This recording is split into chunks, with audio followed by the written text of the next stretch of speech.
Hello, ladies and gentlemen, and welcome to my humble abode. This is the greatest stream that never existed. Or maybe it does exist, and maybe just people don't know. I'm your host, Lily Valentine, and today we'll be playing Spyro 2, Ripto's Rage on the PS1. This, arguably my favorite Spyro game ever. I mean, the remakes are pretty good, though, the Reignited trilogy. That's pretty good too. But this was the one I played the most out of the three when I was a kid. So it has even more nostalgia than the first one. And the third one, I mean, I played it, but it wasn't my favorite one out of the three, but it's definitely way better than most of the Spyro games that came out afterwards. It's gonna be a long stream, another one. I don't work tomorrow, so let's see, any news or updates? I might as well make this like this is the news section of the stream. So let's see, yesterday I talked about, they were banning gambling, sort of, on Twitch, and they changed how subscription fees and ad revenue works. Now, both those things I brought up because they were not for drama reasons, but because they're actual things that affect myself and you, the viewers, as well as like other content creators. Another thing would be, oh, you know what? I'm having a brain fart. I had planned this out before I even started streaming. I was like, you know, I should have like a little news section where I just kind of update the chat. With like whatever, or at least to keep history, you know, because these are gonna get uploaded on YouTube, so you can be like, oh, I remember this is when, you know. I don't think I had any specific to Twitch. I had two for non-Twitch, they're Twitch related, but Universal related. So the first one would be G4 essentially falling apart. Kevin Pereira left, and they fired Frosk. I have to agree with the general consensus that she's probably the reason why G4 started falling apart. I never thought they were going to get like crazy successful or really big, but I thought they might become like another, you know, smaller creator network, essentially. And she essentially killed it off. I mean, I like Adam Sessler. He's always been funny. And he sometimes says crazy stuff, but I wouldn't blame him for the reason that the network is like falling apart. But him being barely there half the time, I could probably say is affected it in some way. But then you have Kevin Pereira, the only other old guard who was getting frustrated with how his co-hosts were acting, specifically Frosk, and now he's gone. He's left. Which sucks for G4 and anybody who wanted G4 to become something again. But good for him, because Kevin Pereira is a really cool guy. He honestly should just ask Jeff Keighley if Jeff Keighley needs an extra person for something. Because, you know, for most people who don't know, Jeff Keighley was also a part of G4, by the way. Damn, I'm having a brain fart. He was a part of some shows. I believe Arena was one of them. He was like a co-host for Arena. And I believe he was an announcer for another one. But anyways, he might as well just, you know, ask Jeff Keighley if Jeff Keighley needs some help. So now you got Kevin Pereira gone, and Adam Sessler's barely there. So there's no old guard there that's really worth like re-looking into. Everyone there are YouTubers / ex-YouTubers. Like either they're still YouTubers or they used to be YouTubers. So like, hold on a moment.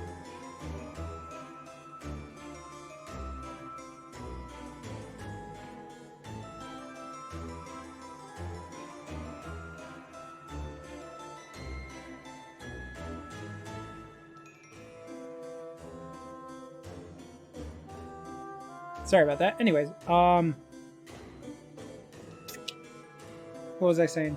Oh, so there's not really a reason to have an incentive to watch G4 for the personalities. You know, you got Gerard the Completionist, who's a really cool guy. You know, he's likable, actually puts work and effort into it. But you could just go to his YouTube channel and get the actual content you want from him. You know what I'm saying? Like him doing X-Play or something, that's fine. But like, it's like a watered down version of the stuff he was kind of already doing. You were just kind of going into it wanting the co-host kind of feature, which is what I mean. Like G4 was kind of like a content creator network essentially. So, you know, or for instance, Susie the Sphere Hunter was on X-Play for Resident Evil 4 Remake. She has her own YouTube channel. You know what I'm saying? Like, half of them have their own YouTube channels. Or not anymore, but they used to have YouTube channels. Like Kasim G. He has his, well, I don't know if he has a YouTube anymore, but he used to be a big-time YouTuber back in the early days. Late 2000s, early 2010s. So most of these people, you can already look up their content. Kevin Pereira and Adam Sessler, no outlet other than their old work that you can maybe find here and there. And now with Kevin Pereira gone, all you have is Adam Sessler, and he's barely there. Another thing too that's a problem is that they went from like this idea of like multiple projects to being like almost just like exclusively like just a streaming service, or like just a streaming channel, really, honestly, with only like 2 shows, and like they would add a couple shows here, and like they added 1 or 2 here and there, but like I don't even know how much they were doing with those. That's how little impact those shows they added were. I feel like what management should have done was like kind of plan the network more around a bunch of different content instead of just 1 or 2 things, because that's what it feels like. They just went around X-Play and Attack of the Show. Now Attack of the Show was essentially similar to what its previous incarnation was. Now the problem with X-Play is that X-Play was nothing like its previous incarnation. It was a show that was about reviewing games, and you put witty humor into it. And granted, there are newer X-Play things, obviously, where they do that. But there are sometimes X-Play is just kind of like just Attack of the Show. You know, it just doesn't make any sense to me why they would do that. I feel like you strip part of what X-Play is by mingling it with something else. And that's not saying Attack of the Show is bad. It's just that you have Attack of the Show. You aren't watching X-Play for Attack of the Show. You watch Attack of the Show for Attack of the Show. You watch X-Play for X-Play. And now everybody's like, well, you know what? In hindsight, we all saw this kind of happening. They were eventually, okay, not as fast as they have been, because Frost essentially made everybody fucking hate the network. Eventually they were probably going to get really low viewer ratings. Or not ratings, but like count. Because their content wasn't as bountiful as it should have been. And I think, now that I'm thinking about it, I think their CEO actually left. And he gave, like, I'm not even sure. I remember reading that somewhere, and I'm like, why? What? Why? Is he not? You know, I was hoping what they would do. Okay, this is what I was hoping they would do. I was hoping they would do X-Play for game reviews, Attack of the Show for news and updates, Cheat for like Easter eggs, cheat codes, stuff like that. I was hoping they would probably make a show for like retro games. I was hoping they would probably do, like, they should have done like a tech talk, like Tech TV or something like that, where, they would review technology rather than just games or talk about the news. They would actually talk about like, well, this is the new GeForce whatever coming out or something. Obviously, these shows were like once a week kind of things, so there was always like new things that they could have worked with and not have to worry about too much content drop. Not to mention their cast of people already were like in a bunch of different projects there at G4, so it's not like they really needed to worry about needing that specific show to keep themselves employed. They would jump onto like, I don't know, Attack of the Show or X-Play. Which I remember X-Play just was specifically meant to be Gerard and Adam Sessler, and then it kind of devolved into...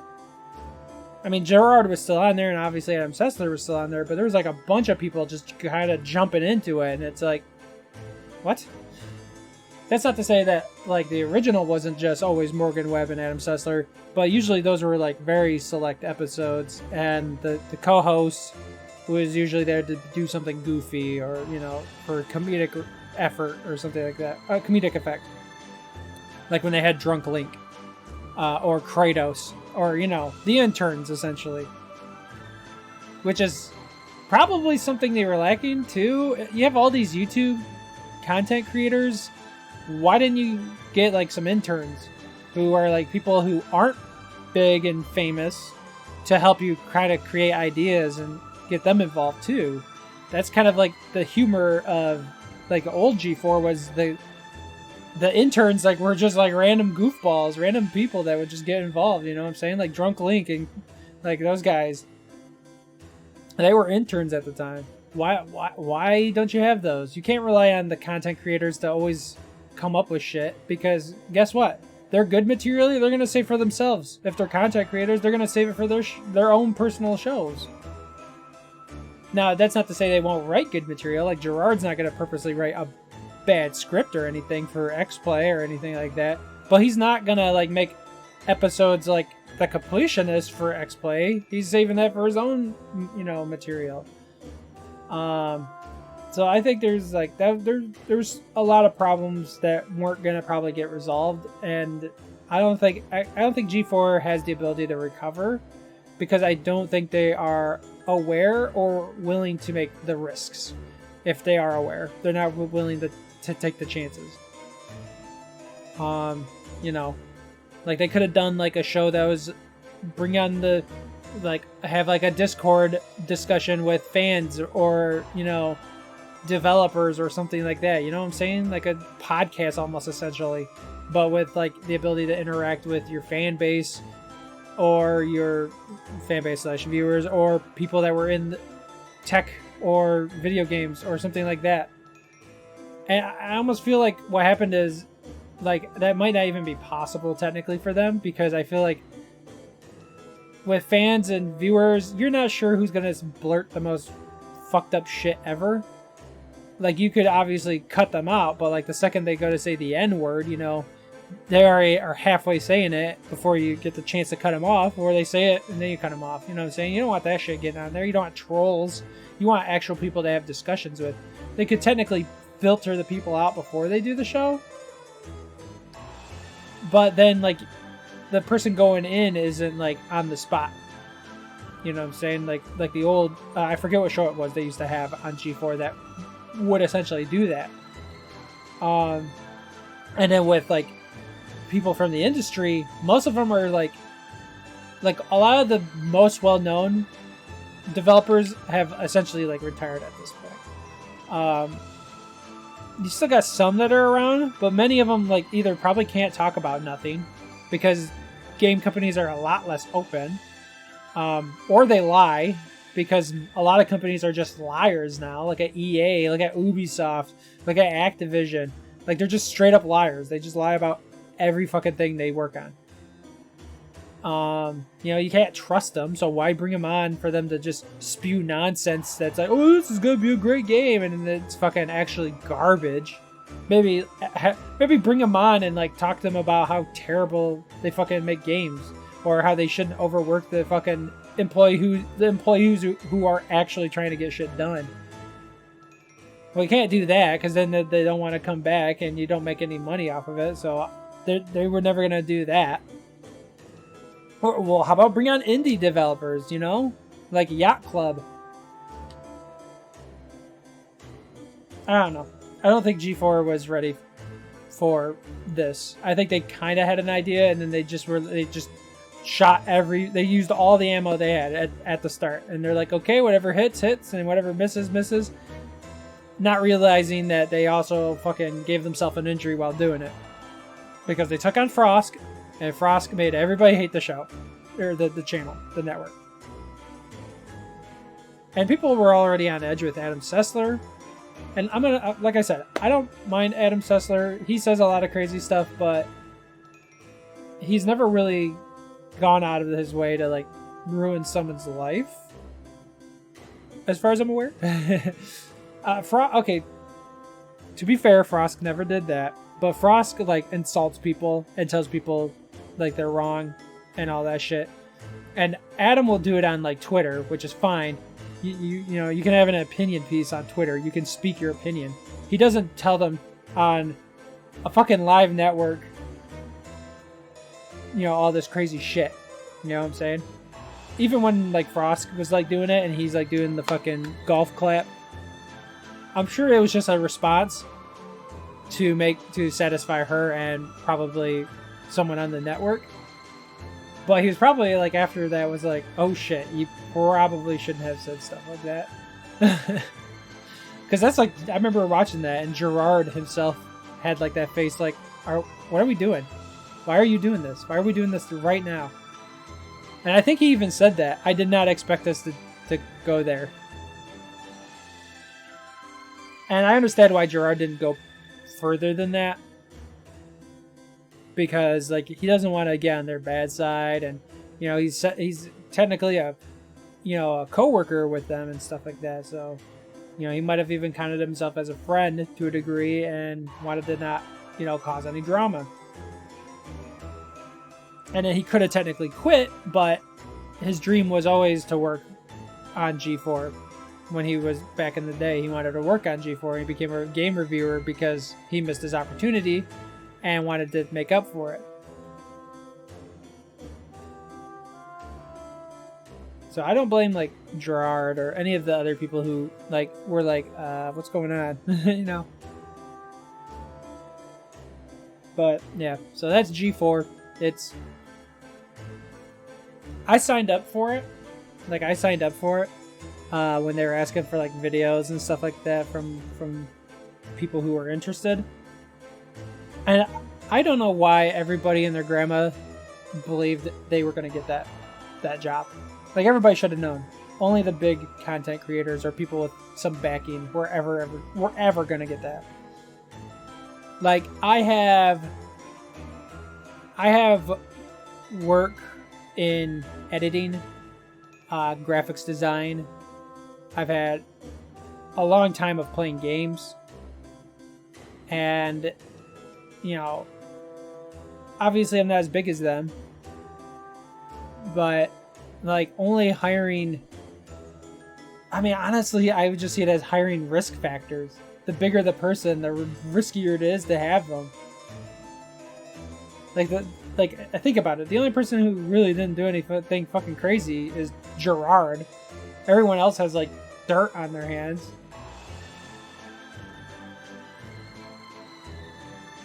And Kevin Pereira.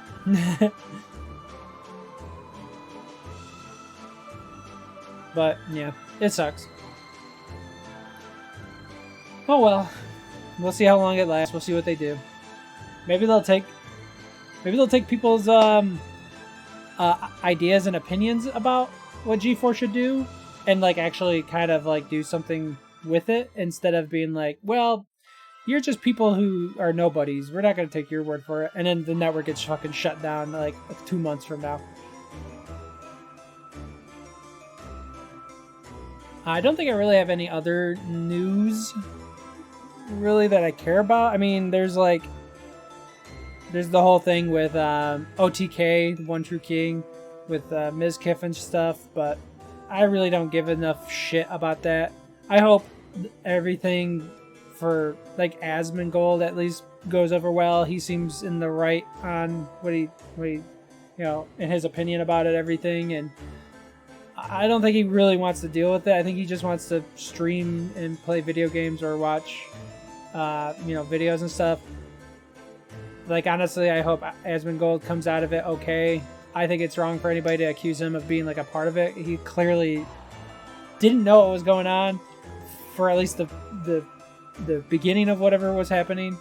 And then when he did get involved, he's been trying to like, hey, you guys gotta clear this up. You gotta do something. And then whenever they try blaming him for something, he's just like, no, I didn't say anything. I didn't say any of that. They all lames it anyway.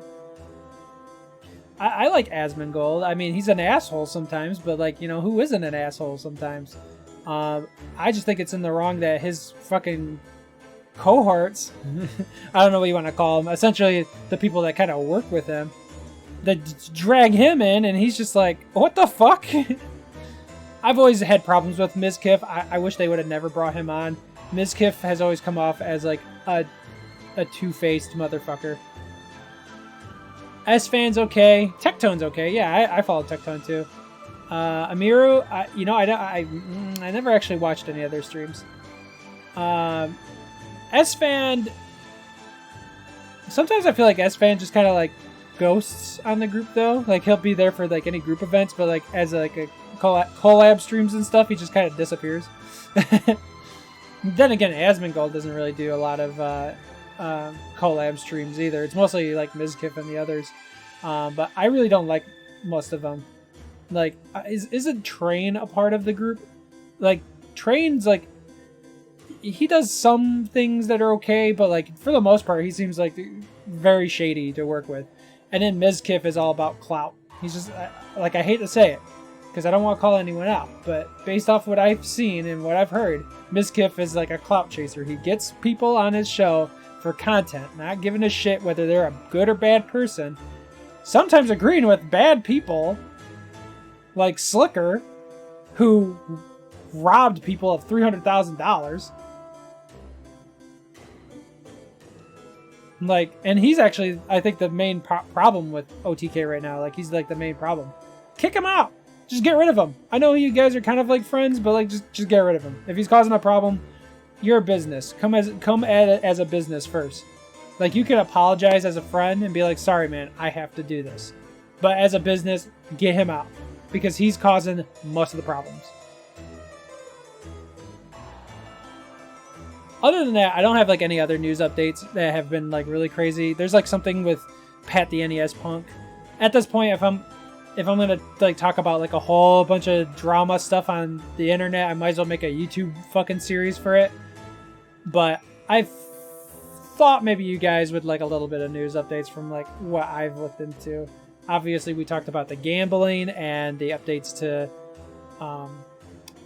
how you make ad revenue and stuff like that, subs and whatnot on Twitch. We talked about that yesterday. And then today, I brought up some stuff, but I don't want to, please no, don't talk up a bunch of drama. I brought up G4 because I love G4. Not what it is now, but I loved G4 and I felt betrayed. And I never thought they were going to get like, don't click on that shit. Gotcha. I never thought they were going to get like crazy successful, but I was hoping they would become like a content creator network. You know what I mean? Where a bunch of content creators get together and they make like kind of something like a TV series or like a kind of like a small network of channels. You know what I'm saying? And what they became is utterly disgusting and just really sad. And I hope Kevin Pereira, I hope good comes for him. I hope he finds a really nice job. Hell, he could just ask Jeff Keighley for a job. I'm sure he'd instantly get hired. And I hope Gerard doesn't get fucked over by all the G4 bullshit. And then the OTK thing I didn't really want to talk about, but like I didn't know what other news to talk about. I'm a big fan of Asmon. Lol, he streams. Who, Kevin Pereira? Kevin Pereira streams? Bruh, Kevin Pereira streams? Yeah, I gotta follow him. I gotta follow Kevin Pereira. I didn't know he streamed. Are you talking about Gerard? I know Gerard has a YouTube channel, so I'm not even worried about his like money income. You know what I'm saying? Oh, okay. Well, fuck. After the stream, I'm gonna go follow Kevin Pereira. After the stream, I'm gonna go follow Kevin Pereira. Yeah, it's KP attack. Nice. Yeah, well, that's good. I'm glad to hear that. I hope when he streams, I hope he's getting enough out of it to sustain himself. If not, like I said, he could probably just ask Jeff Keighley for a job. Easy. They used to work together back in back on the old G4. Before Kevin Pereira got moved over to Attack of the Show. In fact, actually, I believe both him and Jeff Keighley worked on Arena.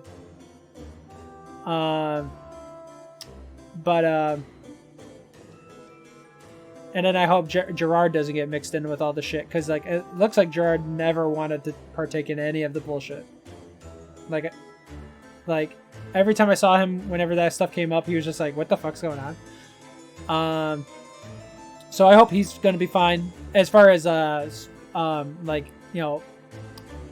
being attacked by people.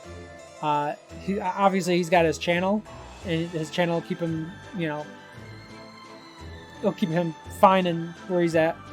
But I hope that people don't witch hunt him for something he never did.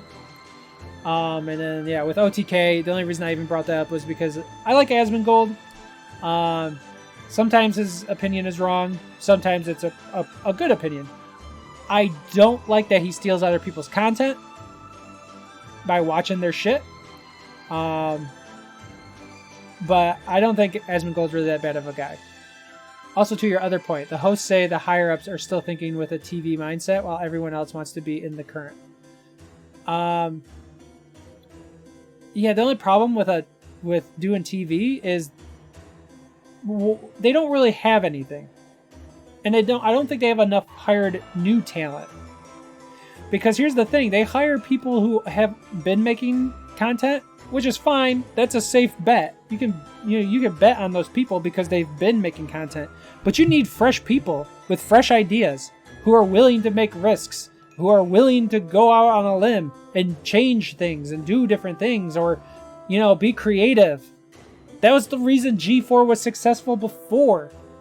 Because they had, not only did they have big people like Adam Sessler, Morgan Webb, Kevin Pereira, Olivia Munn, Tommy Tallarino for when he was there for a little while. Not only did they have these people, these big names that people knew, they had interns who did all the funny shit and wrote the scripts. The guy who did Drunk Link was an intern.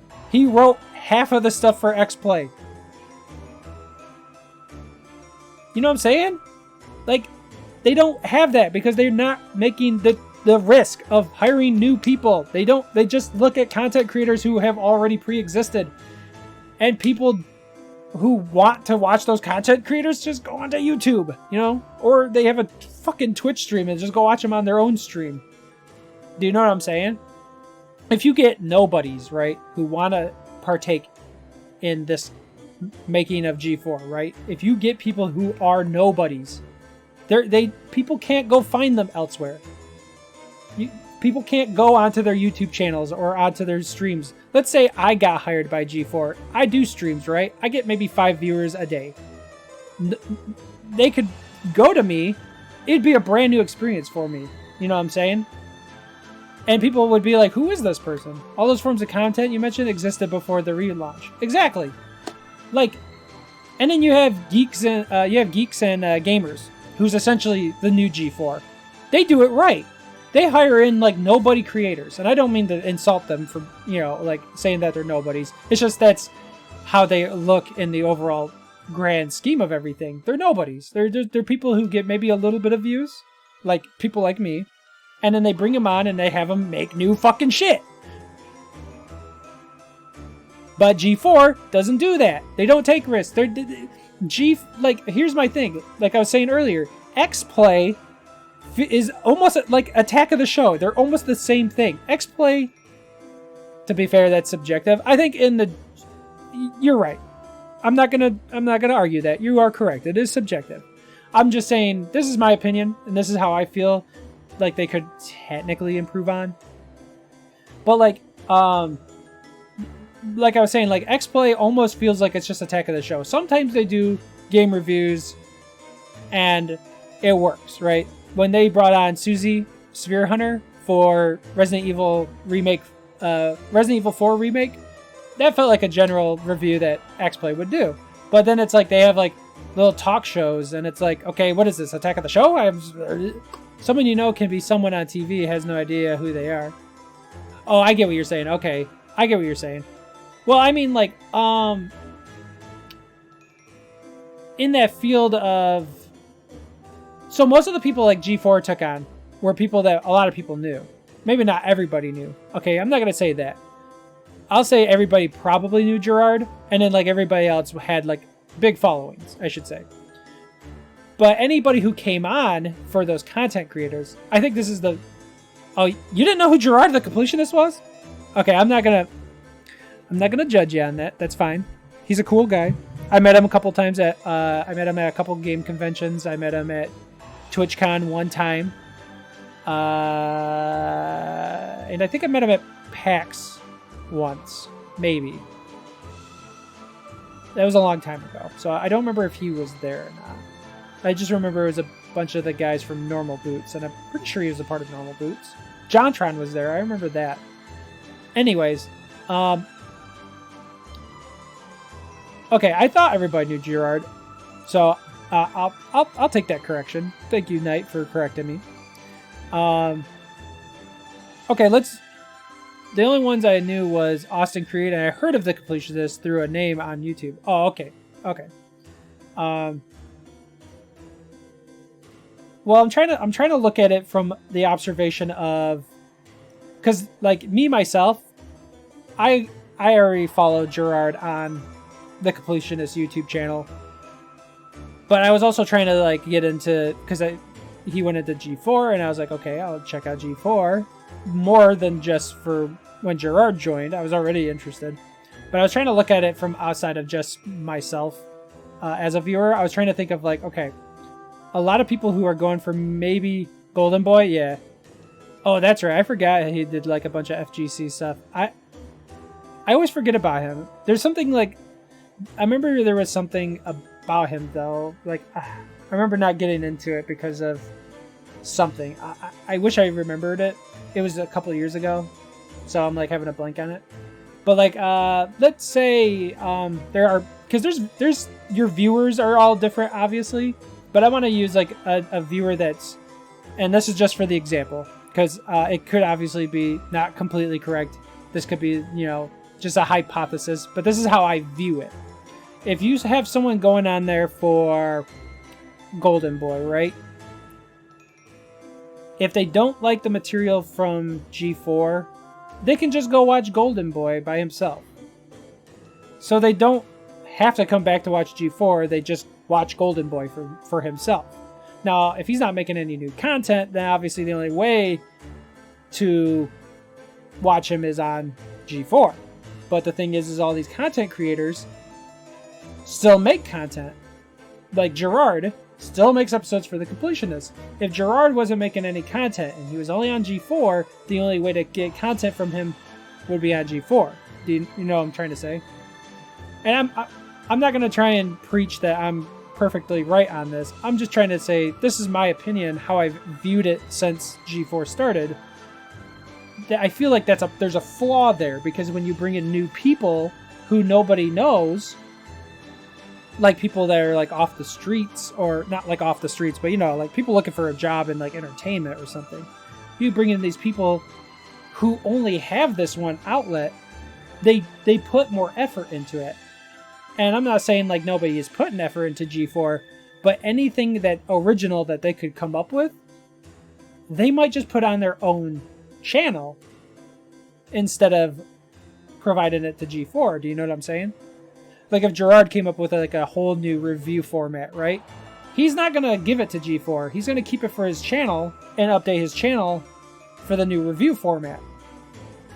But if you have somebody who doesn't have they might have a YouTube or a Twitch or something, but they don't have like any viewers, they don't you know, they're going to put their risk on the TVs, the stuff they're working on TV, more than they are on their Twitch channel or on their YouTube. Man, Gerard be working? Yeah.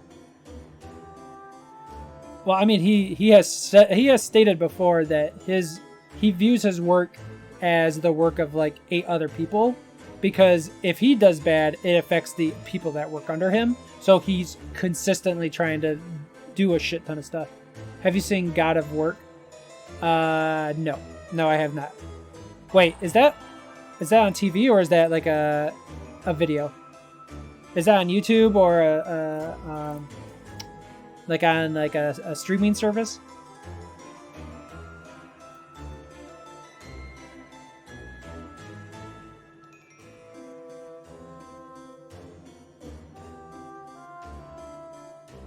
Oh, it's one of Gerard's series? Wait, so is it on The Completionist or is it on his other channel? I'm trying to remember. That Video Gamer, I think, is what his other channel's called. Shit. I have to break for it. On his channel and XPlay's channel. Okay, so I haven't... God of Work. Oh, wait. Okay, wait. Okay, someone sent me a clip from it. Okay, I know what you're talking about now. Someone sent me a clip from it. No, I haven't seen it yet. I have not seen it yet, but I remember seeing the clip with Kratos. I do. Okay, I know what you're talking about now.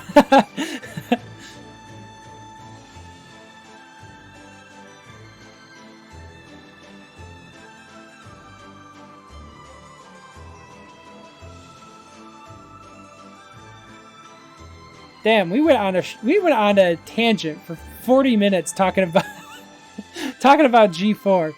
See, that's how much I care. Well, cared about it, because I don't think they're gonna recover. I don't think they have anything in plan to really fix what's going on with it. But like, I wanted to care more, but like, you still watch? I mean, like, I still watch it here and there, but I don't think it's gonna, like, get better. That's the sad thing. It's barely been a year for them. Yeah, I know, but...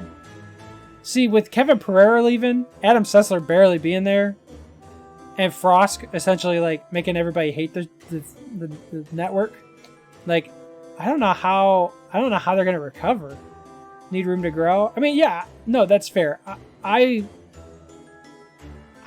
how I feel is like I'm confused and questioning it. You know what I'm saying? Like, I don't know what they can do. It's like it's in the gray zone, and I don't know who runs G4. You know what I'm saying? Like, are they going to actually do what's good for the network, or are they just going to be like, nah, I don't want to lose too much money. We're just going to shut down. You know what I'm saying? That's why, like, I don't know how to feel about it. And the reason I say that I don't, like, care right now is because until I see, like, some development, which, I mean, they might do it here and there in smaller steps. I'm not going to deny their efforts at changing.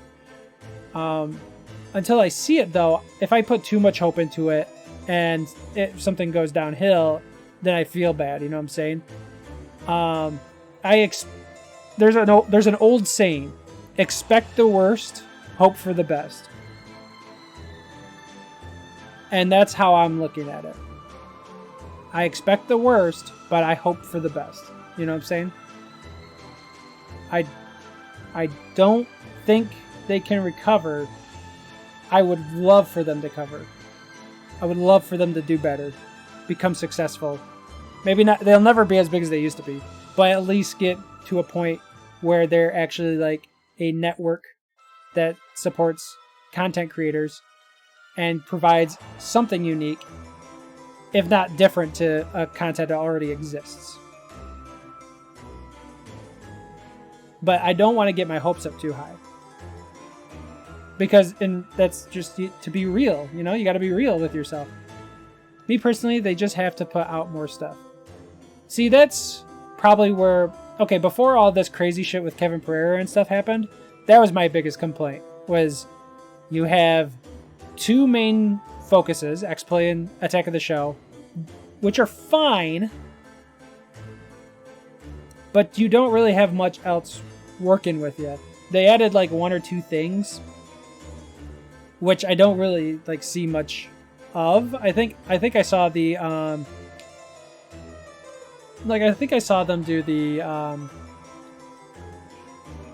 where they were like man, I'm having a brain fart. Folks still be like, oh snap, G4 is back. Yeah, I don't think like it's like completely like it's not completely dead. I'm not saying that. I'm not saying it's completely dead. I'm just saying like they're in a bad situation that they need to figure out a way to recover from. Because Kevin Pereira was a big reason a lot of people liked G4, and he left. And while Frosk has since left the building, which a lot of people didn't like her, her being there for so long after talking shit about people watching G4, and to be fair, she was in the right calling out the trolls, but I don't think it was fair of her to say everybody like that was watching the show was in the wrong. It's like, no. Only the trolls that you just fed, essentially, because that's what trolls want. They want you to acknowledge them.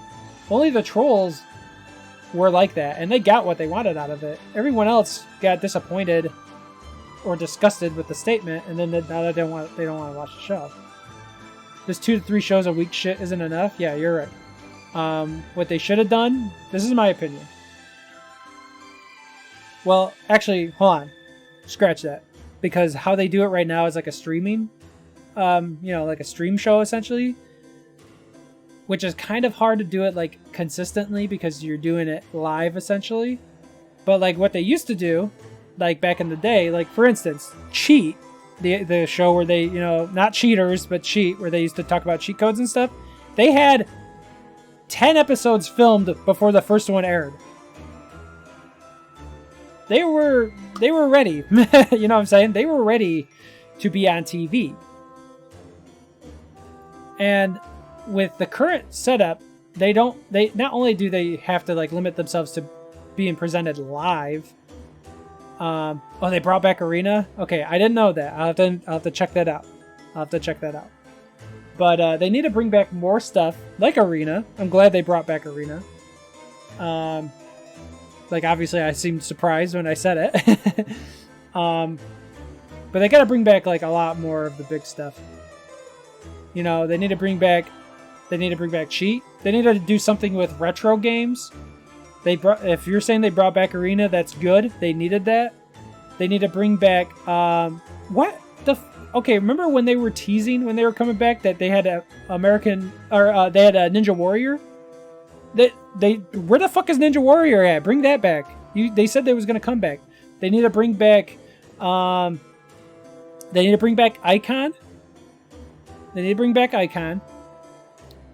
Which is like documentaries. That's fine. Like do documentaries on like do what Retro Wave was trying to do. They need to bring back Code Monkeys, I guess. If they can get those guys back on board, I think everybody would be happy to have those guys back. They need to bring back... See, the only problem is they can't bring Happy Tree Friends back because they're already owned by a different network. But if Happy Tree Friends wasn't owned by a different network, I'd be like, bring those guys back. Obviously, that'd be funny. They need to bring back... what was the one they would show at night? Cinematography or something like that? Where the one where they would show off all the games, like the AV videos, essentially. They would mix gameplay with music.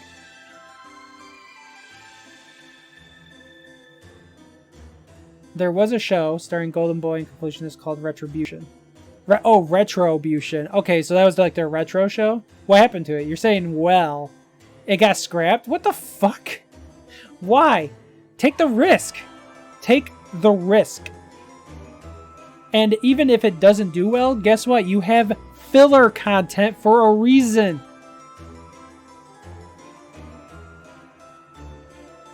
Do you think everybody needed to rewatch the same episode of Cheat every 4 hours? No, they didn't. But the fact that Cheat was at least interesting and it was on the topic of video games, people would still fucking watch it. You know what I'm saying? They need to bring... Oh, they should also probably get anime on board somehow, right? Because they mentioned that. They were gonna... Like, they should have done like a couple... They should do like hour blocks on anime for if they're doing this TV fucking scheduling idea.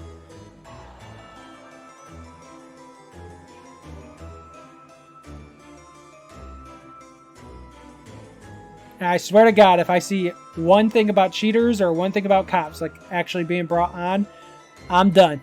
Well, they can't actually bring cops back on because cops got canceled. They don't exist anymore. But cheaters still exist. So if cheaters gets on, I'm done because that's the no hope zone. They're gone. They're dust. Because all they have to do is be like, well, we need 2 shows. Cheaters and, well, we could go to MTV and ask them if we could put Ridiculousness on. And I don't mind Ridiculousness. It's an okay show. It's funny. But I don't go to G4 to watch Ridiculousness. You know what I'm saying?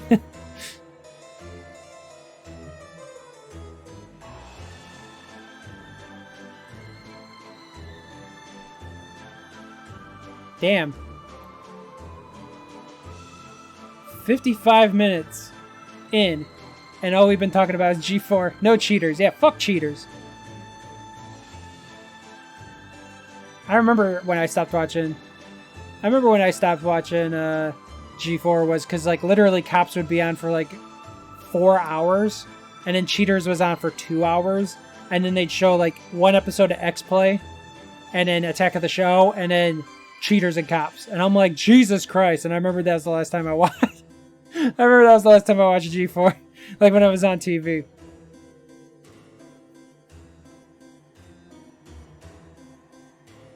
Oh, dude. Human Wrecking Ball. Oh my God. Well, the good thing about Human Wrecking Ball is it only lasted like a year on the network and then they removed it. But I remember that. Yeah, that was stupid. I hated Human Wrecking Ball.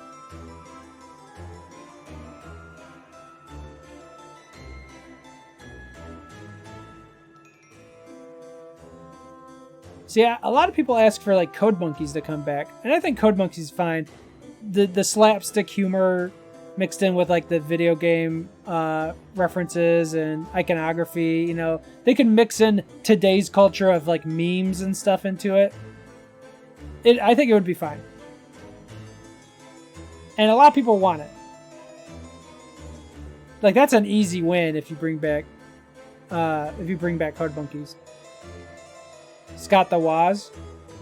Okay, here's the thing about Scott the Woz. Apparently he's on G4, but has he done anything with G4? Because I never have seen him do anything on G4 so far.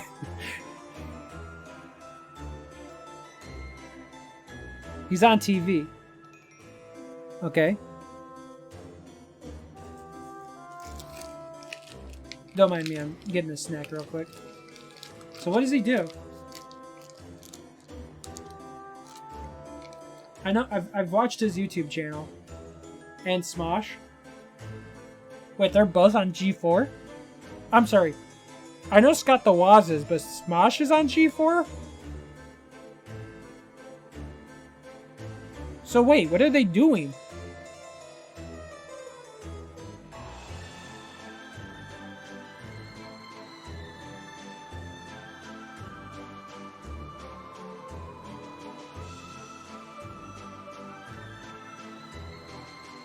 Hold up a second. Does G4 have a cable television channel? On what network and what channel number?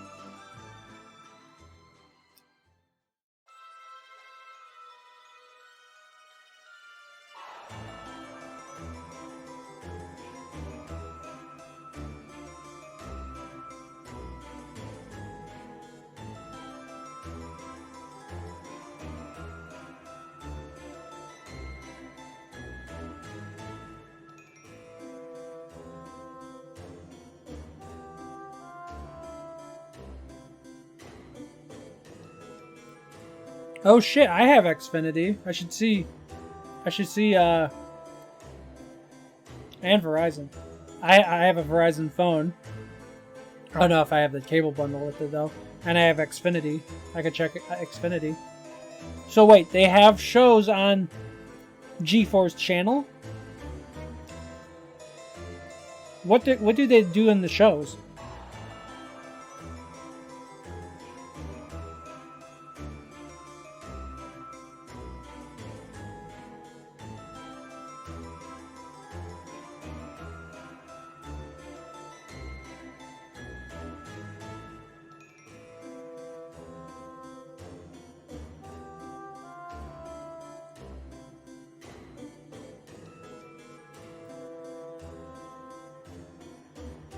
Because that's new to me.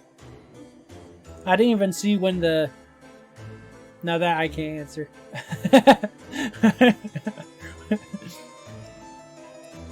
Because, like, Scott the Woz working there was new info to me, like, last week. I was like, what the fuck? When did he start working there? You telling me Smosh works with them? I'm like, what the fuck? When did they start working? And then you're like, yeah, they're already on TV. And I'm like, when? I never saw the update from G4's Twitter. I never saw the update. Granted, I follow like a billion people, but like, I never saw the update.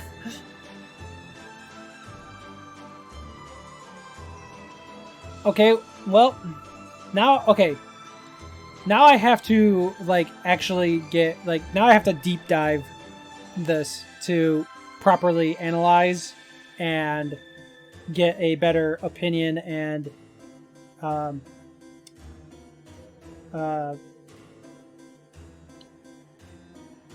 what's the word I'm looking for? Like a review. It's best to follow their Discord to get solid updates. Oh, okay. I'll have to do that. Yeah, so now I'll have to like deep dive it, because like I've mostly watched it for the streaming services, which was like I thought that's what they were doing, was they were gonna put like I thought they were gonna consistently have streaming stuff, like obviously live content from like XPlay or well, maybe not even XPlay, but mostly Attack of the Show. But I thought they were gonna try and do like basically a Bob Ross channel, where Bob Ross channel is just consistently recycling content. I thought that's what they were doing. They put the streams on TV also? Okay. I mean, that would make sense. What I thought they were doing with the streams was they would, you know, they would occasionally have their live shows like Attack of the Show, or sometimes XPlay, which honestly I don't think it works for XPlay's format. I feel like it would be better to do those like in segmented reviews and stuff like that. But I thought what they were going to do with their streaming service, or I'm sorry, their streaming channel, was that I thought they were going to do like a Bob Ross, where Bob, you know how Bob Ross, his channel just is a consistent repeat of episodes, like cycled together. Like I thought they were going to do that. Like they were going to make a like a string or a chain of episodes, right? Leading up to a live performance from Attack of the Show or something. I thought that's what they were going to do. But as far as I can tell, that's not what they're doing. But yeah, okay. Thank you for giving me all this information. I can now look at it with a slightly different perspective. I do have to look more deeper into it now that I know that the network, like the actual cable, is actually like a thing. I'll have to look into that. So I can actually get a better analysis of their content that they're producing. Because I was going based mostly on what I see from Twitter and what I see on Twitch. And it was really disappointing on Twitch and Twitter. So hopefully if I watch the cable stuff, it gives me a little bit more hope. I would hope also if the stuff they're airing on TV from their streams, they edit that stuff. Obviously, there's like the times when they have commercial breaks. That makes sense. But I'm saying like the whole thing with like Frosk, right? If they cut out the part where she like just fucking talks shit about the people watching G4, if they cut that out, anybody watching it on TV won't know about it, and it won't affect G4's rating from viewers outside of Twitch. The only downside is Kevin Pereira is like gone, so like people are gonna notice that and be like, well, fuck.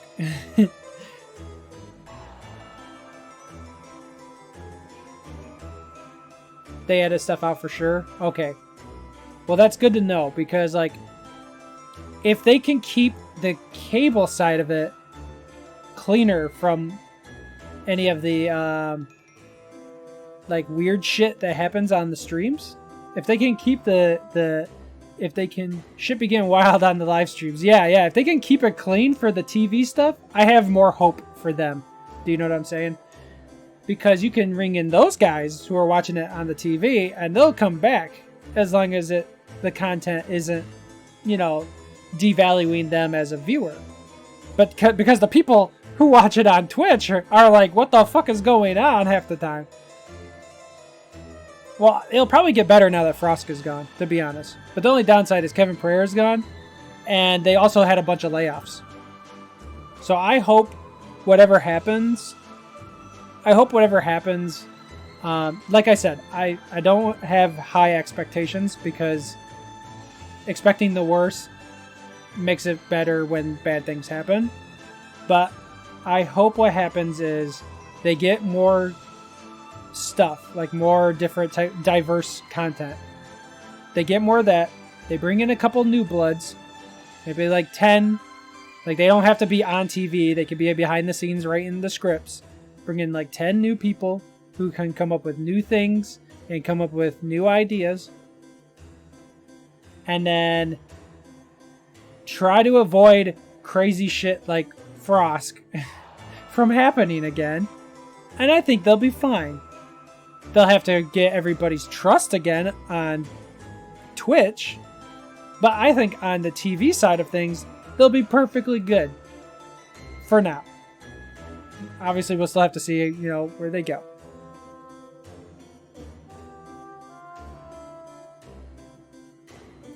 To which part? Which part of my stream? I've heard worse.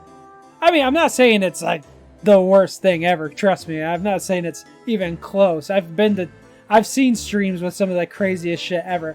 I'm just saying that the fickle flame of some of the butthurt assholes that watch these shows, that they spread what they see, right? Okay, here's the thing. The trolls are getting what they want, right? They don't care. No, you're right. They weren't fans. You're right. But this is what I'm trying to say. Those people spreading misinformation or over-exaggerating it causes a problem. She didn't get fired? I thought they not fired, but it's like a letting go of somebody technically.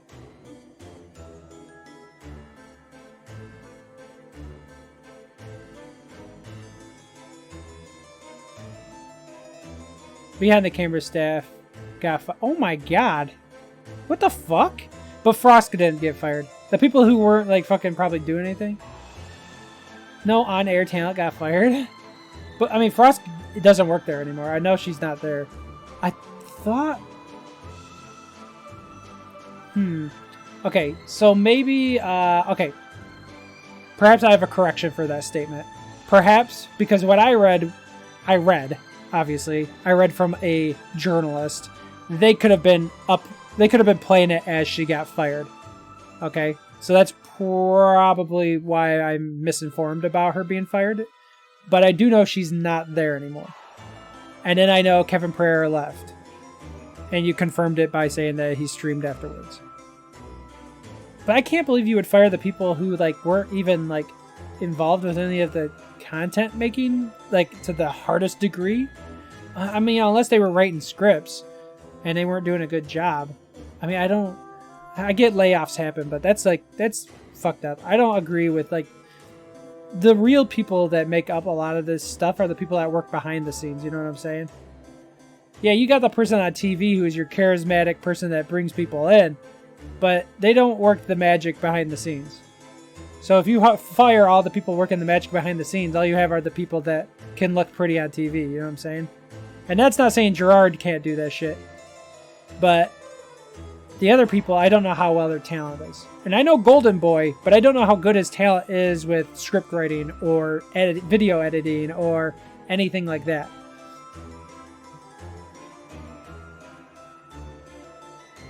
And Gerard, he writes scripts, but he doesn't even do his own video editing. Some other guy does it, you know? Someone he pays.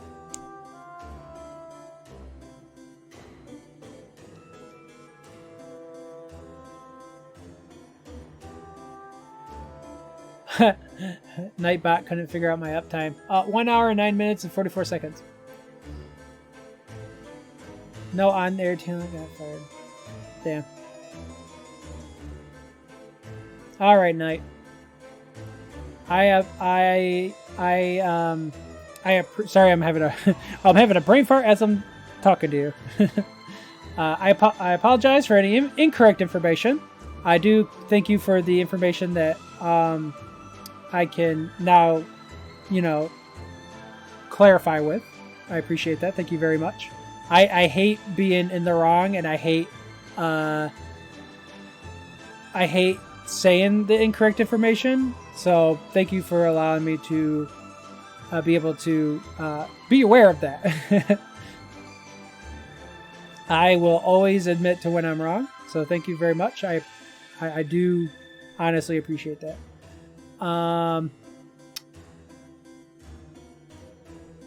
Now, I've been talking for 1 hour and 10 minutes about G4 TV. I think I pretty much covered everything, right? I don't think there's really much left to cover. I think we talked about all the stuff for G4 that's like general information about it and like how it works and stuff. And obviously I still need to look more into it because I didn't even know they had like the TV network up already. I didn't even know fucking Smosh was working with them, and I didn't know what Scott the Woz was doing with them. So obviously I need to look more into it before I get too nutty about my opinion. But I feel like my base opinion, my general consensus about the whole thing is a fair one, where I believe they should have more content and hire newer people. I feel like that's a fair statement to make. I don't think there's anything wrong with making that statement. Yeah, I'll have to do that.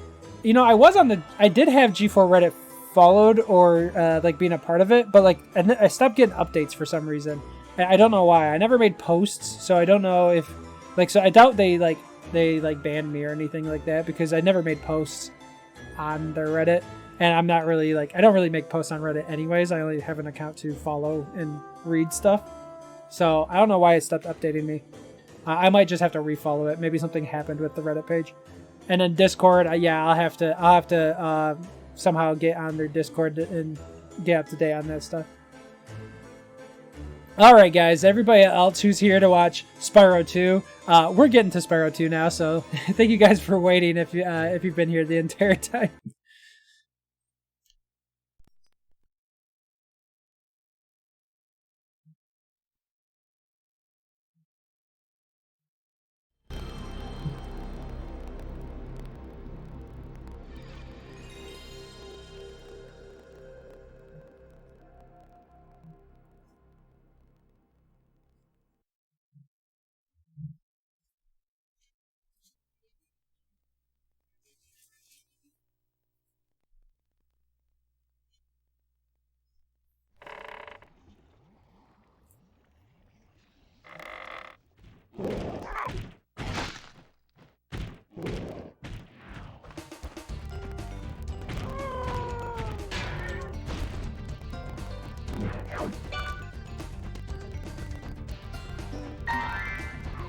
Nope, we're gonna do it usual.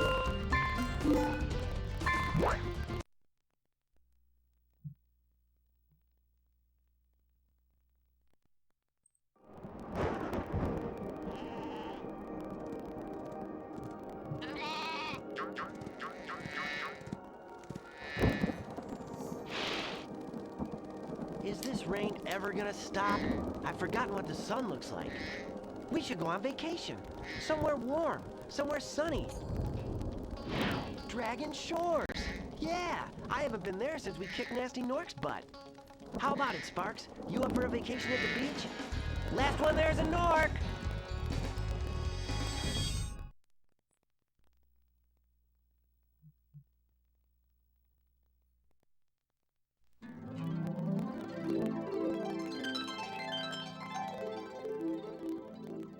Is it working, Professor? Almost. Just a few more adjustments to these orbs and... Maybe this isn't such a good idea. Bringing a dragon here could just make Ripto angrier. Calm down, Hunter, and stop fidgeting. You saw the professor's book. They have claws like this, teeth like this, and they spit fire like this. Puh, puh. They sound much more dangerous than Ripto. That's exactly the point. A dragon is our only chance of stopping Ripto, and you know it. It's working! It's working! I've got a dragon! Whoa, rough landing. Hi, which way's the... beach? Hey, stop staring. Haven't you guys ever seen a dragon before? You're a dragon? You got a problem with that, pussycat?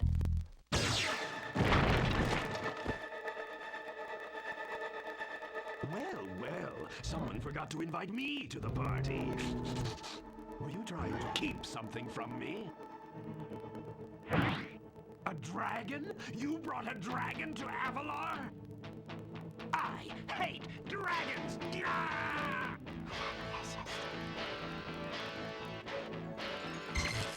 Ow! Crush! Kill it!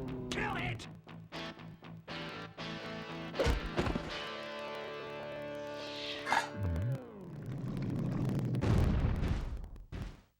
Go! You imbecile! You ate my scepter! I'll deal with you later! Who is that jerk? That was Ripto, and we have to get rid of him. He's causing all sorts of trouble around here, but I haven't got time to explain. Here, take this magic guide to Avalar. It'll help you begin to understand our worlds. Right now, I have to follow Ripto and see what he's up to. I'll meet you in Summer Forest, okay? Hey, wait a minute! How do we get ourselves into these messes, pal? So, I always wondered, what is Ripto? Is Ripto a dinosaur?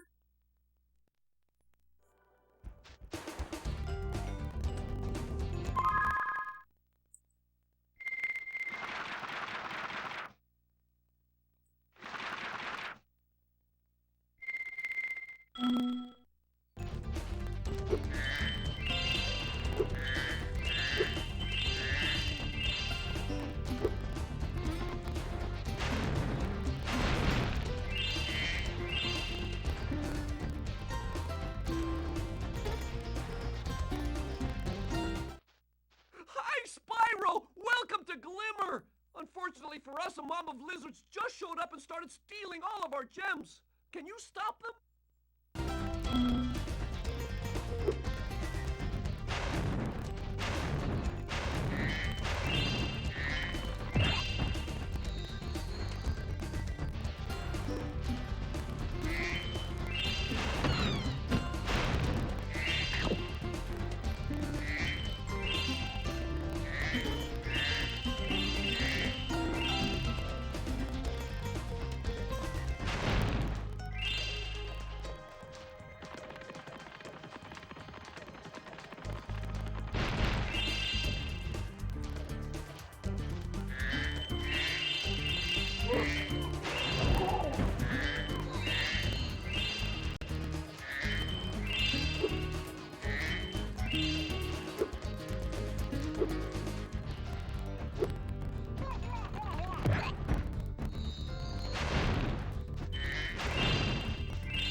Laura's, and she's asked me to help you out. Whenever you find me, I'll remember your progress like this. That zap means that if you get into trouble, I'll return you to this place. See you around.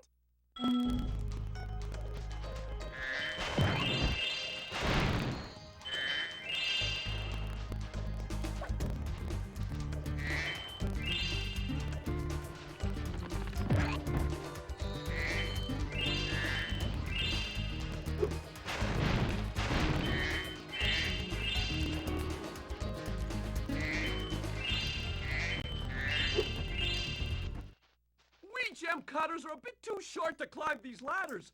Looks like you are too. After you learn to climb, come back to Glimmer to see me.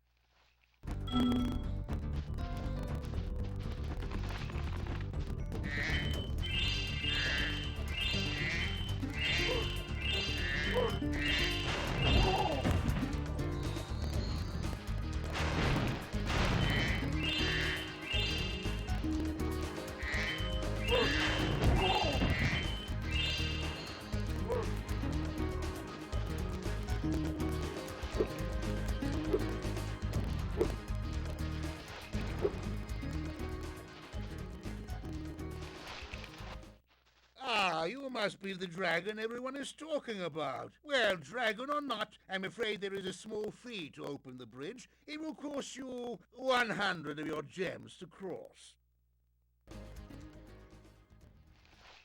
Thank you, Mr. Dragon. Spyro, was it? You can now use the bridge whenever you want, free of charge.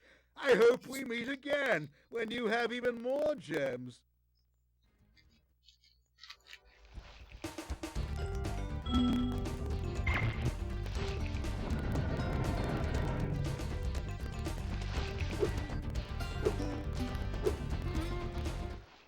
To get a good look around, hold down the triangle button. Try using triangle to look around this cave.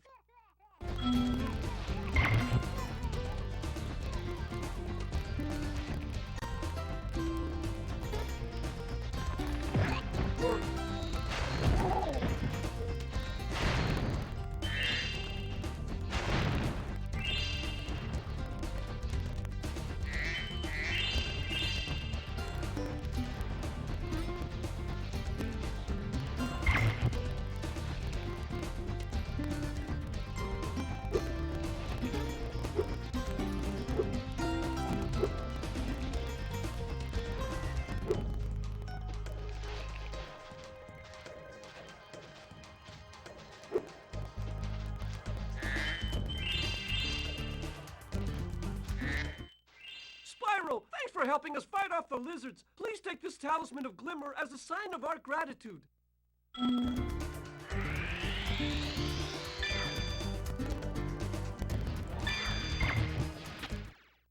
This magic portal next to me will take you to Summer Forest, one of the homeworlds of Avalar.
can restart our gem lamps. Flame all the lamps quickly, and the big gem lamp will light. The power-up will give you enough magic to fly for a short time.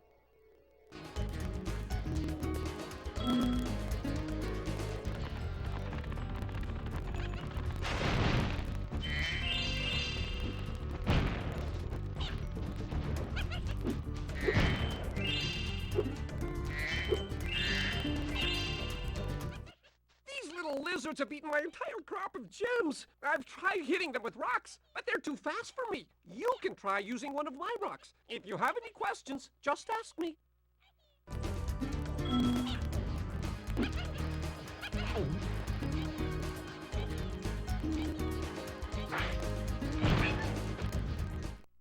Nice shooting. Follow me to the next lizard.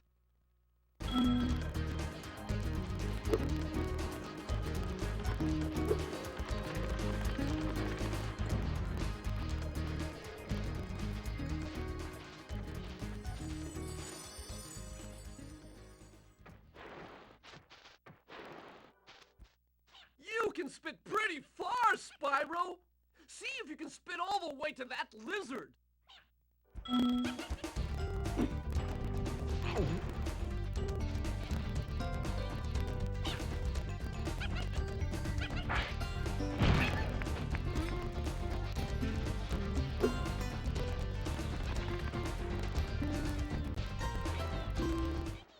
To hit that lizard up high, you'll have to aim. Press and hold the triangle button to aim, then press circle to spit.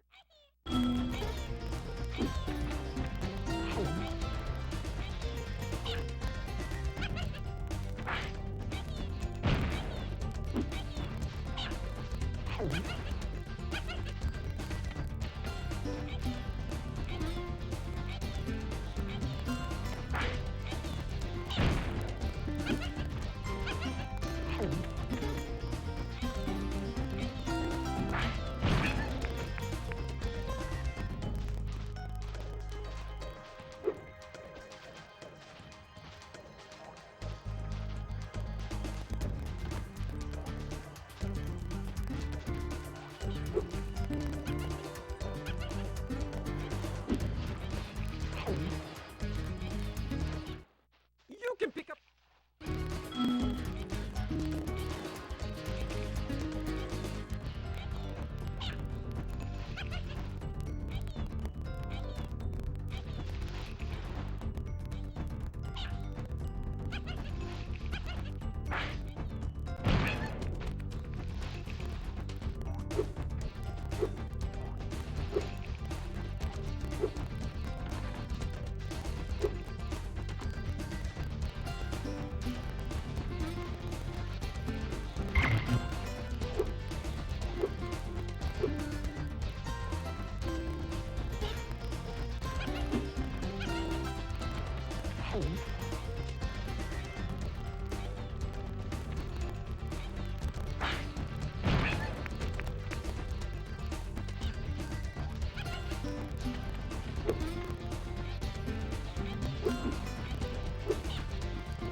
Saved my crop of gems from the lizards. Here, take this orb. Some girl with wings dropped it here yesterday.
Thanks for helping me light the lamp, Spyro. A fairy gave me this orb, but I like gems better. You take it instead.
Damn, that's pretty tough. Unless I can hit all of them.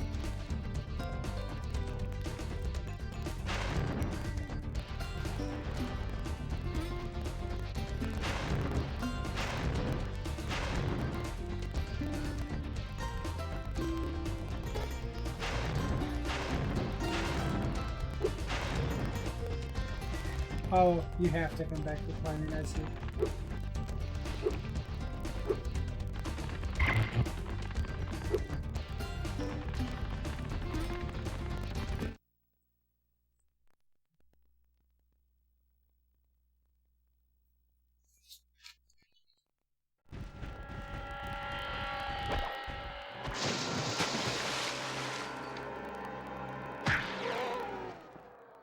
Oh no!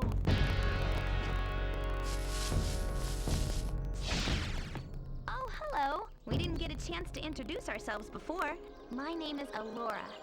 Hi, I'm Spyro. What are you, some kind of goat? I'm a fawn, you dork. Oh, sorry. Did you meet the gem cutters in Glimmer? Yeah, they gave me a souvenir too. They called it a talisman. They gave you a talisman?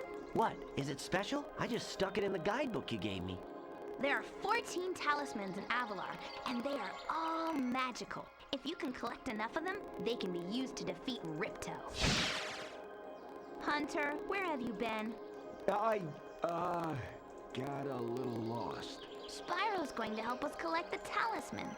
I am? Yes. Spyro, look. There's no way you can get to Dragon Shores right now. Ripto and his monsters have taken over the castle here in the Summer Forest. You're going to have to go to Avalar's worlds and convince the inhabitants to give you their talisman. You can keep them in your guidebook. Hey, I could do that. Why doesn't the dragon just torch Ripto? Hunter, you can't even keep track of your running shoes. How can we trust you with 14 talisman? If you come across any orbs, they're important too, but I'll tell you about them later. Okay, no problem. I'll collect a few talismans, give Ripto the old hot foot, and be in Dragon Shores by lunchtime.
Oh, thank you for the follow.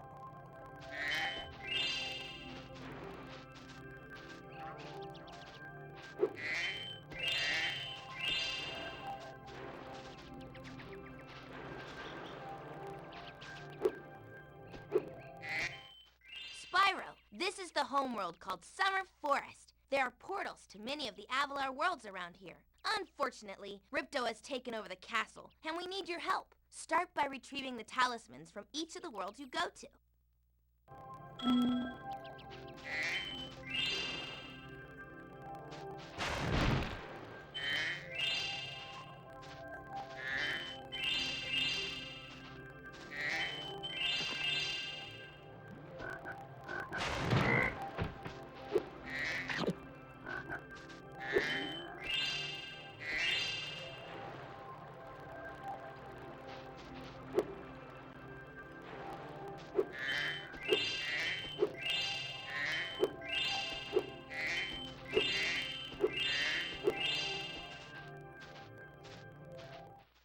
Hiya, Spyro. Ripto smashed this bridge, so I guess you'll have to glide across it. Press X to jump, then press X again while you're still in the air to glide. Why does he say it like that?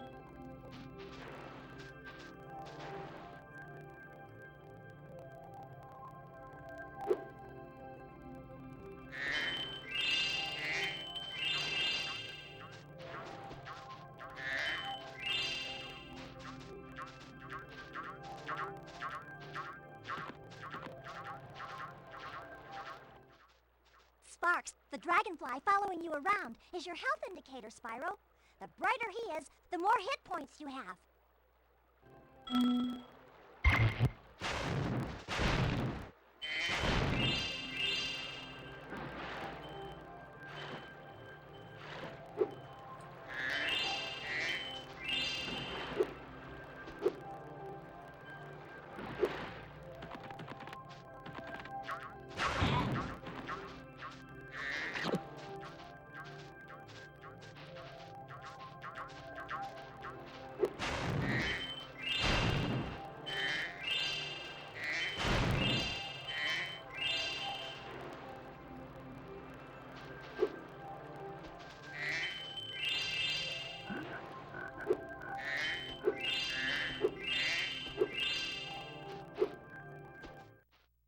Spyro, you look like you're pretty agile. Let's try putting it to a test. See if you can get up this first step. Press X and hold it down to get more hang time. Okay, not bad. Now to make this next jump, you'll have to glide. Press X to jump, then press X again at the top of your jump to get the maximum glide distance.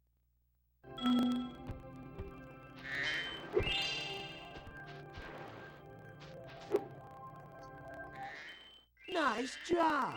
Now try to do a hover. Press X to jump, then press X again to glide. Then when you reach the end of your glide, press triangle to hover. Hovering will give you extra height and distance.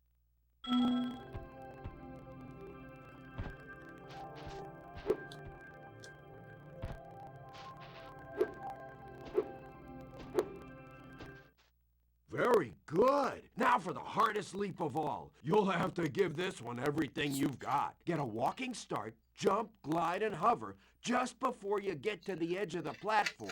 Don't forget to press forward on the D-pad or analog stick when you hover.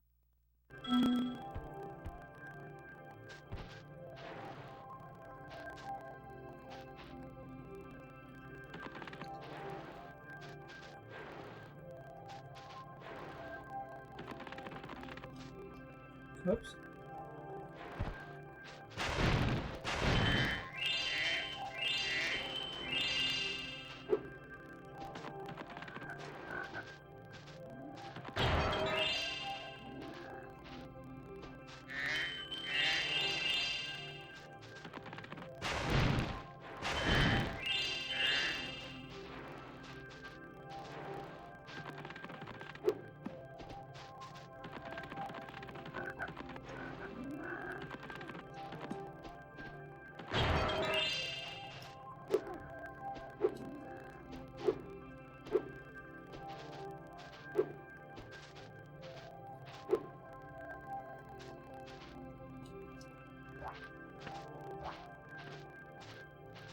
Not turning my jump button correctly.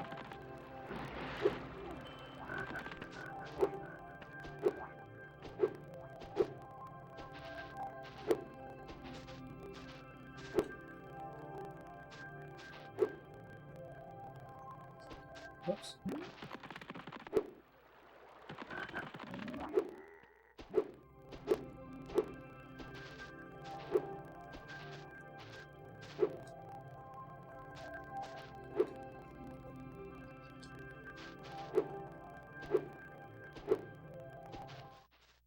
This?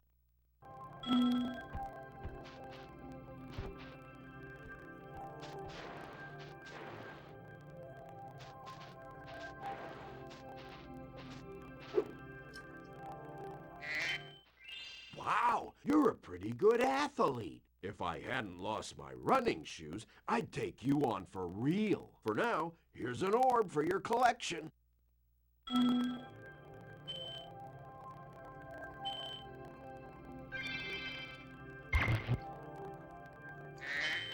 He's like, here you go. I stole this one from the professor.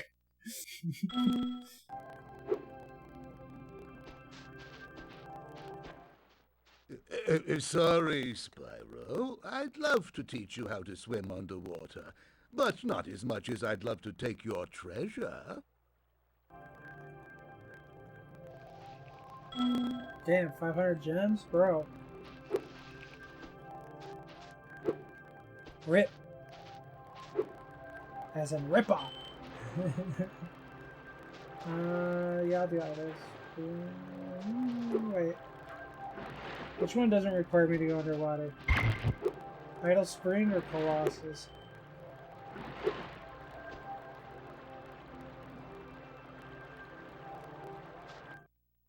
I'll do Colossus.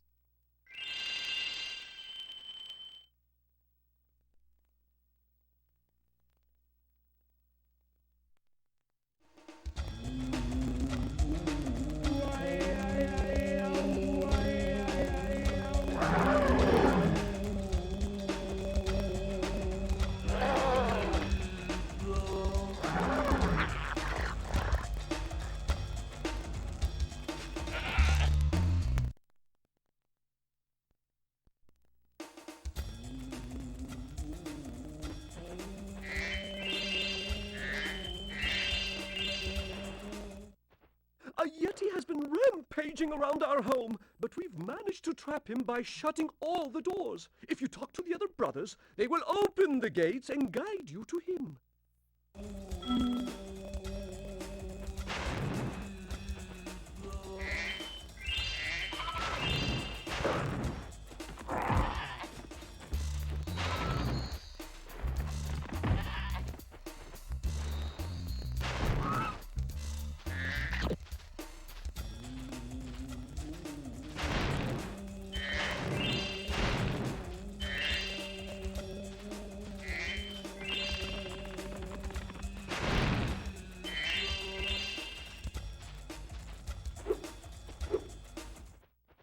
By concentrating, I should be able to open this door for you.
Needs a key when you know how to chant like this?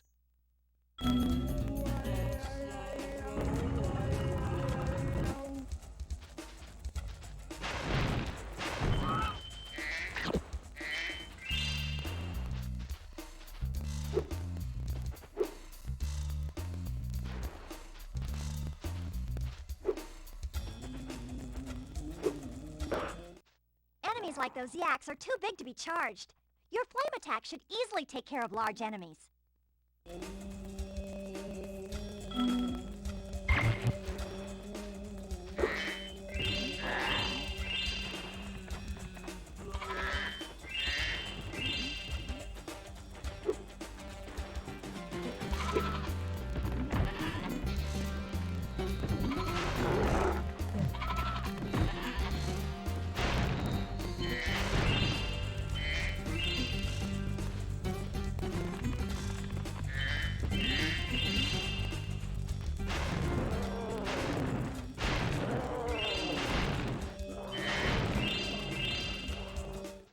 Each time you defeat an enemy, it will release a spirit particle.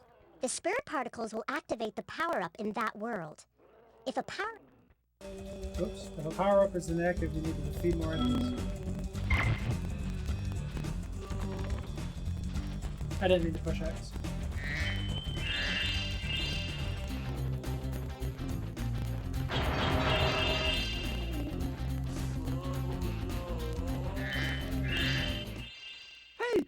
What I can do.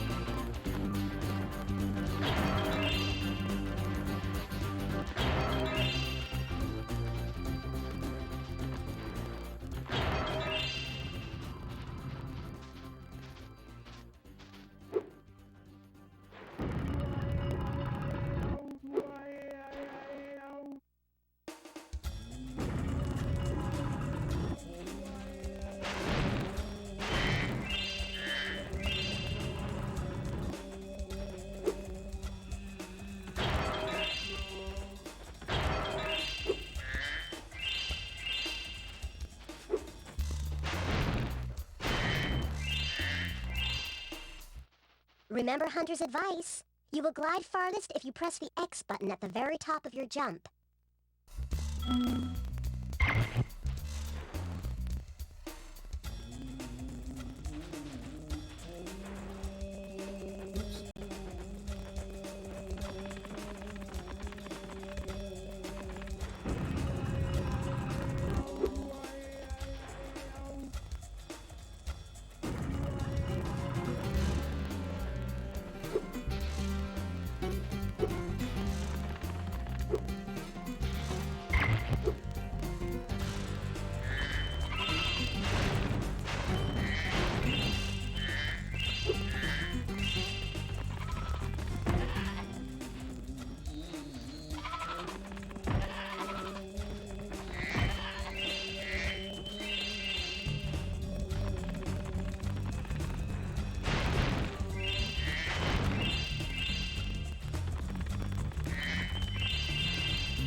Even though I'm a vegetarian, I think you should kill that Yeti. He's pretty tough, though. In fact, I'm not so sure you're up to it.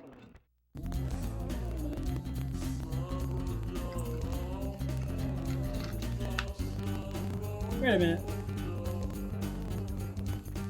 Didn't he say kill? But it says you should torch? Okay, whatever.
Oh, thank goodness you scared that evil spirit away. But now it will hide in the statues. If you were to flame all 10 statues, I'm sure you would chase it away for good.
I thought the Yeti was tougher than that. I guess he was all bark.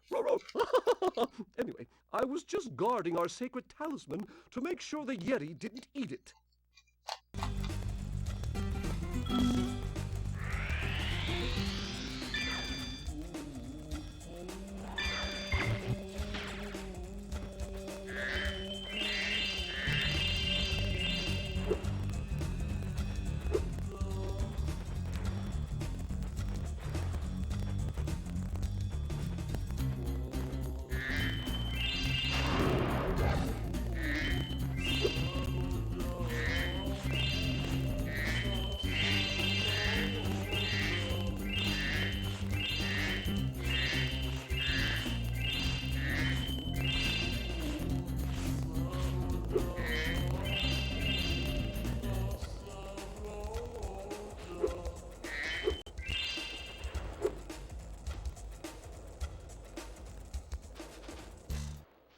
Ah, Spyro, welcome! We have found that hockey is a peaceful and calming sport. Would you like to join in a match against our goalkeeper?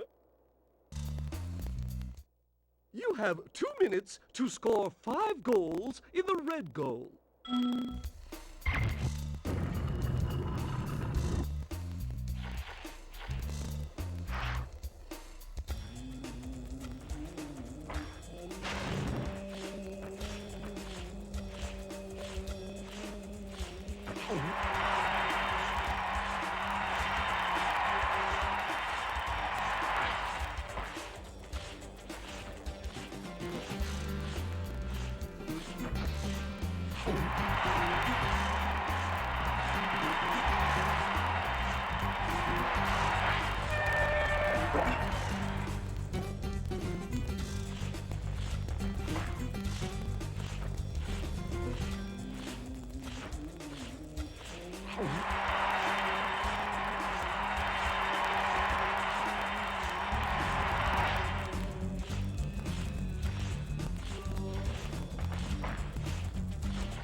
You must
Well done! Have this!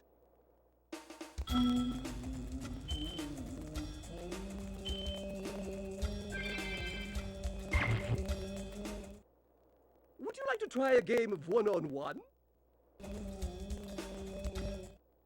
The first to score 5 goals wins. You are shooting at the red goal. Off you go.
Well done!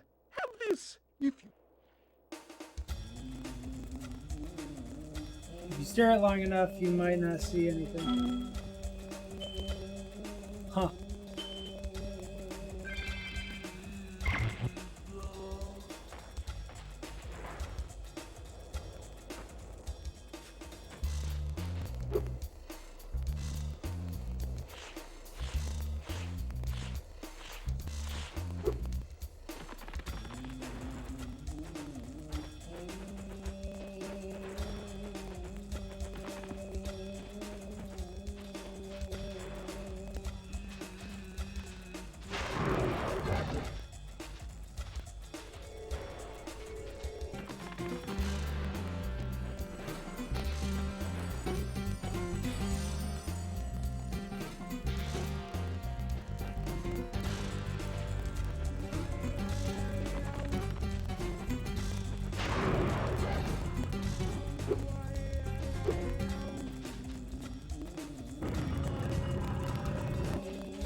done, Spyro! You've scared the evil spirit away! Why don't you take this? I borrowed it from the temple. They don't need it.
Hello there, Spyro.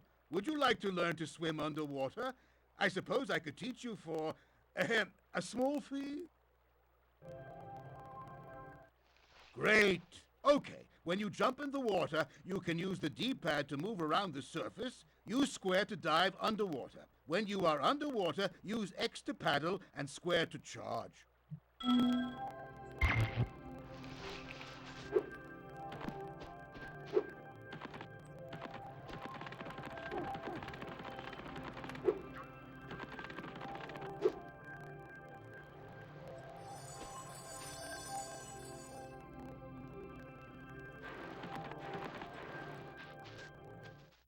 Check your guidebook by pressing the Start button and choosing the Guidebook option to see which talismans you have collected.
on your way, Spyro. Keep collecting talismans to help us defeat Ripto before he can take over Avalar.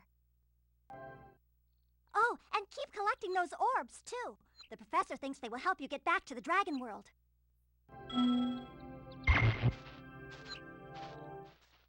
Your game camera is currently in passive mode.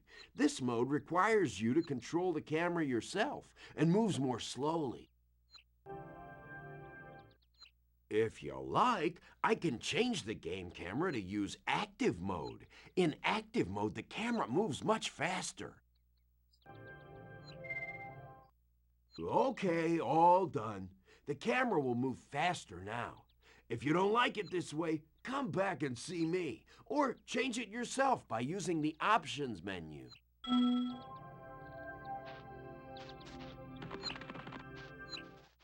I saw something shiny at the top of this wall. You could probably get it, but you'll have to learn how to climb first.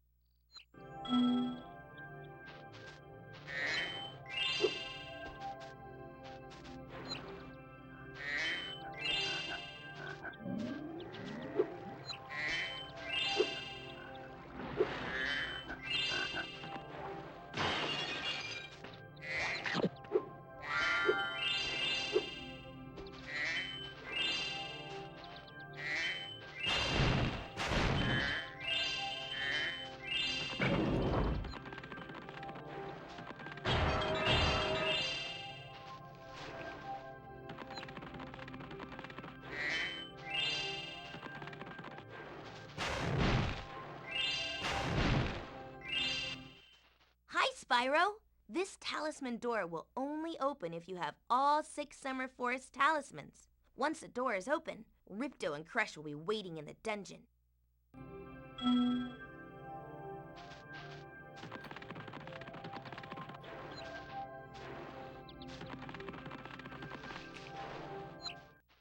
Say, Spyro, you see this wall here? I bet you're dying to know what's on the other side. If only I had a few more gems, I might be able to remember how to lower the wall.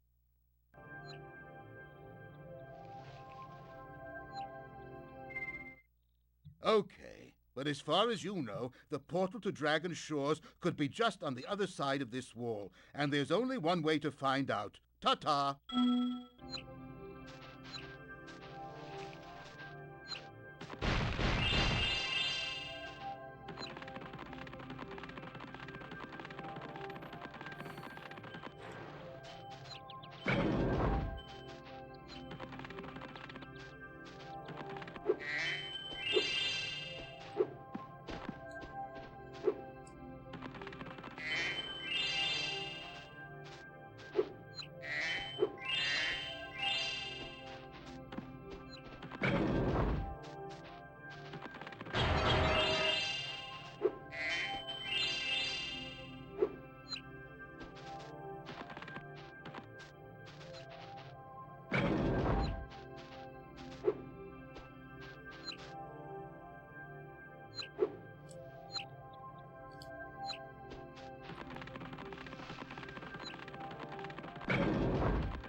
Nice work, Spyro.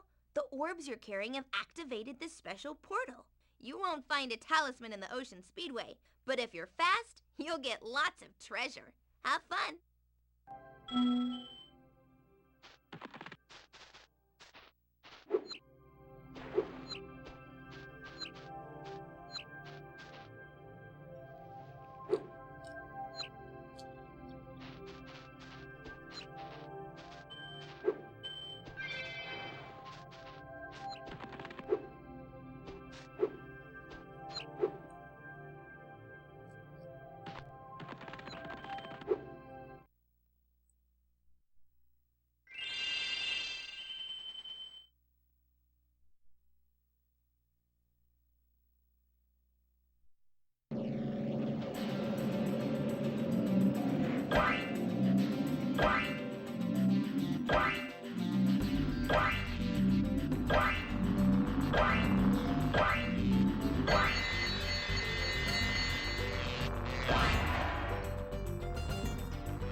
Thank you for the follow.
That's not good.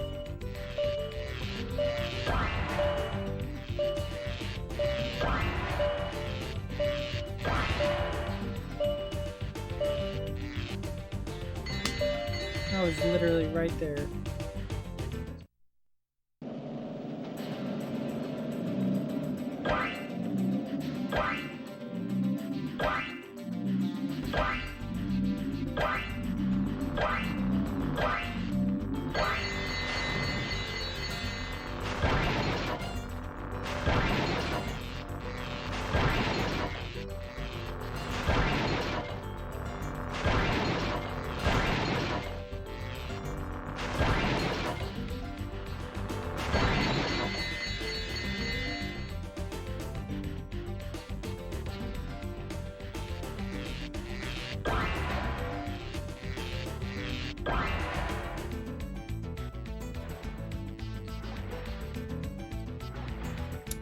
Whoops.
Eh.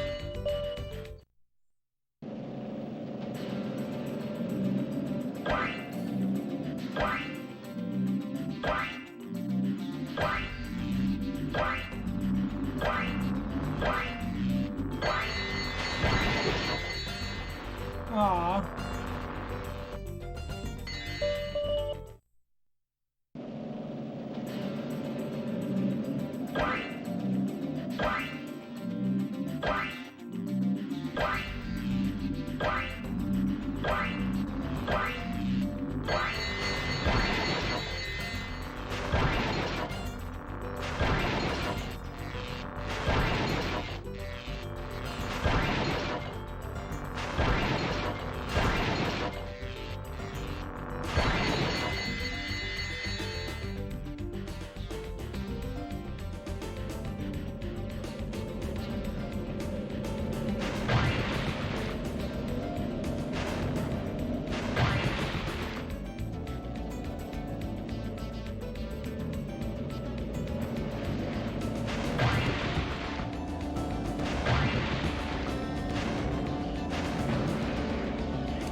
Where the hell was when the electric gate's at?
Nope, can't recover from this.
Darn, I thought I was closer.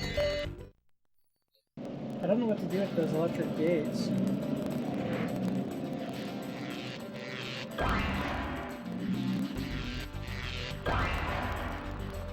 I just feel like doing these first just to get them out of the way.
Man, I'm trying to think of the right order to do them in. I think this is easy to do at the start.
Nope, can't do it.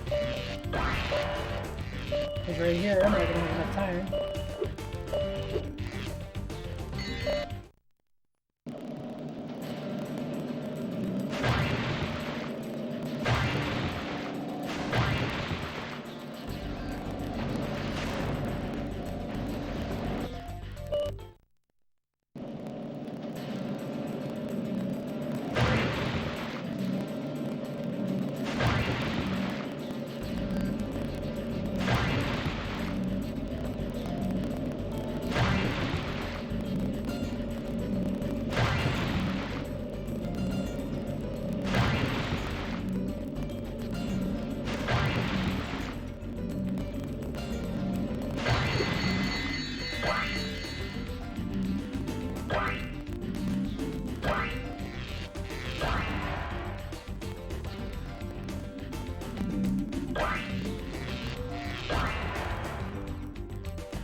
think I know what I need to do.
Ah, I did it.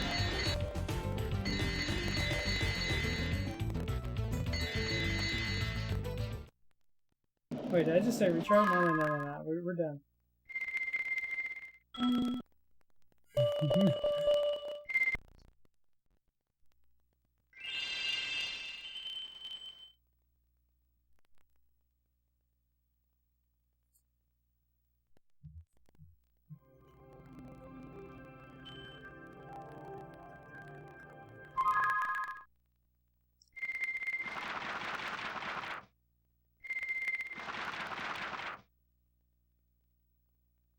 Wait, there's an orb?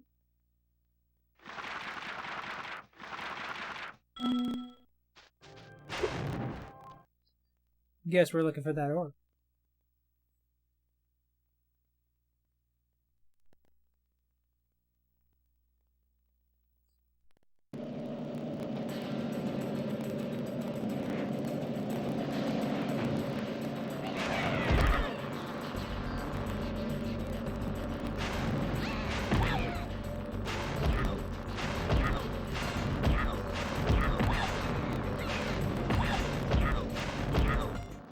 I guess now you think you're pretty good. Well, let's see if you're as good as the current champion.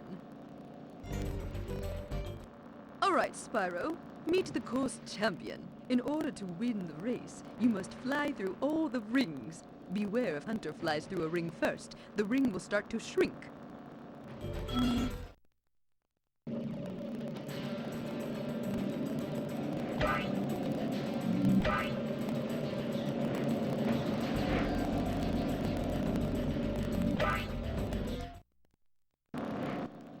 It's not as easy as you thought.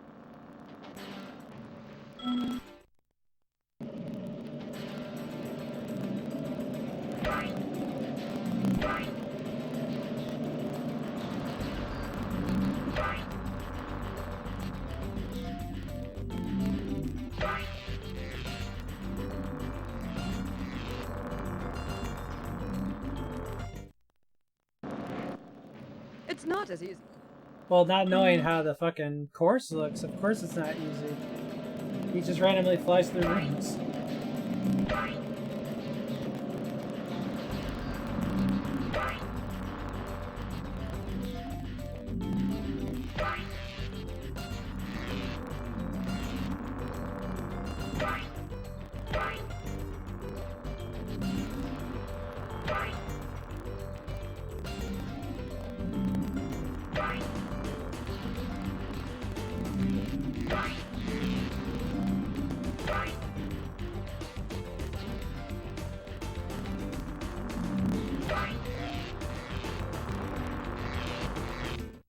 Also, he can make narrower turns than I can. It's not as easy.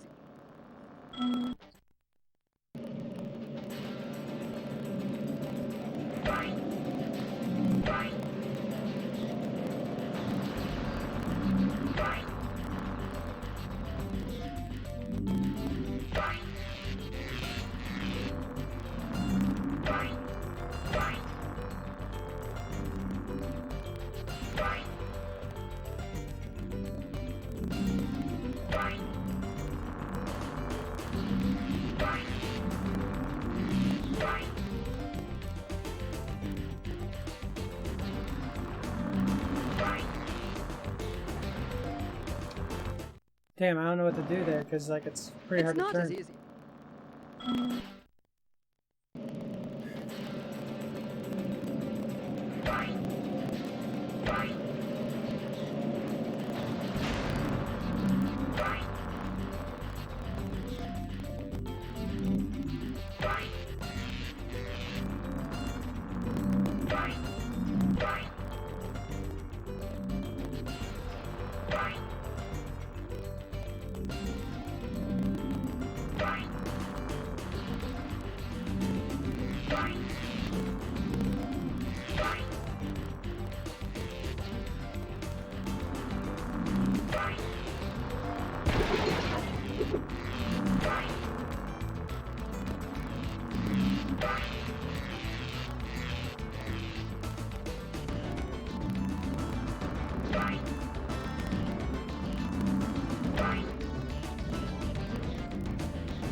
Great job, Spyro.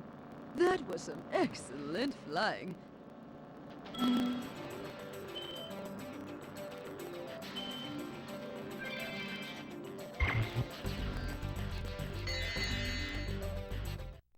Whoops.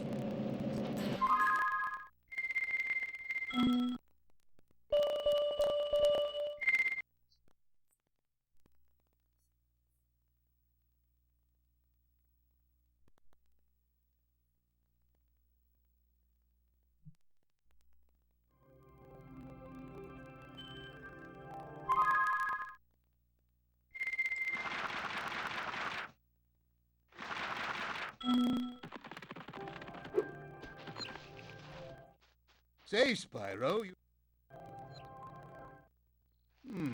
Yes, the sparkling beauty of those gems seems to have jogged my memory.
Spyro, the idols we were carving have come to life! They've locked us out of our temples and stolen our food!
here with all our tools, and the giant idleheads won't let the workers in unless we can solve the 3 puzzles they've given us.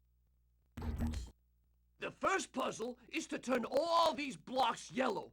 If you have trouble, come back and talk to me.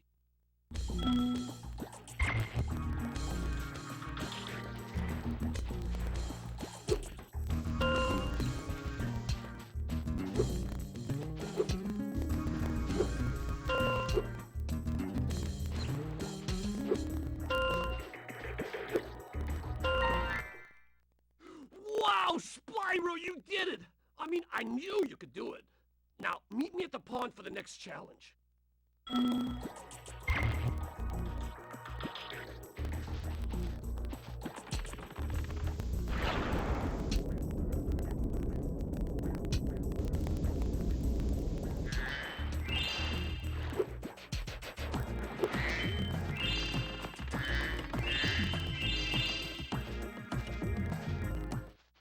This idol says he's hungry and won't be satisfied until he's swallowed 10 fish. He's got a sensitive stomach, so watch what kind of fish you feed him.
I like the wait for like a second.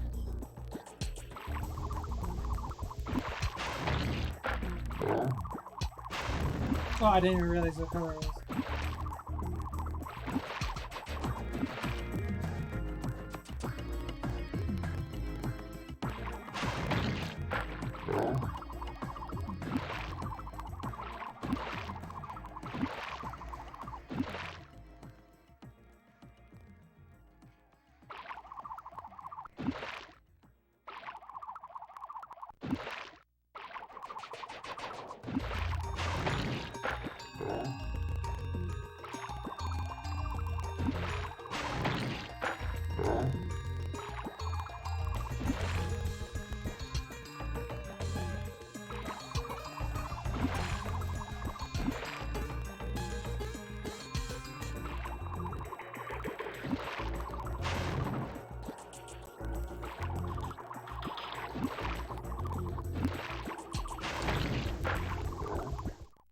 Okay, Spyro, just one more puzzle to go. I'll meet you over by the college stones for your final challenge.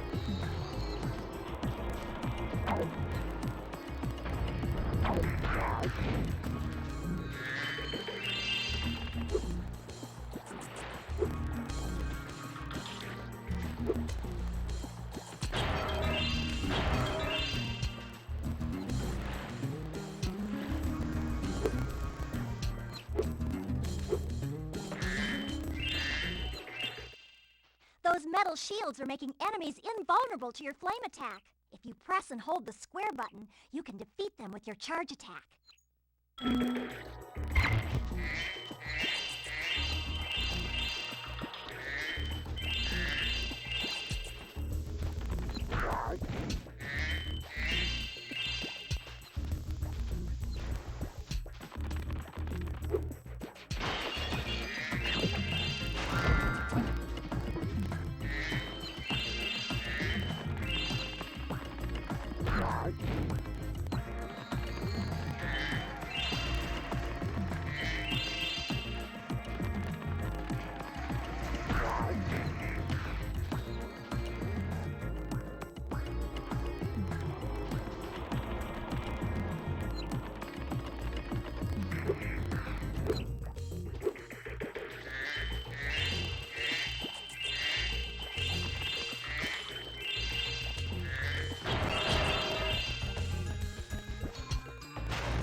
To aim the camera left or right, press the L2 or R2 button.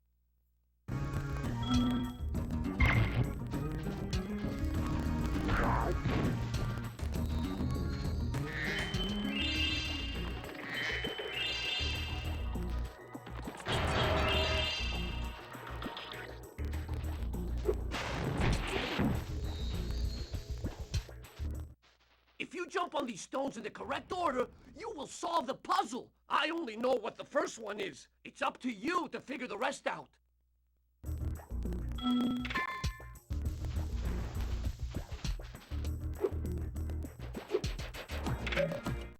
If you jump...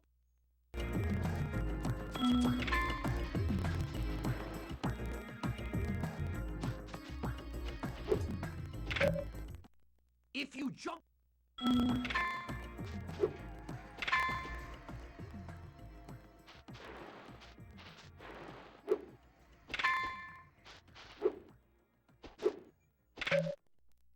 If you jump...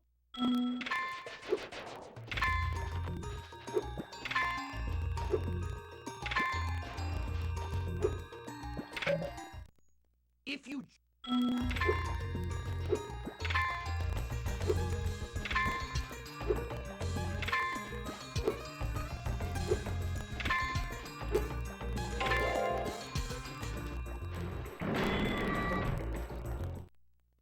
Nice job, Spyro. You're pretty smart for a dragon. All I have to give you is this shiny thing I found in our toolbox.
Spyro, you're pretty tough. If you ever want a permanent job, we've got a place for you here. For the moment, I want you to have this talisman.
Look at that.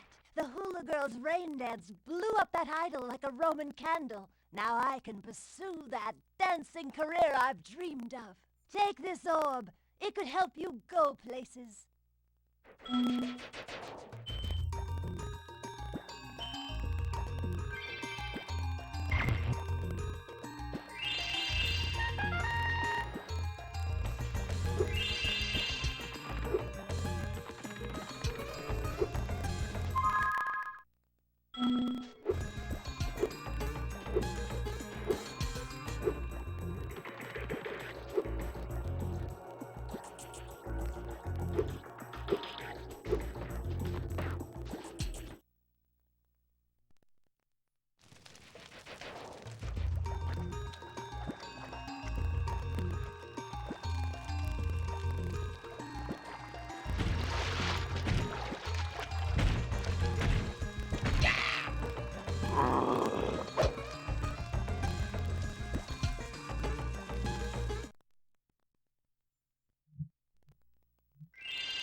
That works too.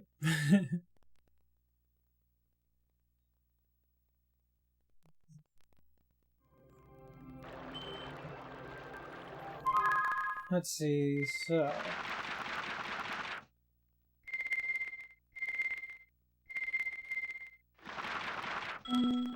Still need to learn how to climb.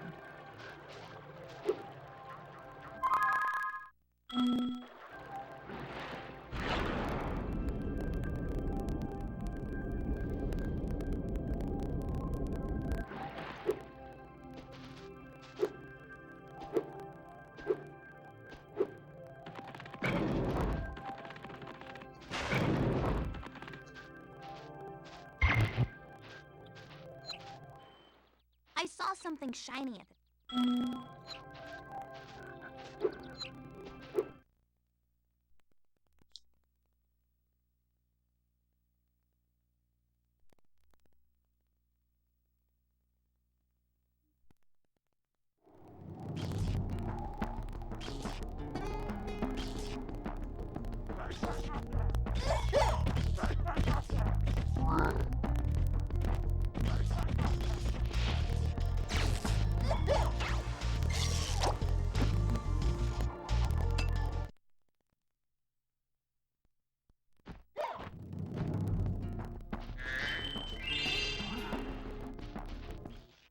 We've always had trouble with the gear grinders, but now they've set up force fields to separate us. If you can find diodes, you can use them to turn off the force fields. I think there's a diode around here somewhere, but my eyesight isn't what it used to be.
Thank you, Spyro. You've deactivated all of the electric barriers. We've been guarding this talisman from the gear grinders. Please, take it as a reward.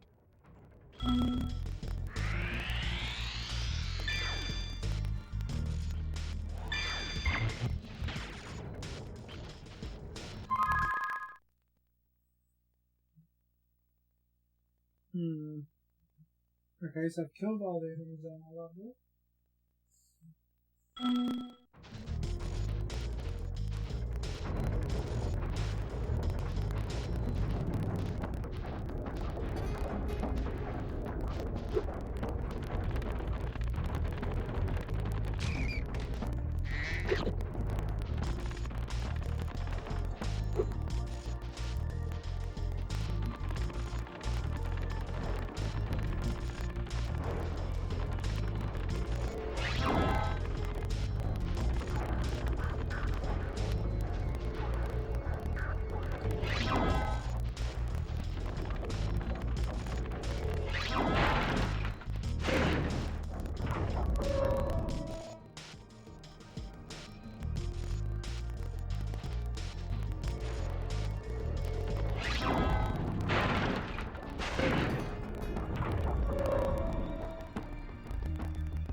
Oh, these gear grinder thieves keep taking our lightning stones. If you can replace them all and activate our generator, I'd be very grateful.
Thank you, Spyro. I found this shiny thing mixed up with our lightning stones. Please, take it as a reward.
Spyro, do you see that big building over there? The gear grinders are using it to steal our electricity. Please help us by shutting down the machinery inside.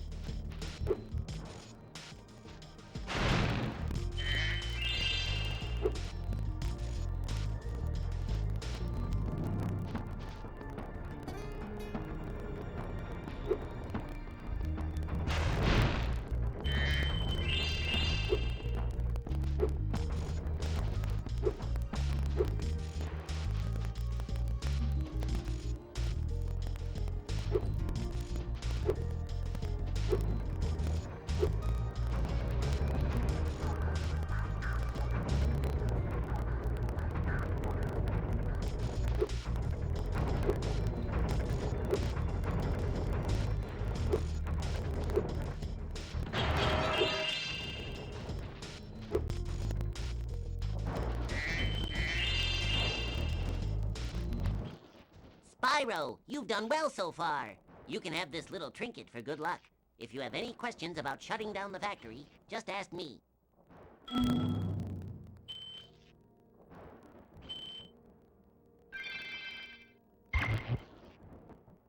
The next glides get tricky. You'll have to use your hover maneuver to make them. Press the triangle button during a glide to hover and get extra height. Remember to press triangle when you are very close to the windmill, or you won't make it.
Where I'm confused with.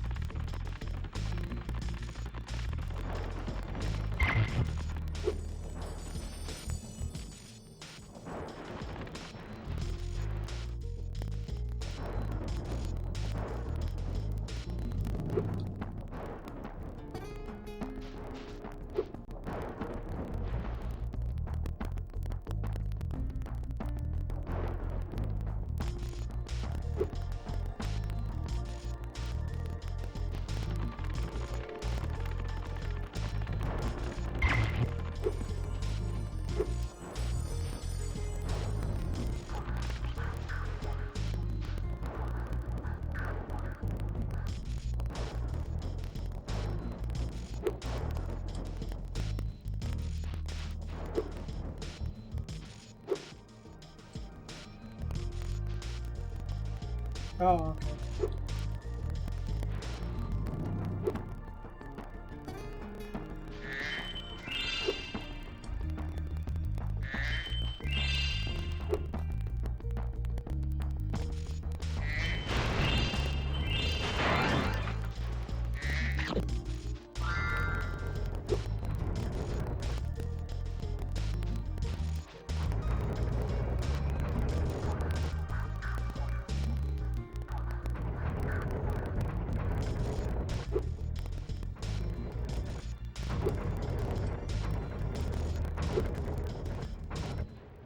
Spyro, help! The switch to turn off the gear grinder factory is in that room, but, it's awfully noisy in there.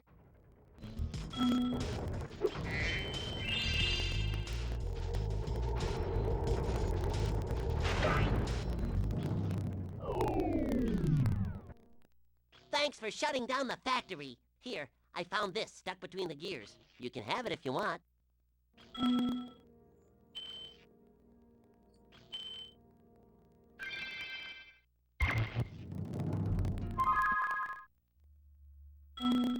So I'm just missing 10 gems. Where the fuck did those go?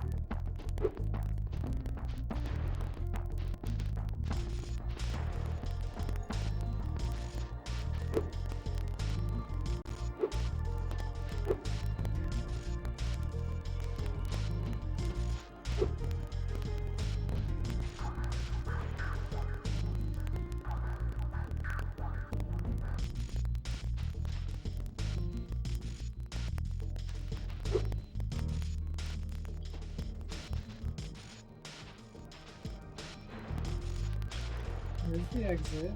But I just need 10 gems. Or a gem worth 10.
Oh, there it is. I see it.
Hi, Spyro. It's a good thing you're here. If you can help shepherd those baby turtles over there to safety, I'll be mighty grateful.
The water workers have boxed up most of our baby turtles. The boxes are incredibly strong. With a more powerful flame breath, maybe you could break them open and release the turtles.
Thank you, young dragon. The baby turtles will be safe up here. Please take this talisman as a token of our gratitude.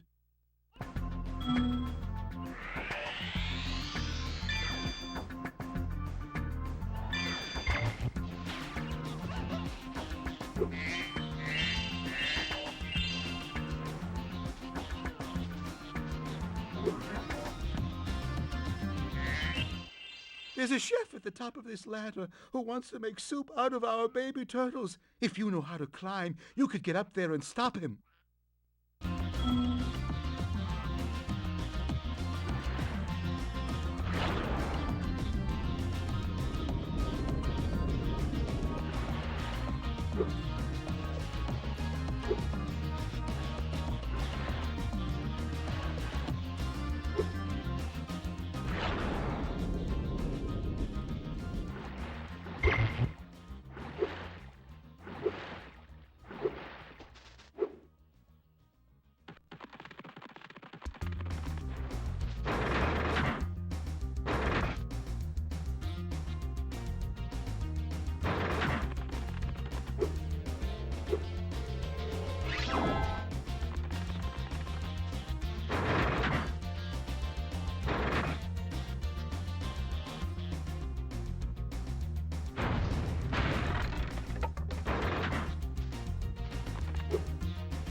Impressive! Most impressive. Please take this sacred, thingamajig as a token of our everlasting gratitude.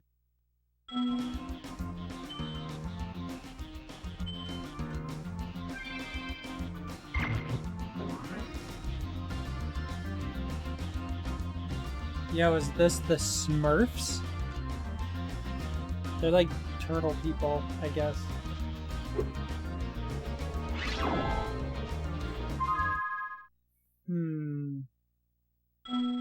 I need climbing.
The funny-looking guys with the shock sticks have drained all our water. We can't get it back unless someone activates the switches they're guarding.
Hi, Spyro. You must be tougher than you look to get here. All the same, you won't be able to get past the metal sharks up ahead. I suppose I could let you borrow my submarine, though. For a modest fee, of course. A pleasure doing business with you, Spyro. This submarine is 100% shark-proof. I guarantee it.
Our world is wet again.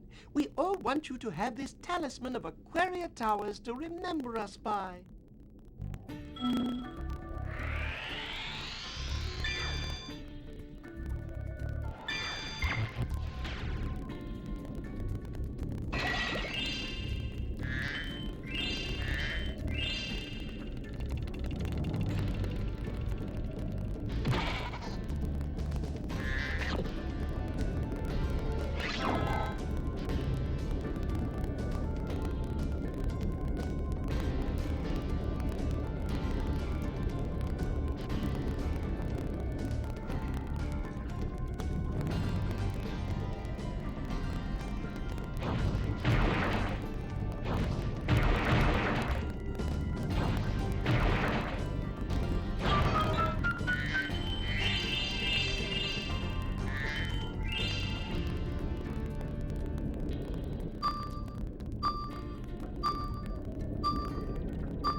Oh.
I've been trying to tame my new pet manta ray, but he just won't obey me. Hey, you're just about the right size to ride on his back. Great. Hop on his back and guide him through each of the rings of bubbles as it appears. And remember, he's brand new, so try not to get him dented or scratched up. When are we gonna watch The Sexorcist 69 420? A bunch of old dudes smoking Virginia Slims.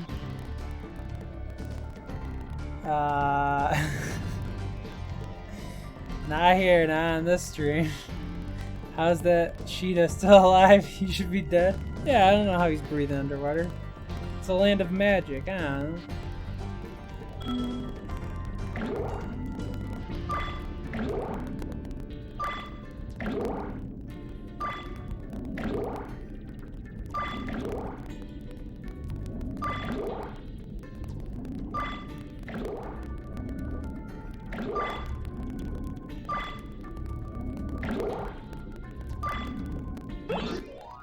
Well done! I suppose I owe you something for that. Here, take this orb. I found it in one of my flippers.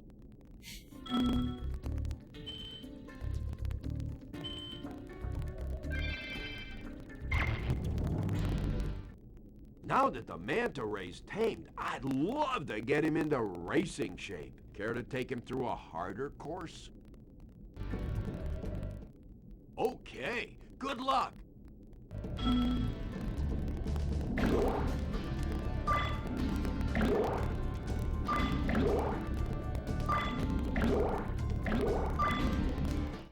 What? Pretty wild ride, huh?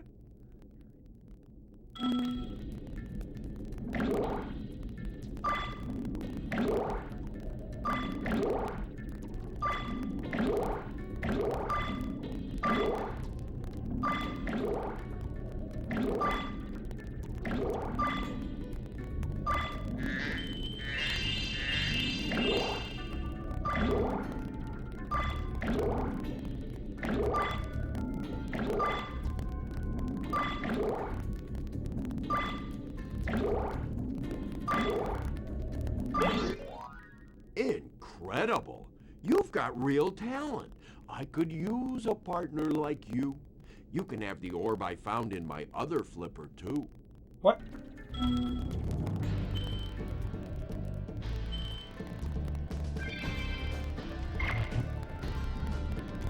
Yeah, the cheetah's fucking with me. He knows I need those to return home. Yeah, he's already gave me 3 of them. No, he's giving me 4 of them. I'm sorry, he's giving me 4 of them. Like, come on, man. You know I need those, right? Making me race him and shit.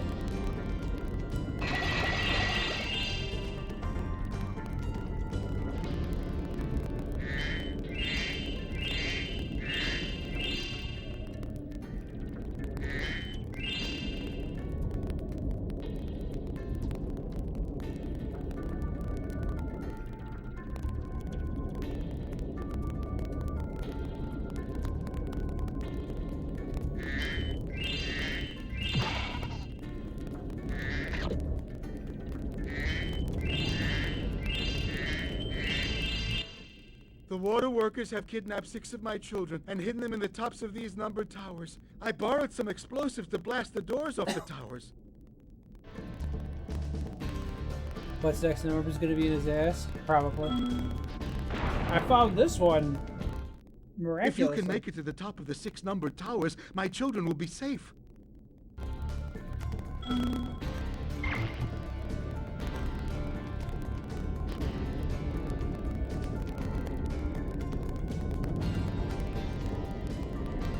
Oh, it won't let me swim off into the oblivion. Watch. Nope. All I want to do is swim off into the oblivion. I want to swim off into darkness. I want to see if there's like giant monster fish out there that are gonna kill me.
have no idea where number 5 is at.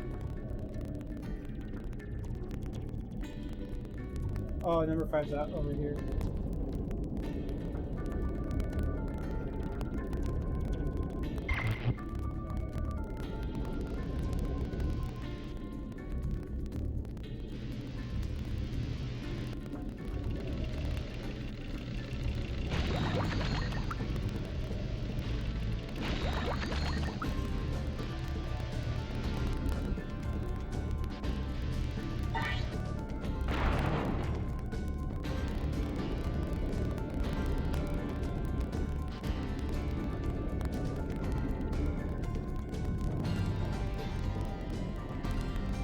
Where's that sheep in that over there?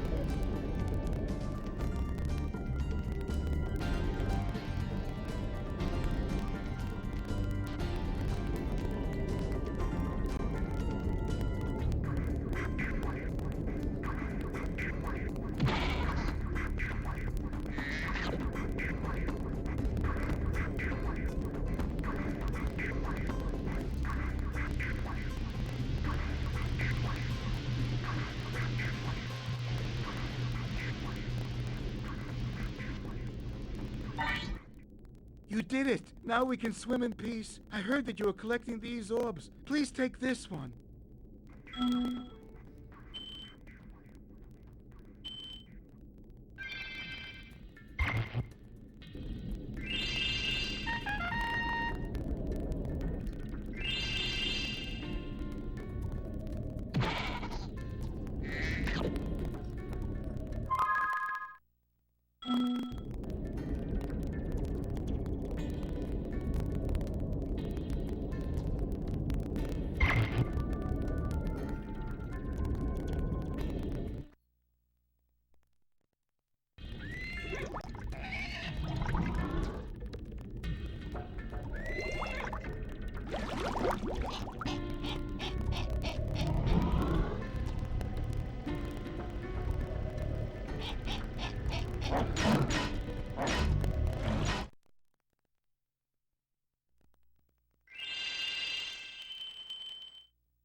Well done, Spyro. Now that you have 6 talismans, this door will open.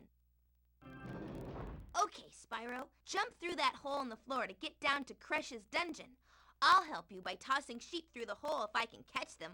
Good luck.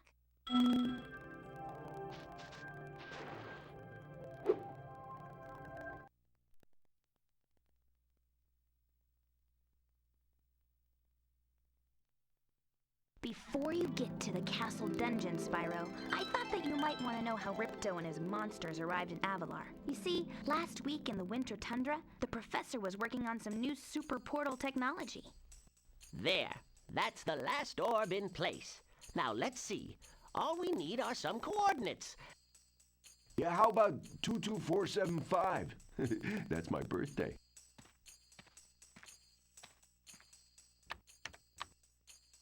No, Hunter, don't! What?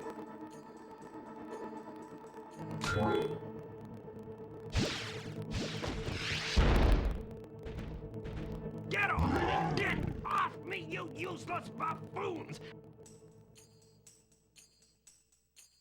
Why can't either of you? Where are we?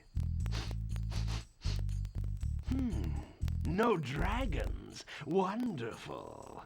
Crush, go back and pack my bags. We're moving in. Say hello to your new king. Professor, shut it down! Hurry! Oh my, I can't see the switch. I think I've broken my glasses.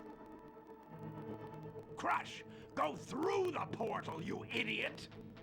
Tell all your friends to take the orbs and scatter them throughout Avalar, quickly! No! Go! Crush! Get the orbs now! No! You despicable little creature! I'll kill you! This is bad news for Avalar. Hunter, Why didn't you chase him? Yeah, I would have gone after him. But didn't he say something about not liking dragons? Professor, could we catch a dragon to help us? Yes, I think so. We'll need a world that has an alignment much better suited to intercepting one of these creatures. How about Glimmer? Good idea. We better go right now.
Now, Crush! You may have been able to defeat that simpleton, but Gulp will be more than a match for you. Bring it on, Shorty. Gulp, come here now! Destroy him, and make sure it's painful! What? The roof? Gulp, get me out of here! So long, dragon. What a wuss.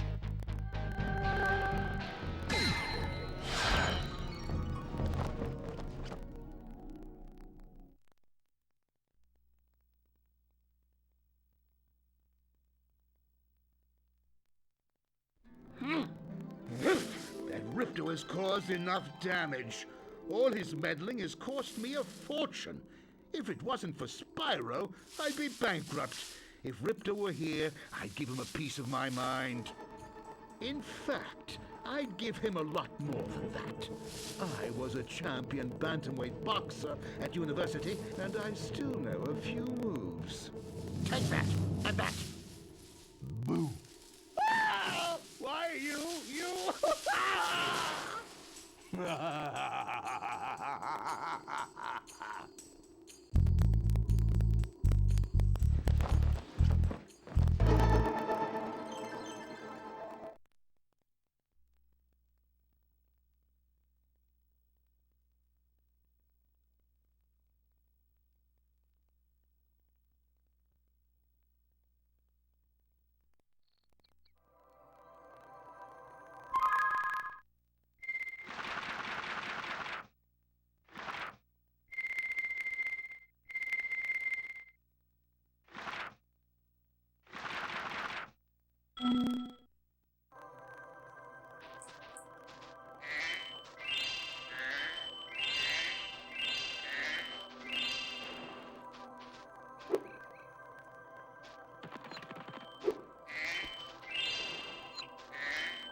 Legend has it that there is a portal to Zephyr here, and legend also has it that I know how to activate it.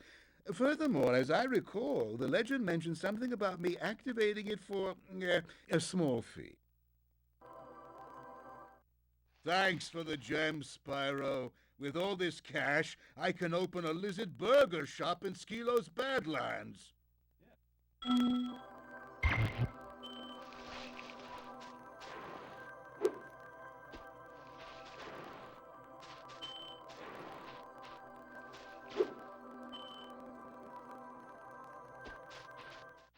Well done, Spyro. The power from your orbs has activated the whirlwind.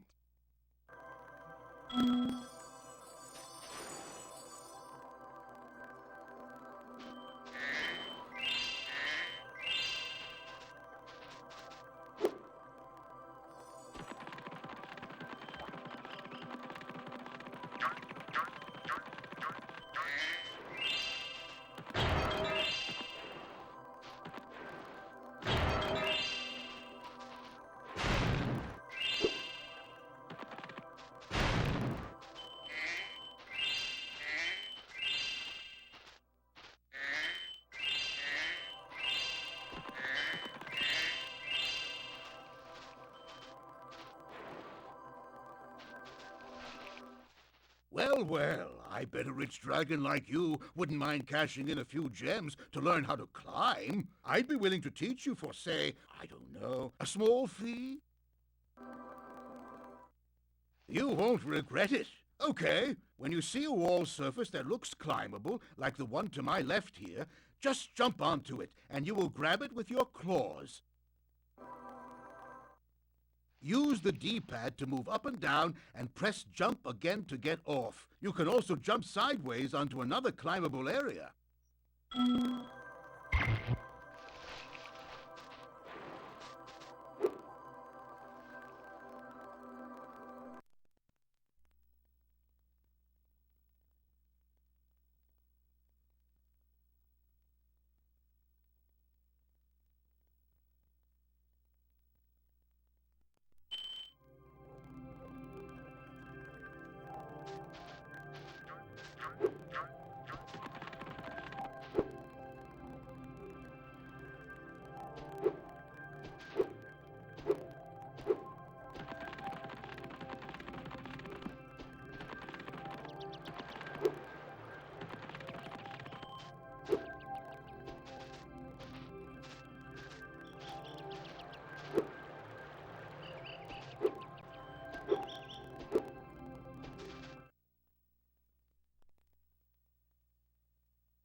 Alright guys, I'll be right back. I'm gonna take a quick break.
Alright guys, I am back.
Head on up the ladder.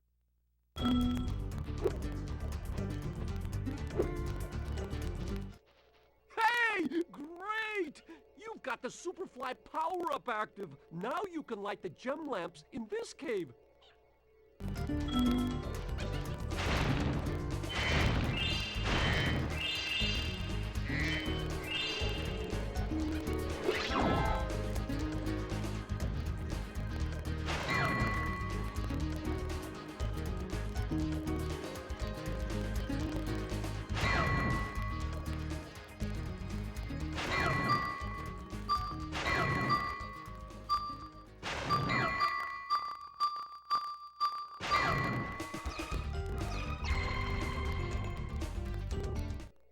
Thanks for helping me light the lamp, Spyro.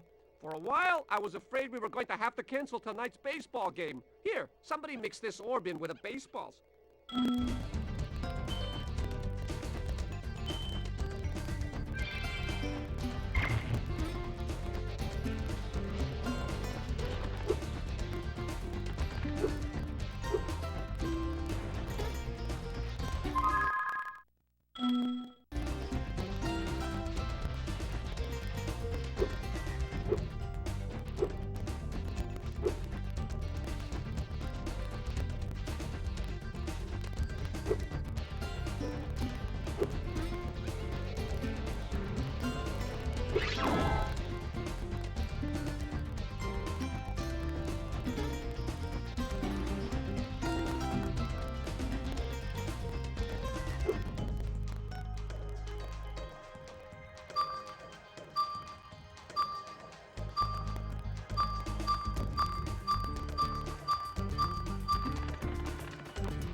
Check your guidebook by pressing the start button and choosing...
Hi.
The waterwork.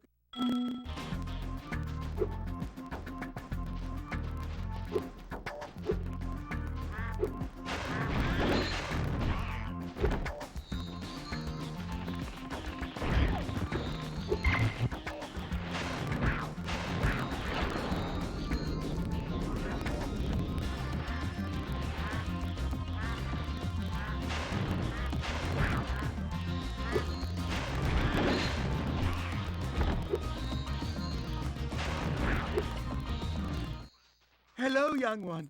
There's a chef up at the...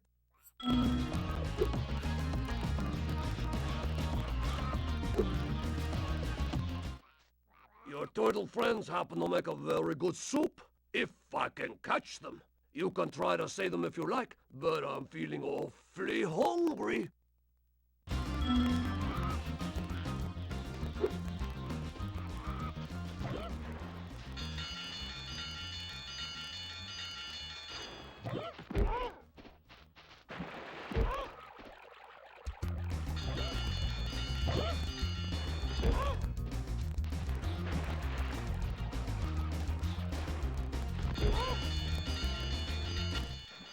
So, you saved a few turtles. There are more where those came from. Here, take this orb and go away.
Thank you.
Impressive! Most impressive. Please take this sacred, thingamajig as a token of our everlasting gratitude.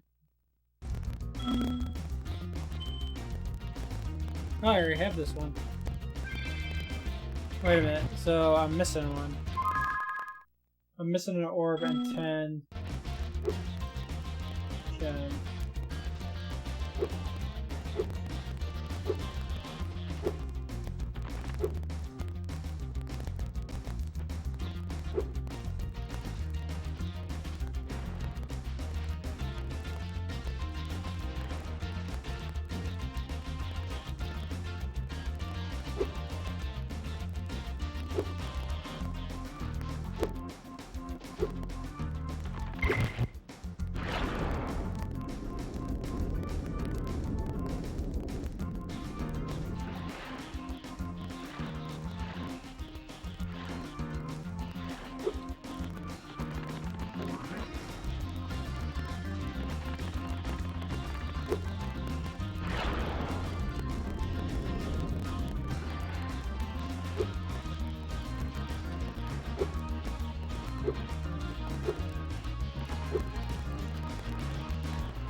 Hello, young one.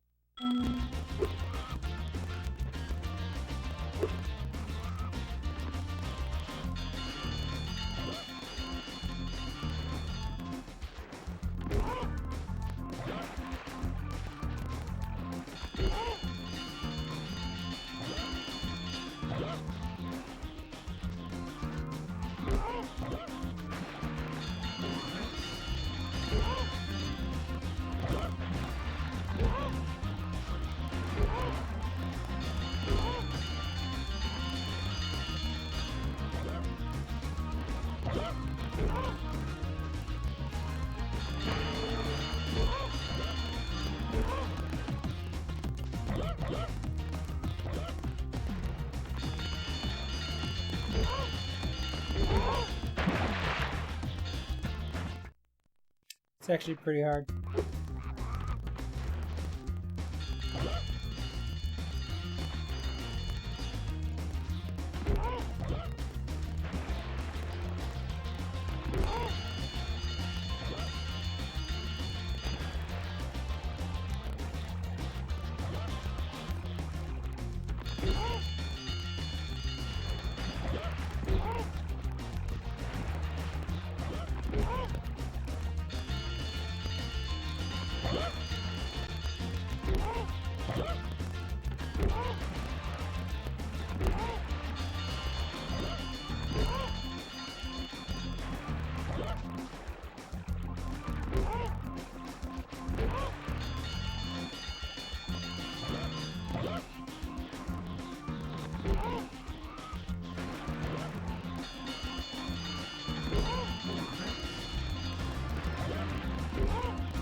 Rats! You save every turtle on the beach. Here, take this. I was gonna use it to buy potatoes, but now I don't need it.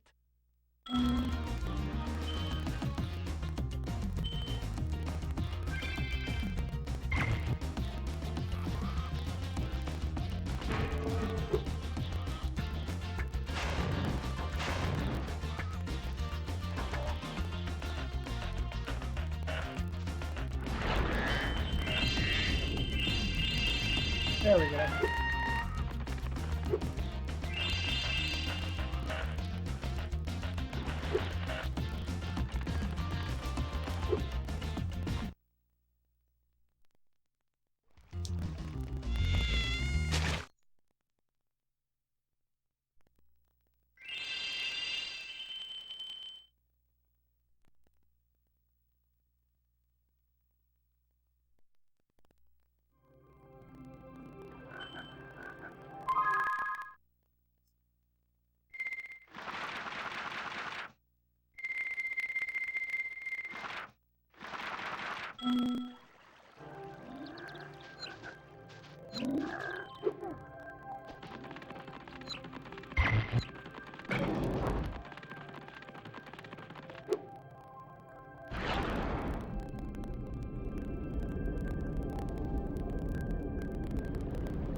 Oh, Spyro, hello. I was just having trouble with this door, and I think some orb power might unstick it. I see you've collected a good number of orbs there.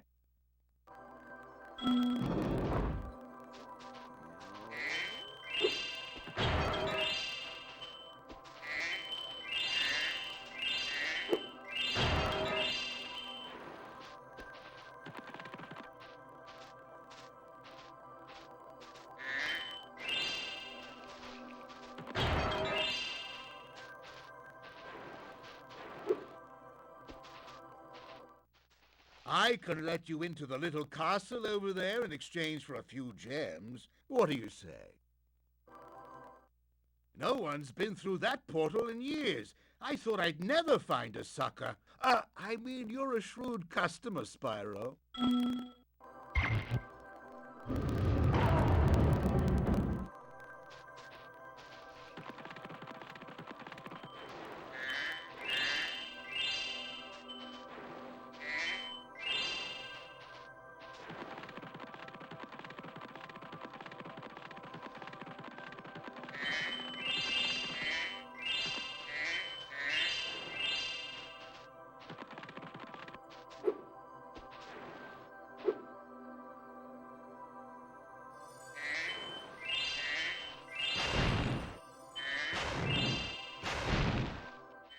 I would love to let you enter this speedway free of charge, Spyro. Love to. Unfortunately, the speedway rules require me to charge a small fee. You've chosen wisely. I bet a quick dragon like you will win your money back in no time.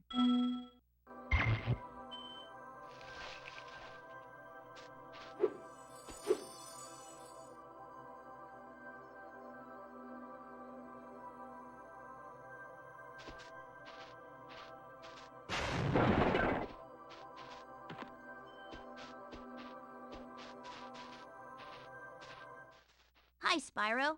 Ripto and Gulp are hiding out in a room in the castle below us. You'll need all 14 talisman in order to break the lock and get to them.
Where's the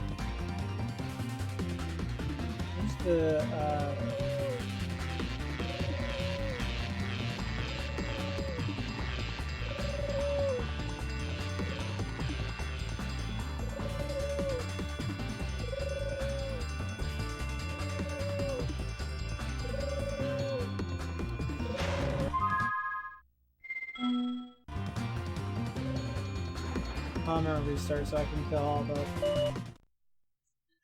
all the birds.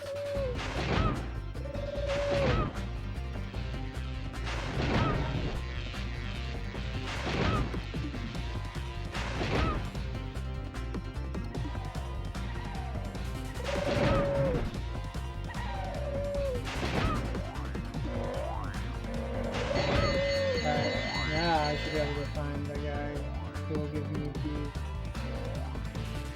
crystal. For the orb, I mean.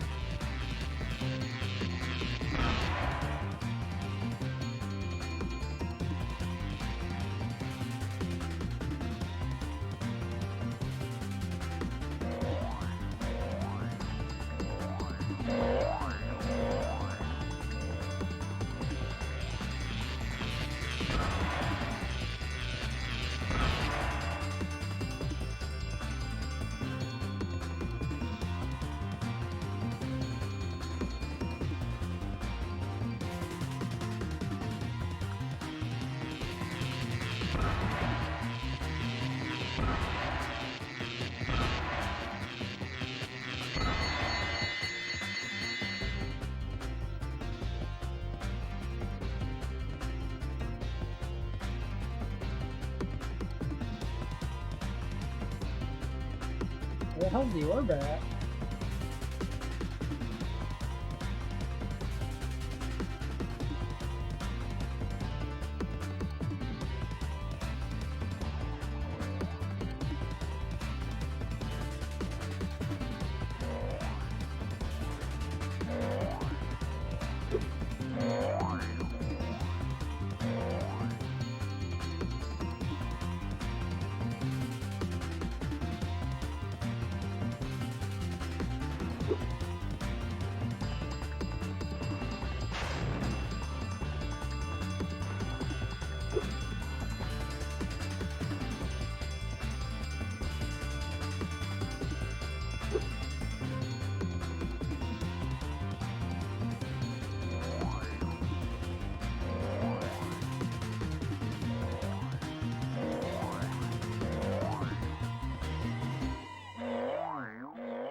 Trying to find the orb, I don't know where the hell's at.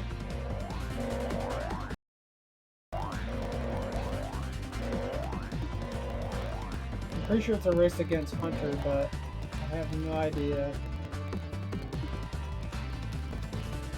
where he's located at.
I lost as to exactly where he may be.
How's this orb at?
We've been having a crime problem here in Metro Speedway, but I think you might be able to help. A band of cat burglars have been raiding my re-election funds by scaling the walls of the buildings. Would you be willing to help get rid of them?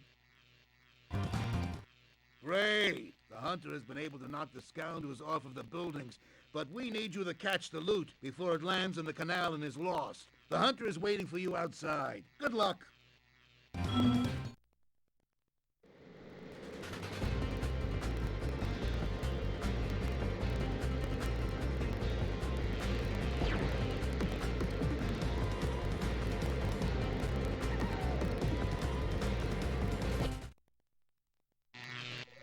It looks like you...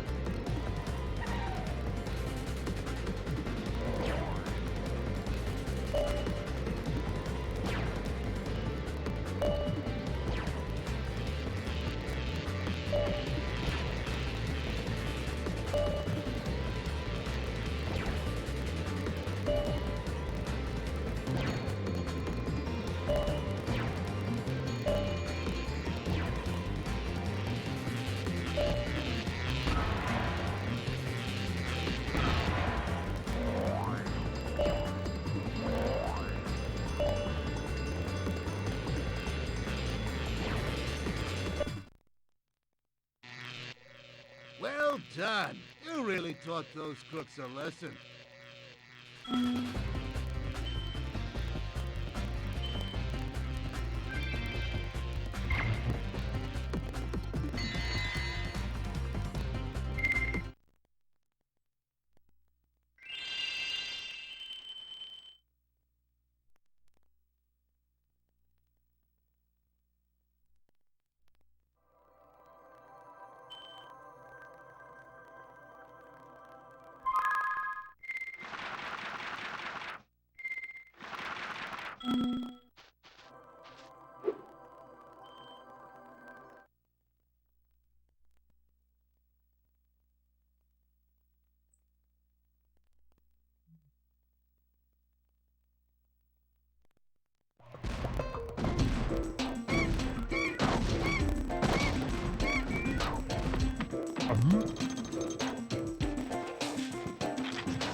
Okay, Spyro. Looks like we got us a bit of a situation here. The Breeze Builders have got us pinned down, and we've been waiting for a volunteer to blow up their munitions building. Looks like you're it.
Did that bird blow itself up?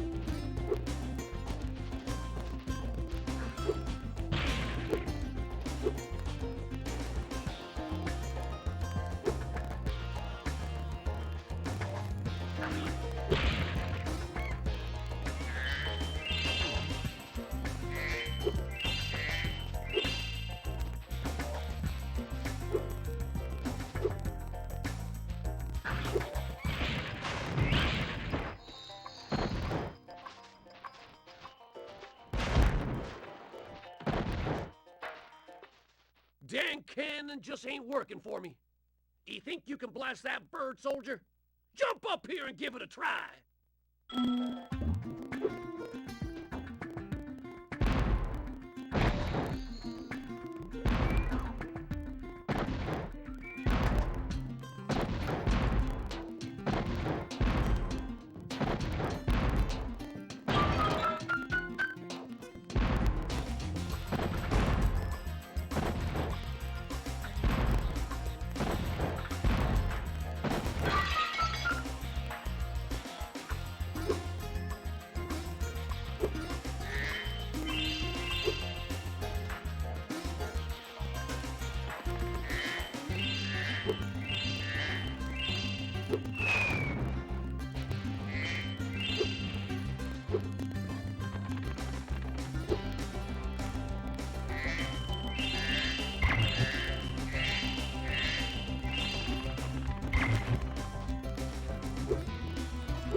What light from yonder window breaks?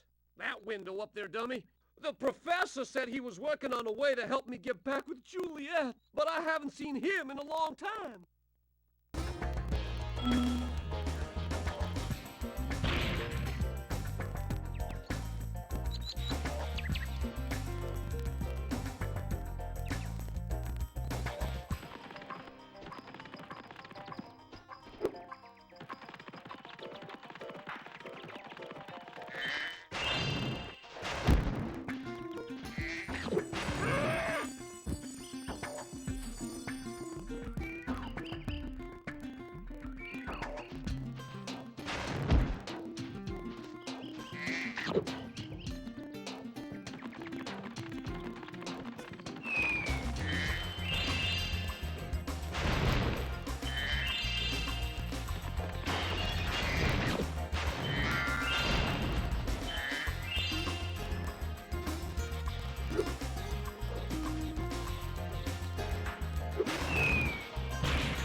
explosion. It sure is a good thing I had my helmet on.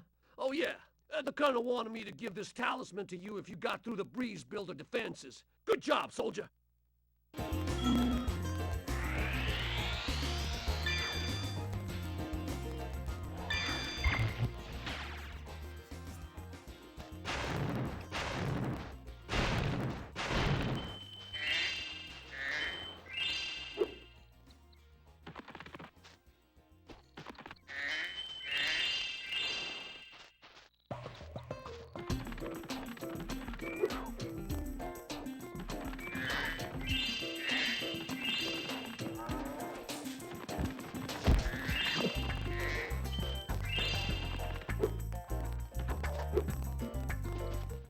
My name is Little Bo Peep, and I have lost my cowlicks.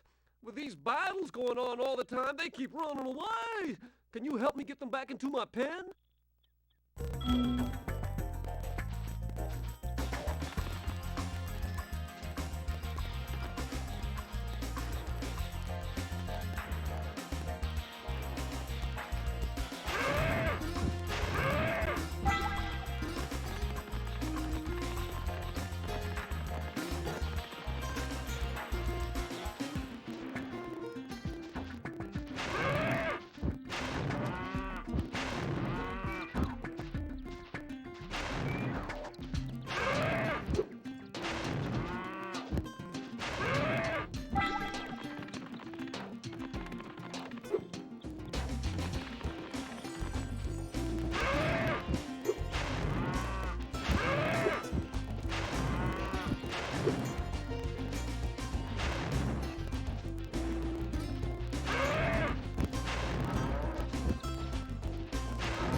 Thanks, Spyro.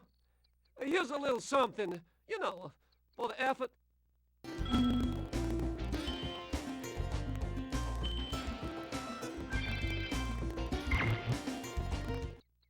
There are 2 more cowlicks out there somewhere, but I haven't seen them in days.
Spyro, my boy, I've got a magic bean, seed, for you in here somewhere.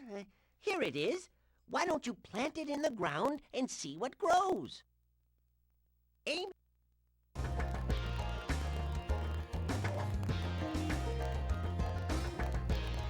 Aiming the seed by holding down the triangle button will make this easier.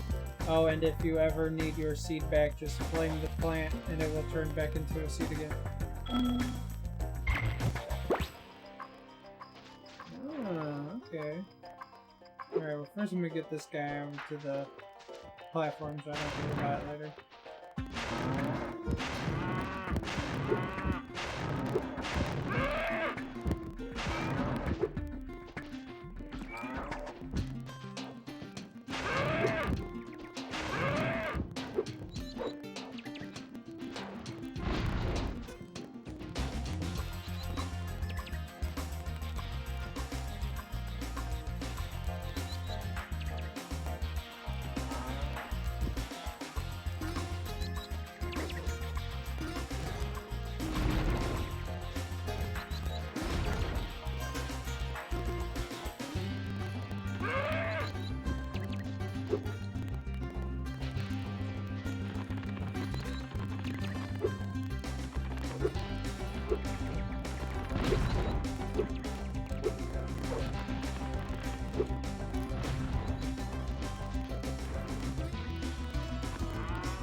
Well, I am impressed. You got all 7 cowlicks for me. Here's a fair reward.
Well done, my boy! Here are 2 more seeds to get you the rest of the way. Oh, and take this with you if you don't mind. It's been cluttering up my pockets. Bro, I need those to go home. Why are you...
Romeo, Romeo, wherefore art thou, Romeo? Oh, there's Romeo. You can have this. I don't need it anymore.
Spyro, the Ice Wizards have imprisoned our leader, Shaman Tuck.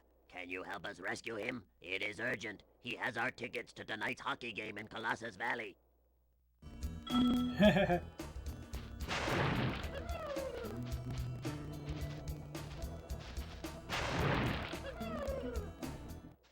If you get on the catapult, we'll help you across the chasm.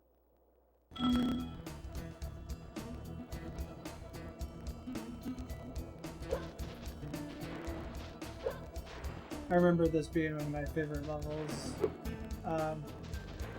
back in the day. This and the volcanic desert level.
Watch! We'll help you climb this wall up ahead.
Hello there, Spyro. I could arrange for you to cross this bridge for a small fee.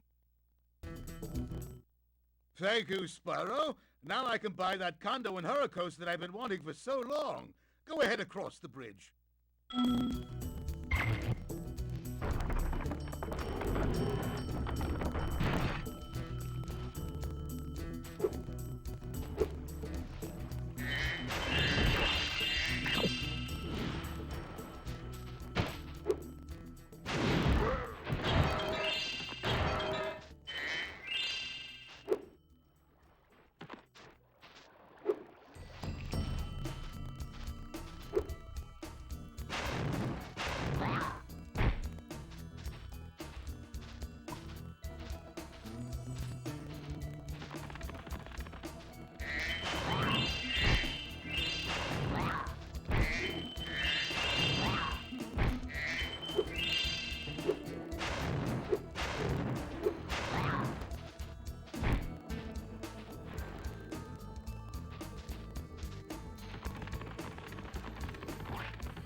This whole area is infested with creepy Draclets. You might be able to help us get rid of them, if you could fly.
have saved us all from a grisly fate. Please, accept this orb as a small token of our thanks.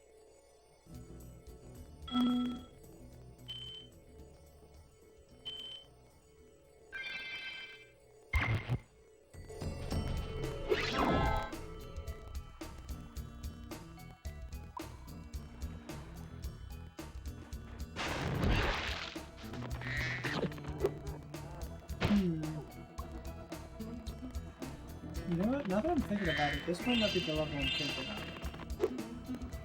Because I don't remember doing this on the level that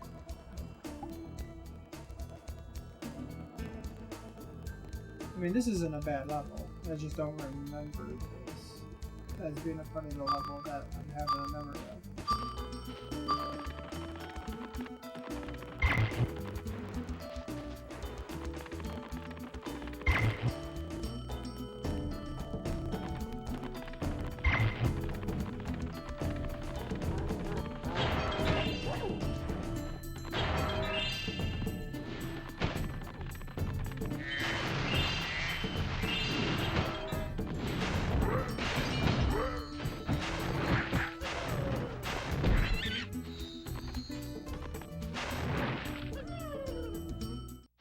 Thanks, Spyro. Just hold tight for a second and look out below.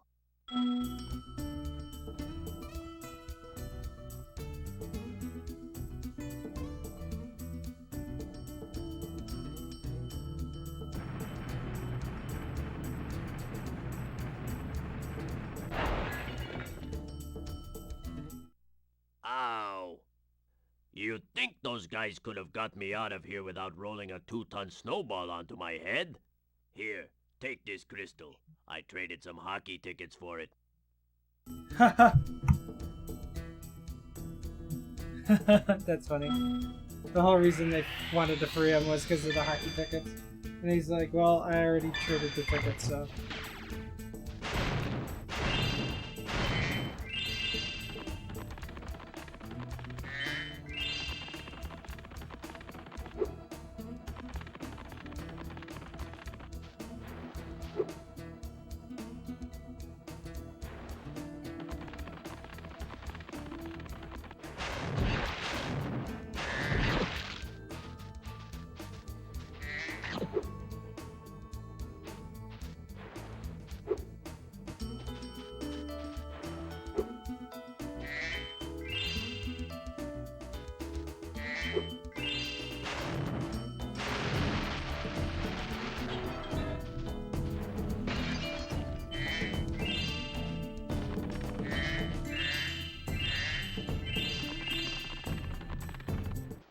I lost my pet snow leopard. I was busy fishing, and when I turned around, he was gone. I hope George didn't get eaten by the Draclets.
You found George. I'm so glad he's safe.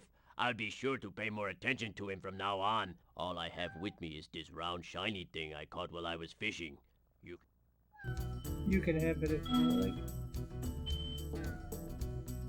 I don't mean to. I keep accidentally cutting these guys off. I don't mean to.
Okay, this might be one of the levels I'm thinking of that is one of my favorites.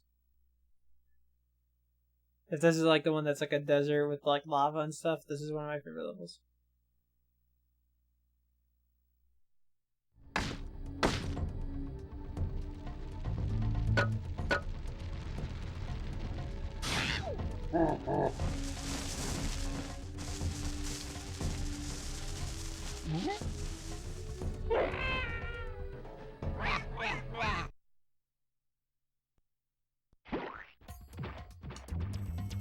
Yep.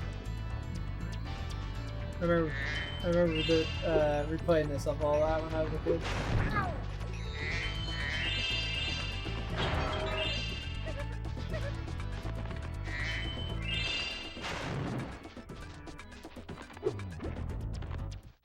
Hey, Dragon. I hear you're pretty tough. I bet my cousin Glug you wouldn't be able to make it through Badlands without getting singed.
Spyro, Our village is being overrun by lava lizards. Can you get rid of them before they eat my little buddies? I'll lower the bridge for you so you can get over there.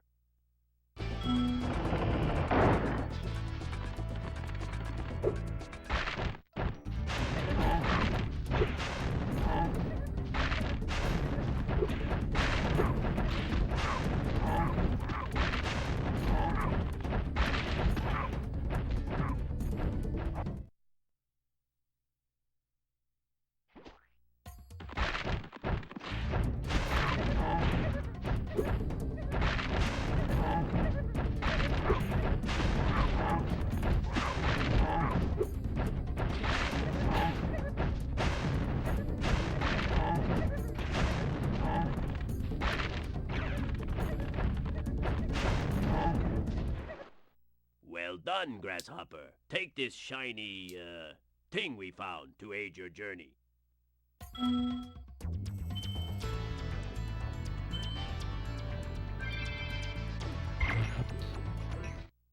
Uh-oh. It looks like more lizard eggs are dropping down. Are you ready for another challenge?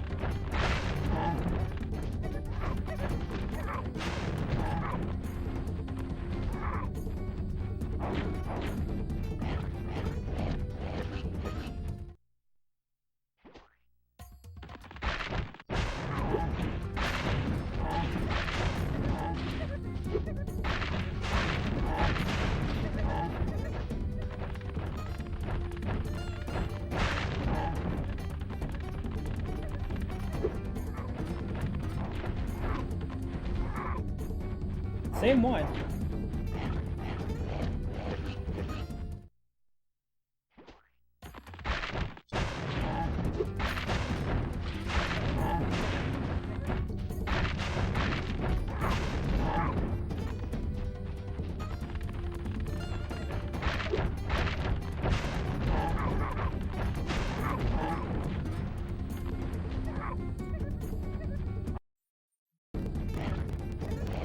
I got stuck because that was the only reason it fucked up.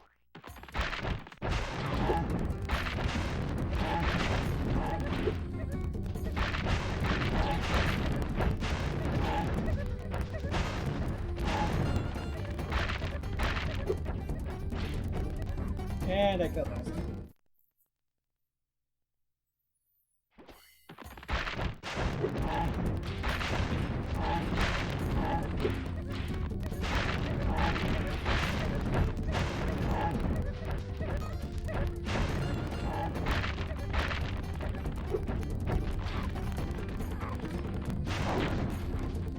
What?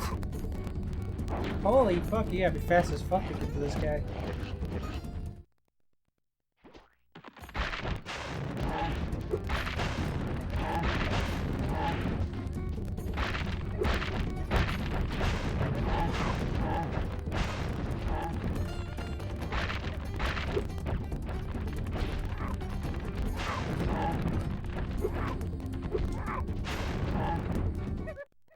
Thank you for helping us again, Spyro. You deserve another shiny thing. I was going to use it as a nightlight.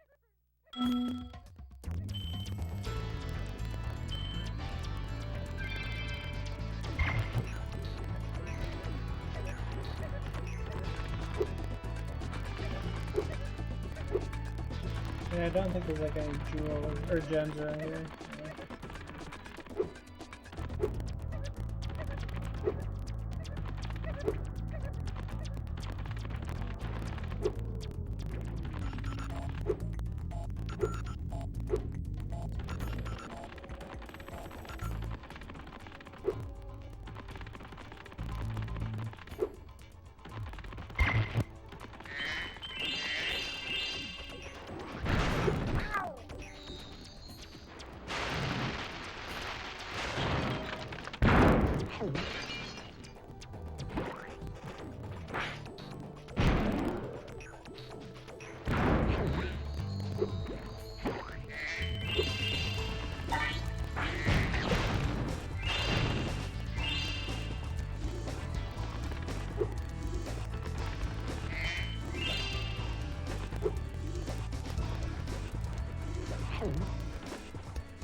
I didn't even mean to fall in there as an accident.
I'm so sad. Those pesky lava toads have stolen all my friend's bones. If you help me put him back together again, he'd sure be more fun.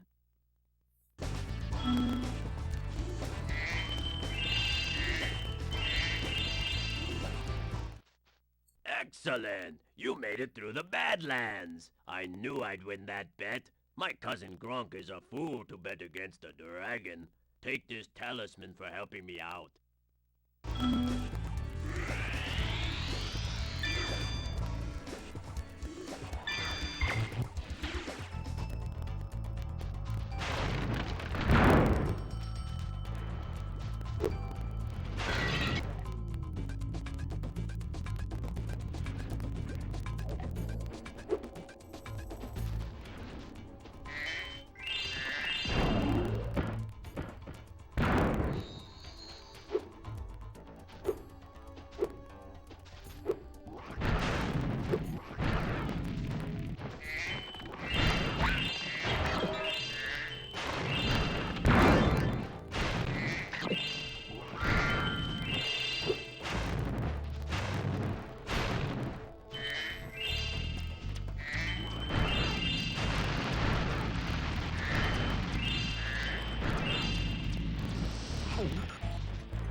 Excuse me? Okay, I was about to say hit that guy.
Come on, Spyro.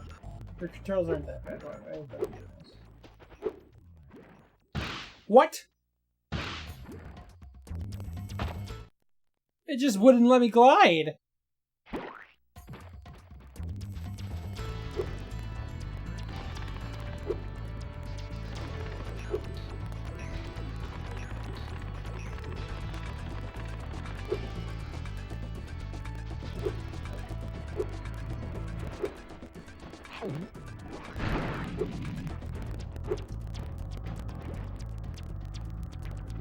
Okay, if I have one problem about this game, and so far this is really honestly the only problem I could think of, is it has like 10 controls technically.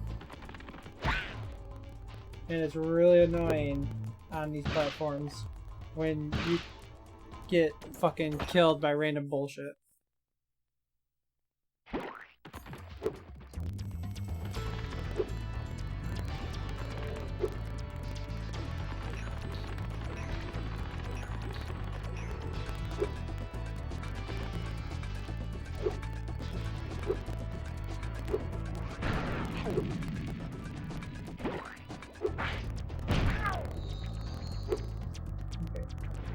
really just want to not keep doing this section right here. Because the camera is not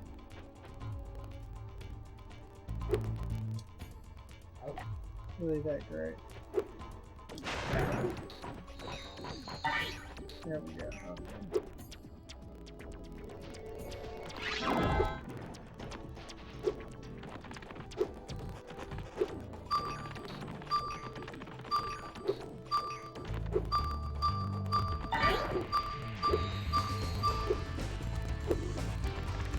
Yeah, it's like, I think this game's like pretty good, but it's definitely the platforming segments with the camera that really can give away like the flaws. Thank you, Spyro. Now I can put my friend back together. Please, take this as a token of my appreciation. A fairy left it with me a little while ago.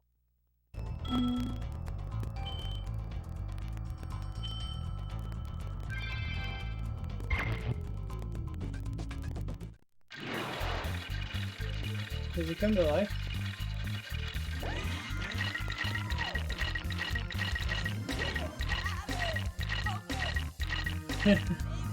I don't remember that.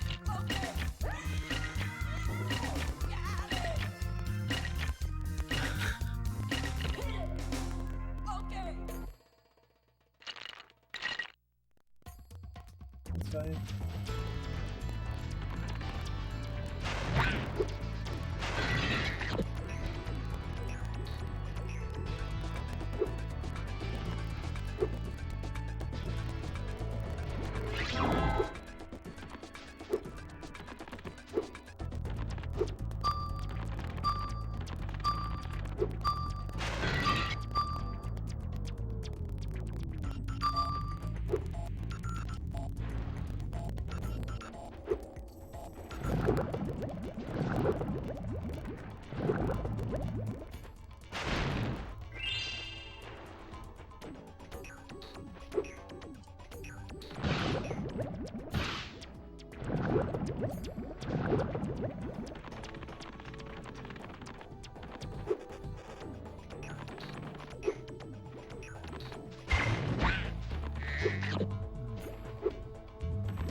I still say this is one of my favorite levels, regardless of any flaws. It's just... It was just that camera was sick. Not one of the words. Except for the glide. The glide thing, I don't know what the fuck was up with the glide thing. I don't know why that didn't happen.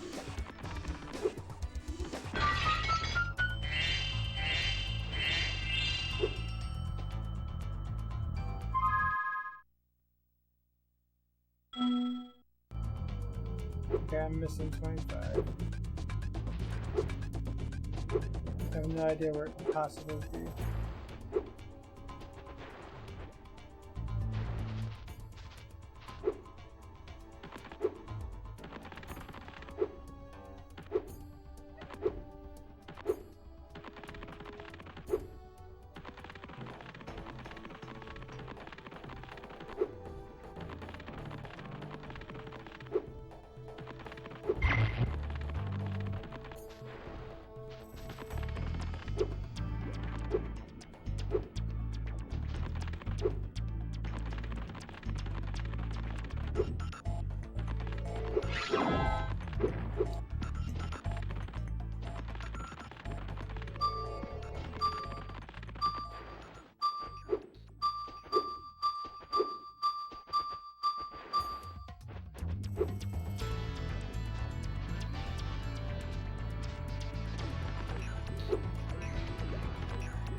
It must be on the lava. Oh, it's right there. Never mind. I see it.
Oh, it's like the opposite of the one level.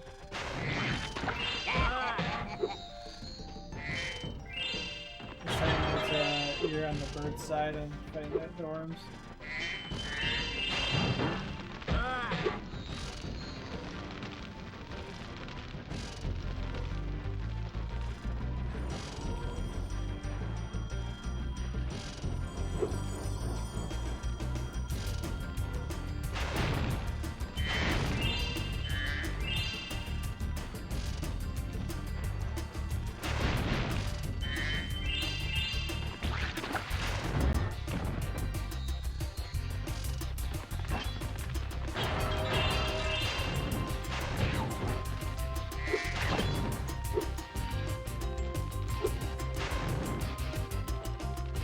Oh, I just realized the point.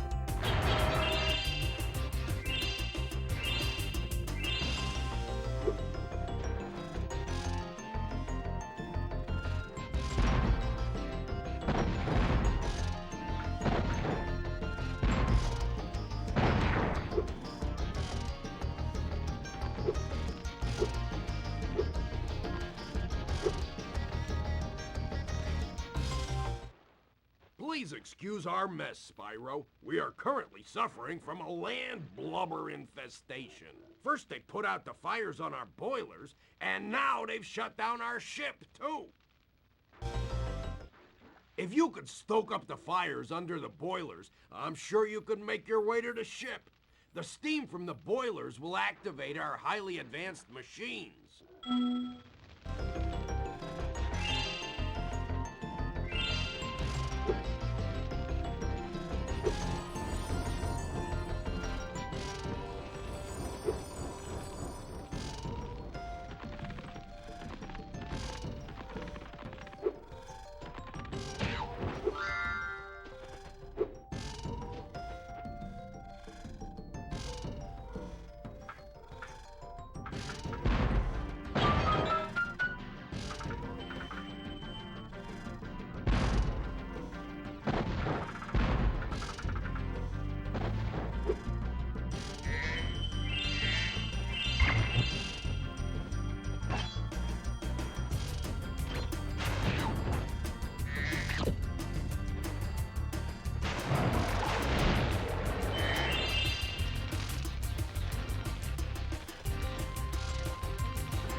Those land blubbers have littered these metal spike mines all over the harbor. If you can clear them out, I'll give you this orb I found in a clam yesterday.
Thanks for getting our ship fired up, Spyro. Now we can proceed with our counterattack on Zephyr. Please take this talisman as a token of our gratitude.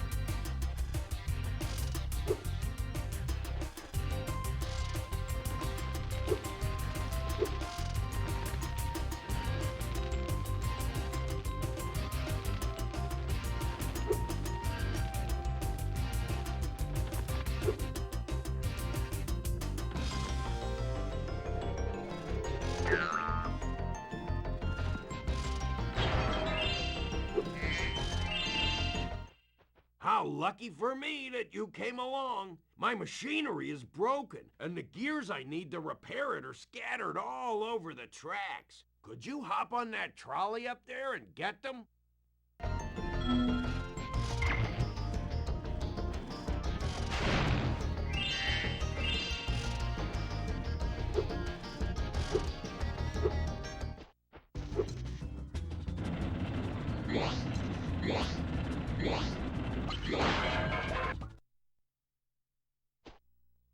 Trouble with the truck.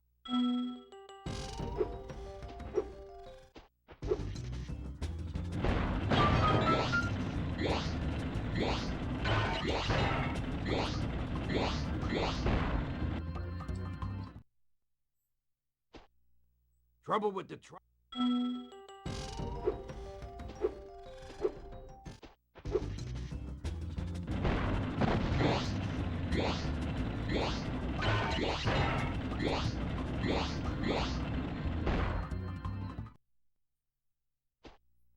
Trouble with the truck. Oh, I can move it? Okay, I didn't know that.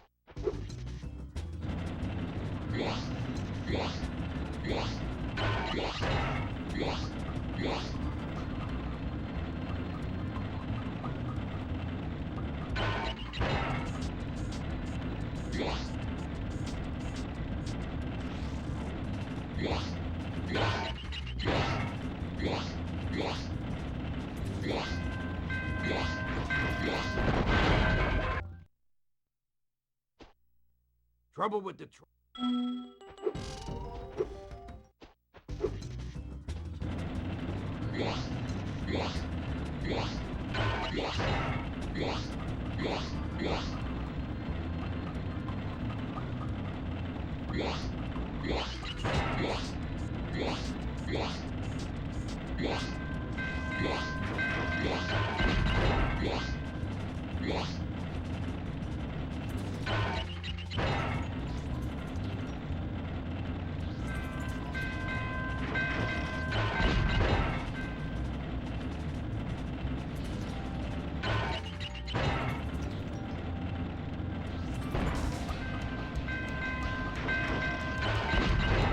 Oh, do you have to shoot that sign?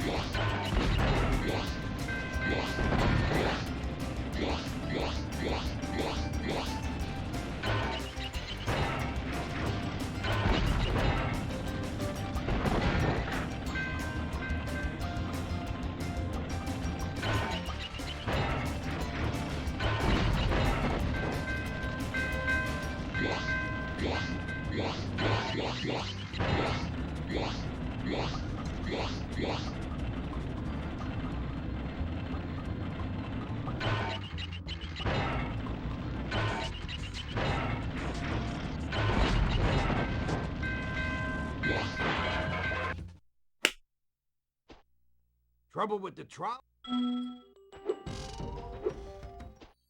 I almost had it.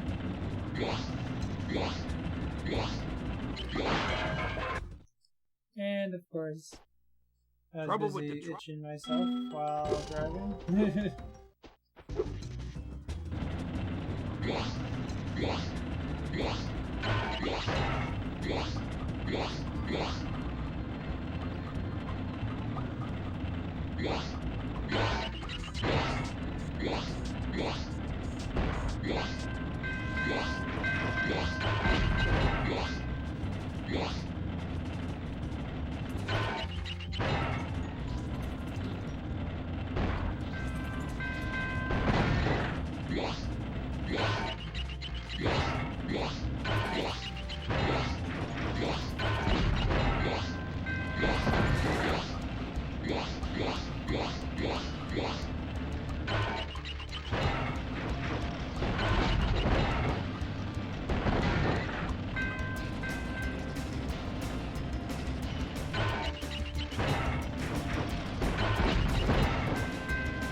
Trouble with the trolley.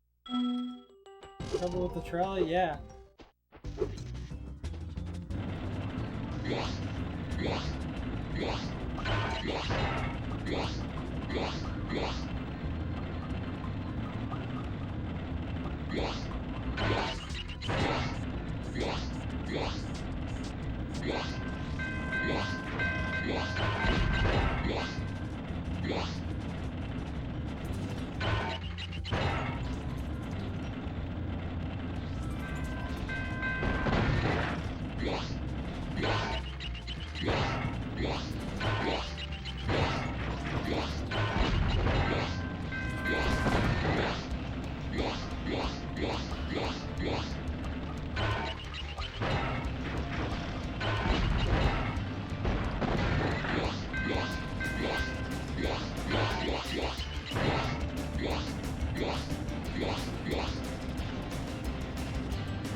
Trouble with the trolley?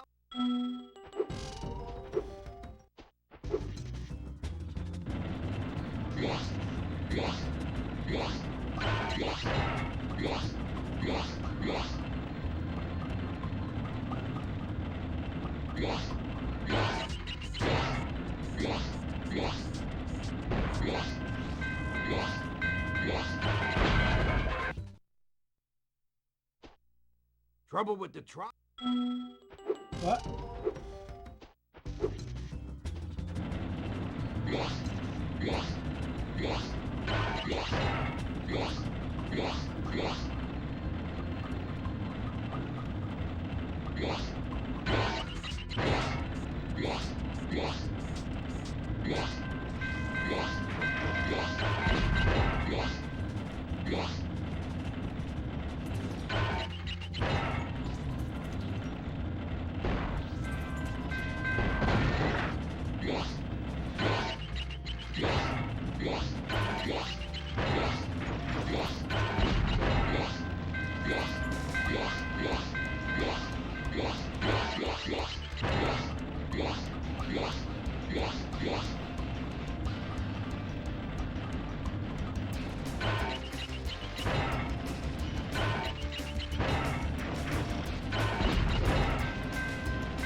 That was great work, Spyro.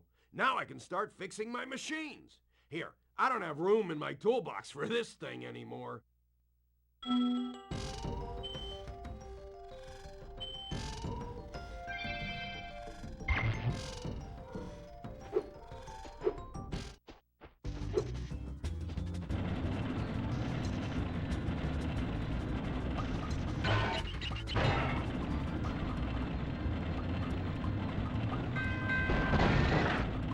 Thank you for the follow-up.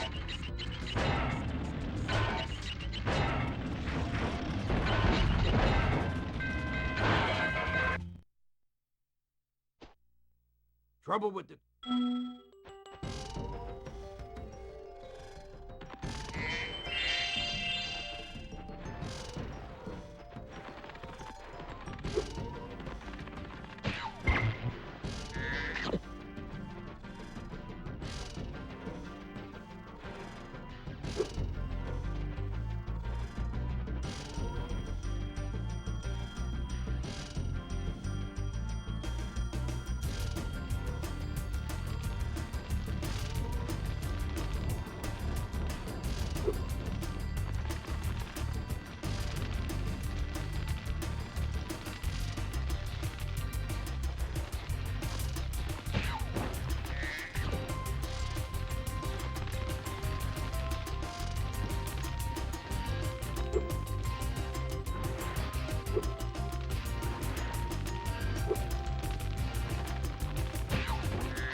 Thanks, Spyro.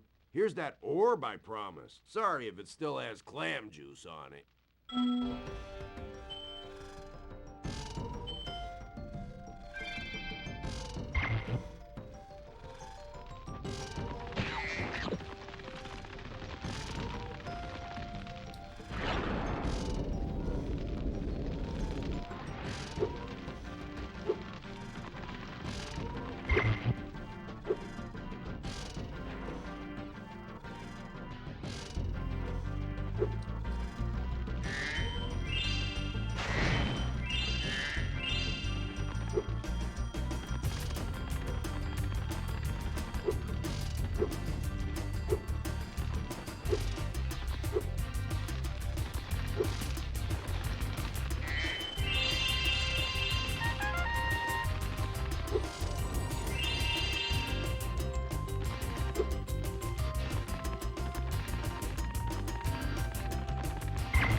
Hello, Spyro. My brother Handel and I have been sent here to blow up this castle. But Handel got caught by these evil soldiers, and I'm stuck out here. If you can open the doors that block the way, I can find Handel, and we can complete our super secret spy mission.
The monkeys have escaped from the Avalar Zoo, and I've been sent here to catch them. But they keep throwing coconuts at me, and it hurts. Can you help me out? Great! Just charge the tree before I get hit. I'll be able to catch the monkeys as they fall. Follow me.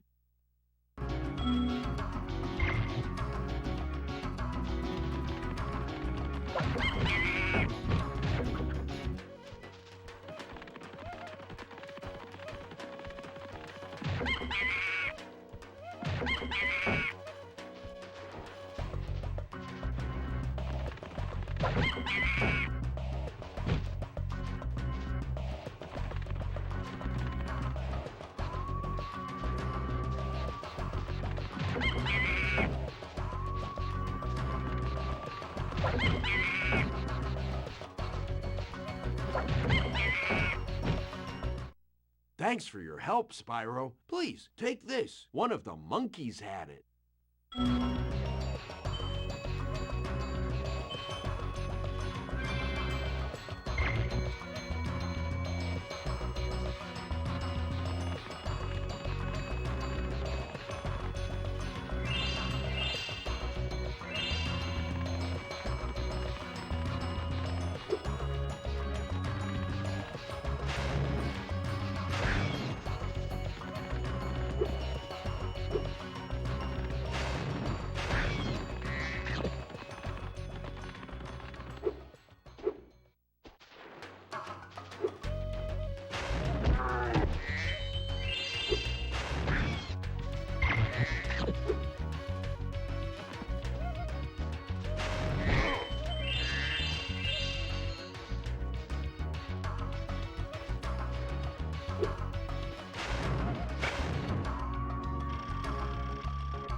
Cool OG graphics Spyro 2.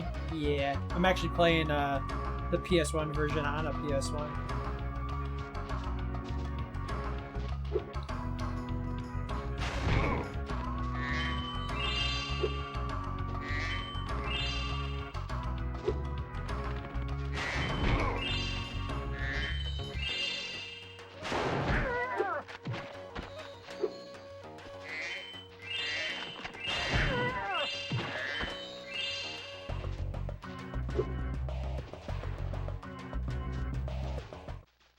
Spyro, you make a great secret agent. Now Hander and I can complete our mission. By the way, you can have this talisman. I stole it when the soldiers weren't looking. That's cool. Been a long time since I played a PS1. Yeah, I try to like use. So I play retro games on here on Twitch, and I mean I'll play new stuff too. But when I play retro games, I usually play them on the systems they came out on. So like PS1 games on PS1, PS2 games on PS2, NES games on an NES, like, stuff like that.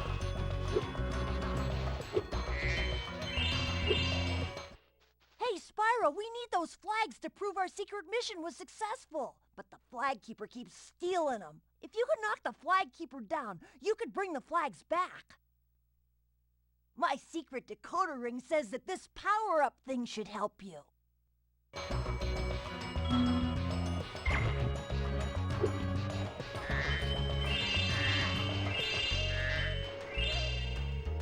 How many systems do I have? Let me do this real quick. And then I'll be able to answer the question.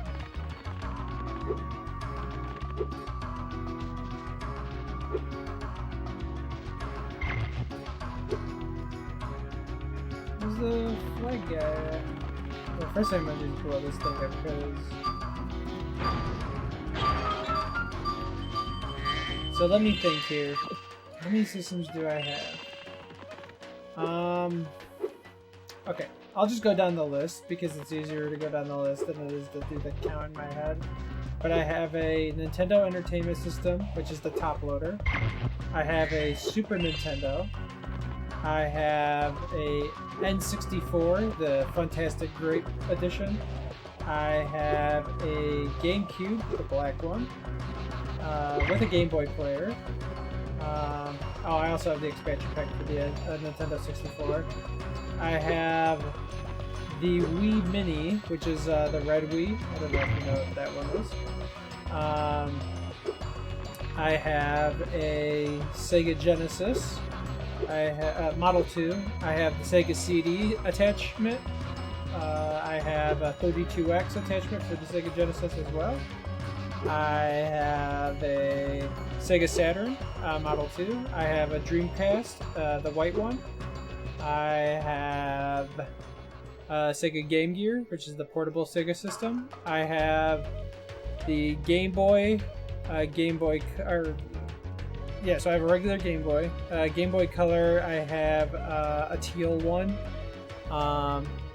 Game Boy Advance, I have the purple one. I also have a Game Boy Advance SP, which is the folding Game Boy Advance. I have the black one. I don't have a DS, but I have a 3DS. I have, technically I have a Nintendo 2DS, the blue one, and then I have a Nintendo 2DS XL, which is the Pikachu one. I have a PlayStation 1. Technically it's the PSX model. I have a PS2 Slim. I have PS3 second model, which is the Slim model, not the Super Slim. PS4, I have a PS4 and a PS4 Pro. PS5, let's see, an OG Xbox, the original one that came out in 2001, I believe. Let's see, what else do I have?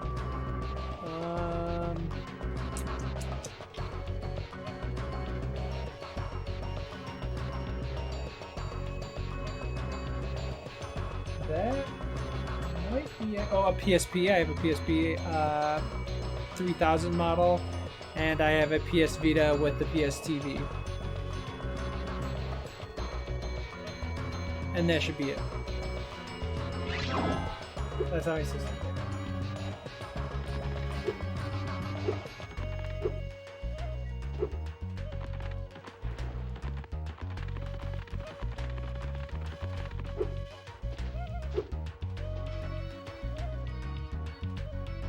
Oh, I see.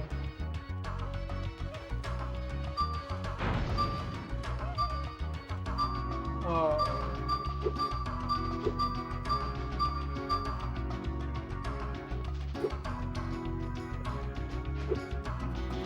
Oh, I did say I have a Dreamcast. I have the white one.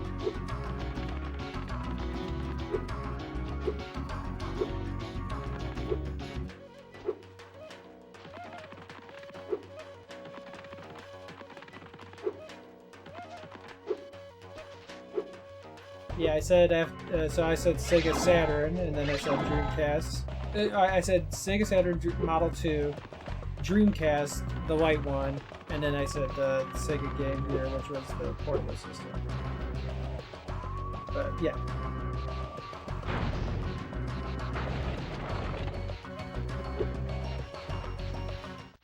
So, you want that flag, eh, Dragon? Well, two can play at this bumming game. Let's go.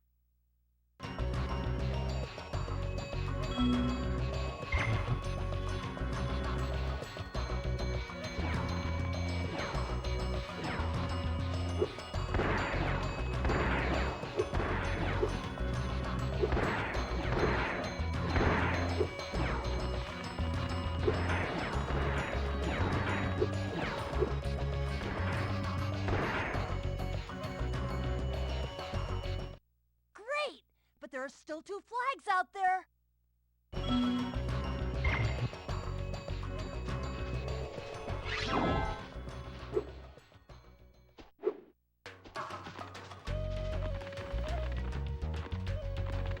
Wait, they expect me to run all the way back to the other flags. With this power up, they ask me too much.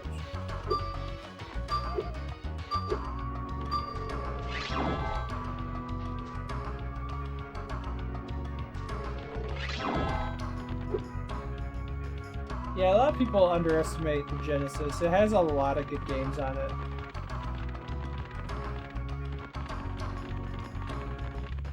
I don't even, off the top of my head, I'm not really even sure how many Genesis games I have. I think the number would be a lot.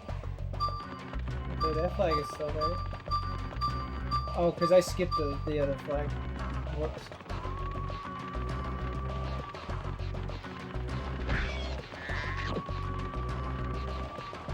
Well, actually,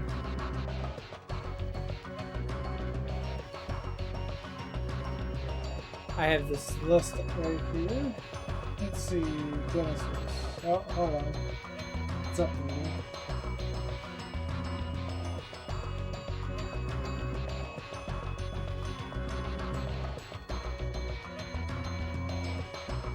Okay, I'm gonna let it update real quick. I ran by the flag. I really like playing Altered Beast. Oh yeah, Altered Beast is pretty cool.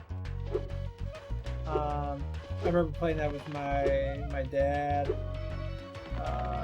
my older cousin, my friends. I feel like everybody I know at some point has played Altered Beast with me.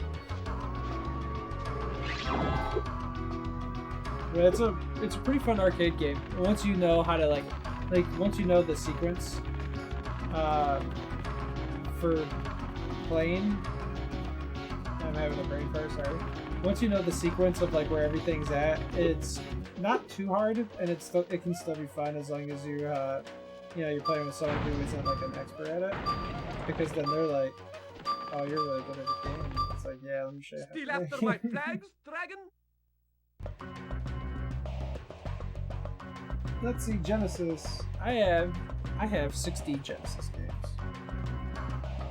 I have 6-pack, which has 6 games on it.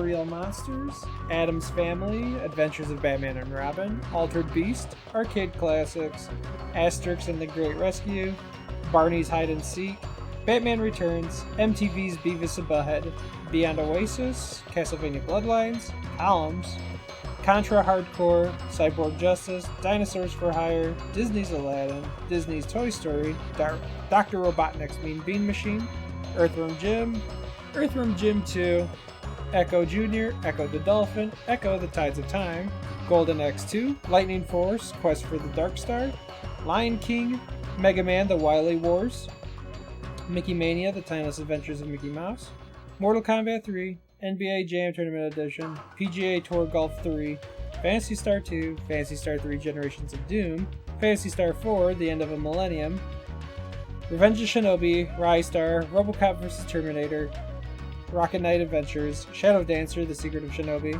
Shining Force 2, Shinobi 3, Return of the Ninja Master, Sonic & Knuckles, Sonic Spinball, Sonic the Hedgehog, Sonic the Hedgehog 2, Sonic the Hedgehog 3, Spider-Man and Venom, Maximum Carnage, Star Trek The Next Generation, Echoes from the Past, Streets of Rage 2, Strider Returns, Journey from Darkness, Super Street Fighter 2, The New Challengers, Syndicate, Tiny Toon Adventures, Acme All-Stars, Vector Man, Wonder Boy and Monster World, X-Men, and X-Men 2 Clone Wars. Those are all the games I have for Genesis. Yeah. I gotta move your bounds. I got it, bro.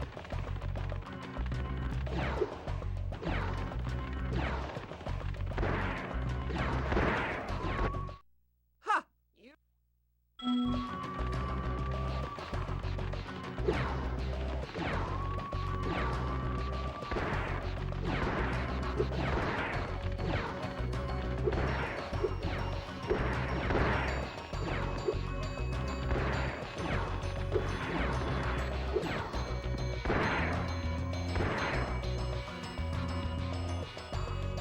I played a lot of You're the Mickey. so close, Spyro. Just one more flag. I played a lot of the Mickey and Tiny Toons games too. So I remember, like I've played the other ones too, like the Tiny Toons for the Nintendo, where you can play as the different characters. The one I have is like the sports one. That was at. Where did we play that? I think that was at one of my cousins. I don't think it was. Yeah, I'm pretty sure it was one of my cousins. I don't know which one though, but I remember playing that one on the NES where you could play as the different characters. And then as far as the Mickey Mouse games go, I only have Mickey Mania for, well, as far as if we're talking like older games, I only have Mickey Mania. But I played Castle of Illusion and the other one, I'm forgetting right now what it's called, but I've played those ones before too. Played those at a friend's house.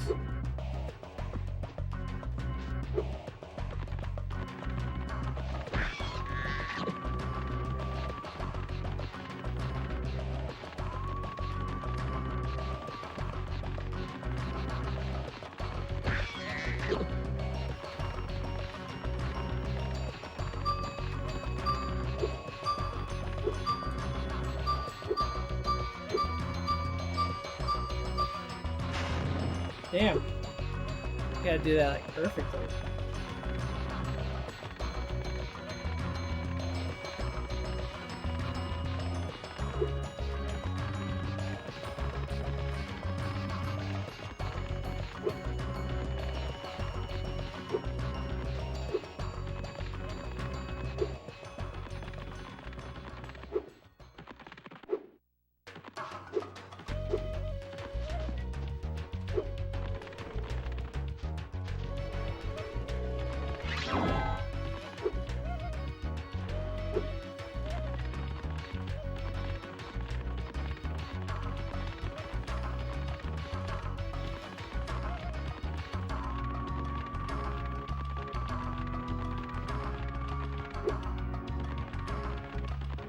Yeah, 'cause this is gonna be close.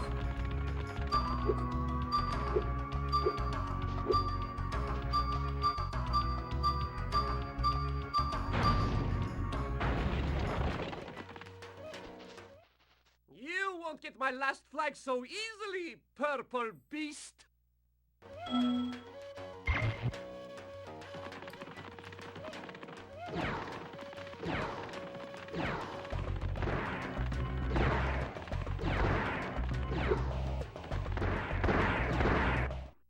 Oh, okay.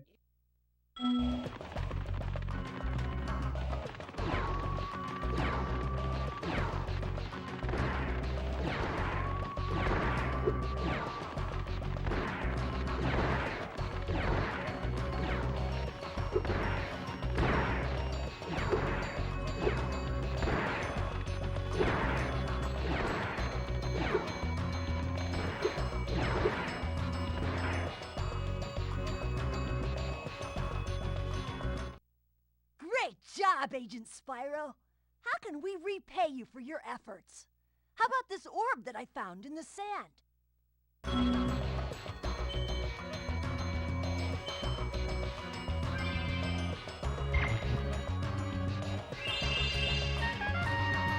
Nice.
Dang, 3 more before we even get the winter tundra.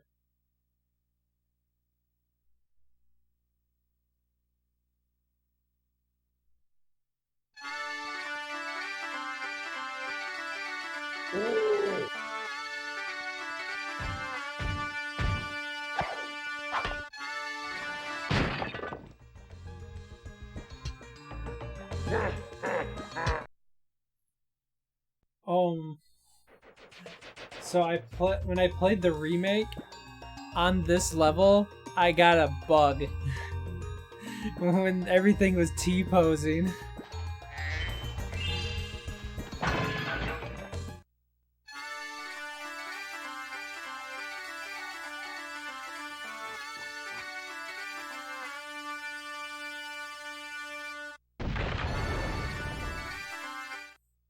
Thank you for releasing me.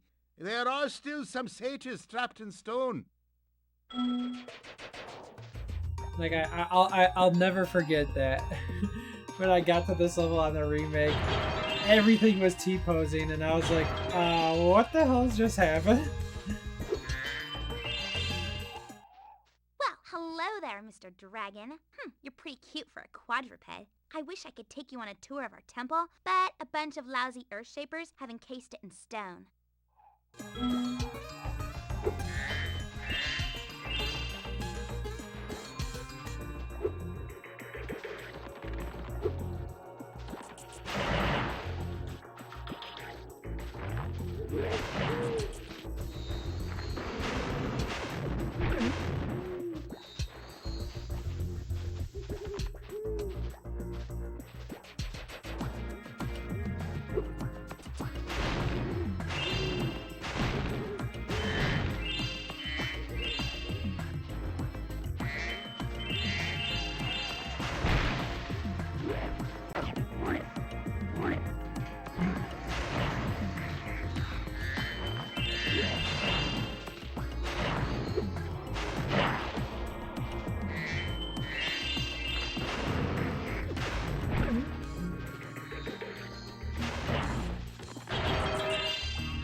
Oh, man.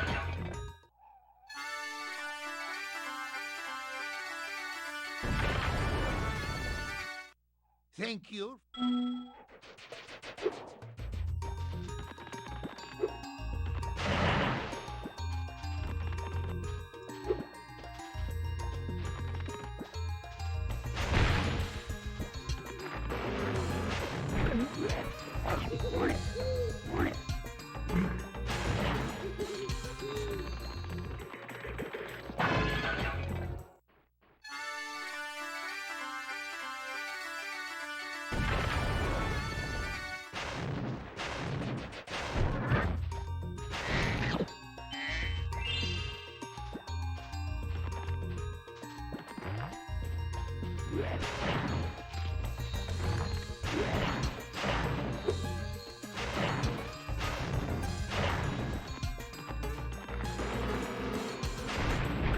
Damn, you can't escape those bees that get you like that.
It's great to be free. Now there is only one satyr left to rescue.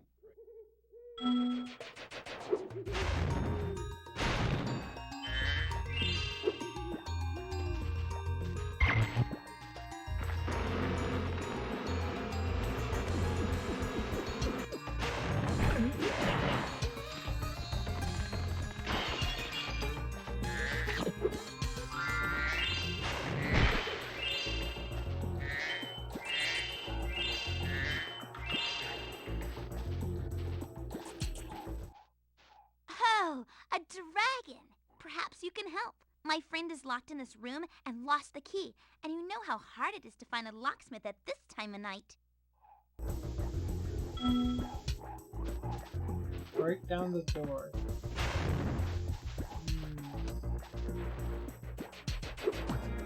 Yeah, I'll think about it.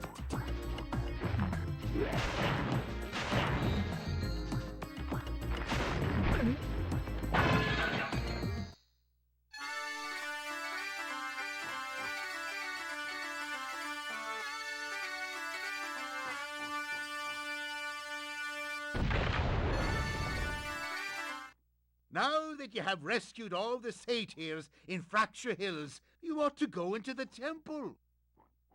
How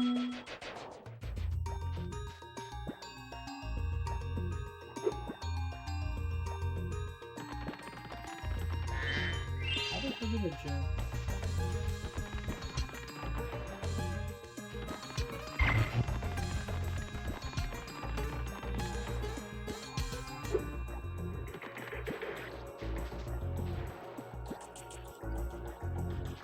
I have to kill 2 more guys with the fuck.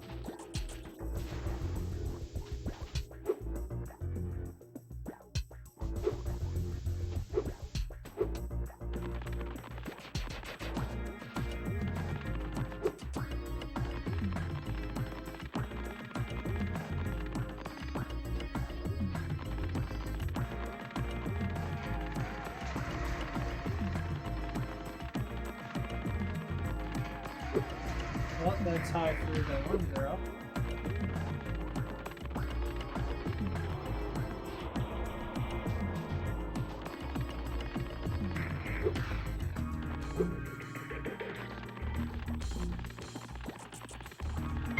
I gotta head out. Nice chatting with you. Oh, okay. Well, hey, I hope you enjoyed your time here.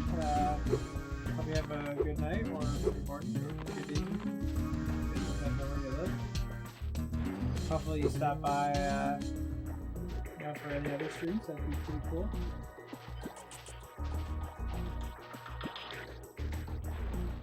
And, oh, and thanks for the follow, by the way.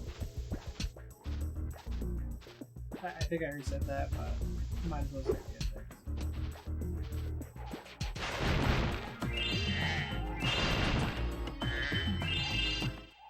Oh, hi, Dragon Boy. You're probably expecting me to be all like, you're my hero. Thanks for saving poor, helpless little me. Blah, blah, blah. Sorry, short stuff. I was only in here because I like the peace and quiet. Anyway, the other fawns wanted me to give you this talisman.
thank goodness you broke that door down for me. I thought I'd be stuck in here forever. I found this fancy orb in here. Please take it.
shit.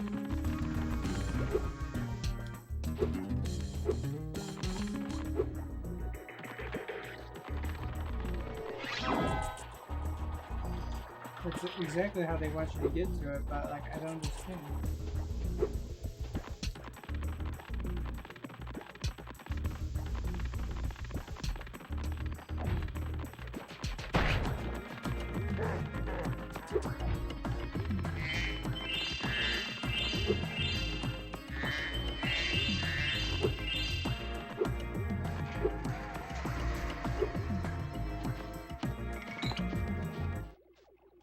I've been experimenting with this potion.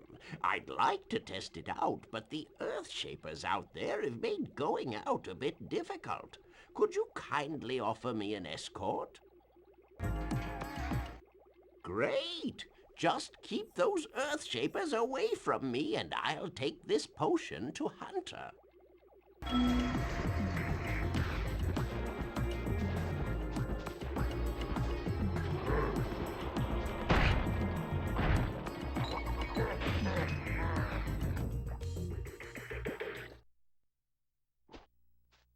Will you?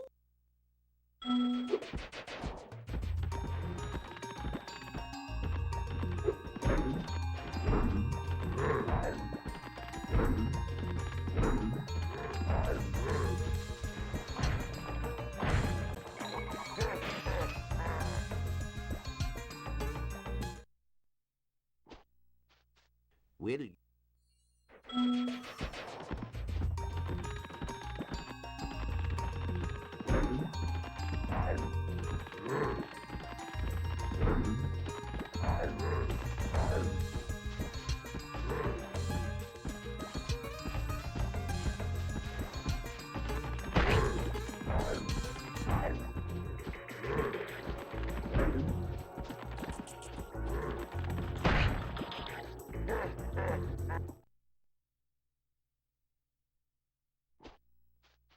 Will you?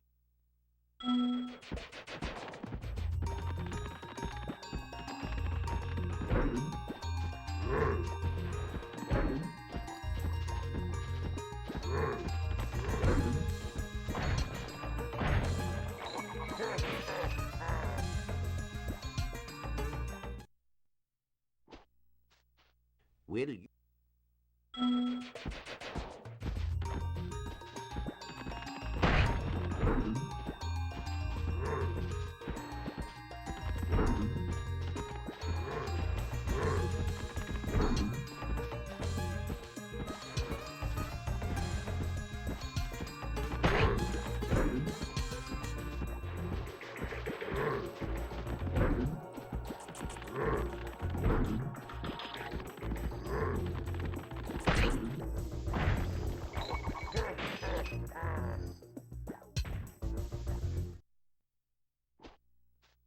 Will you?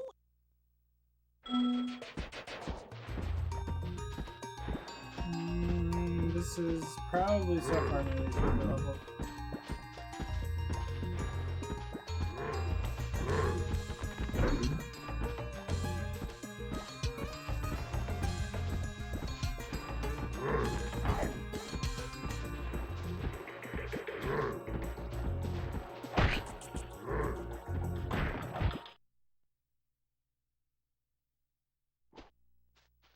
Will you?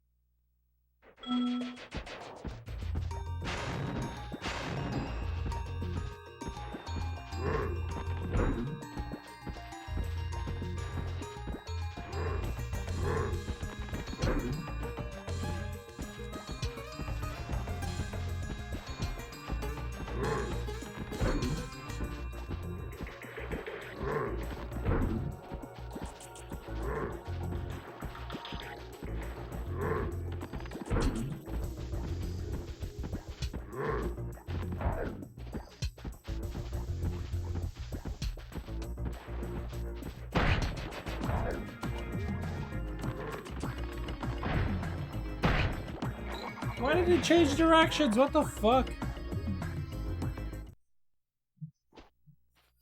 Will you? One of those annoying ass pay attention to what they're doing with bullshit fucking missions. It's like the quote-unquote races, where it's like, it's not really a race, you have to keep an eye on what they're doing and do exactly what they're doing.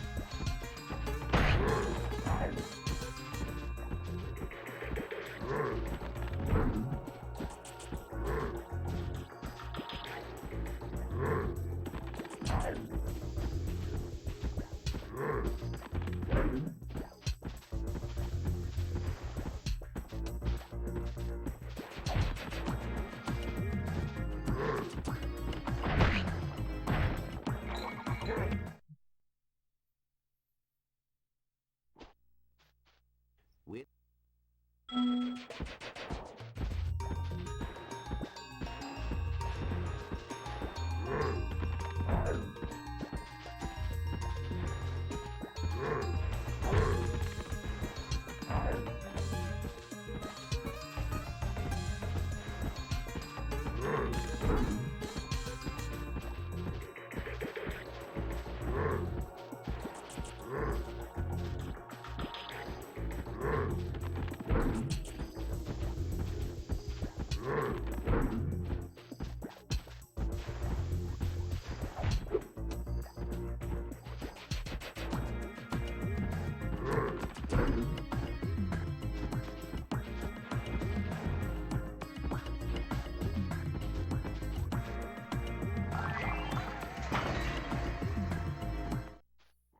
Man, do my feet feel better.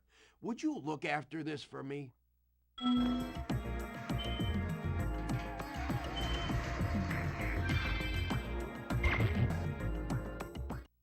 Come back and meet me here when you've learned how to head bash, and we can kick some Earthshaper butt together.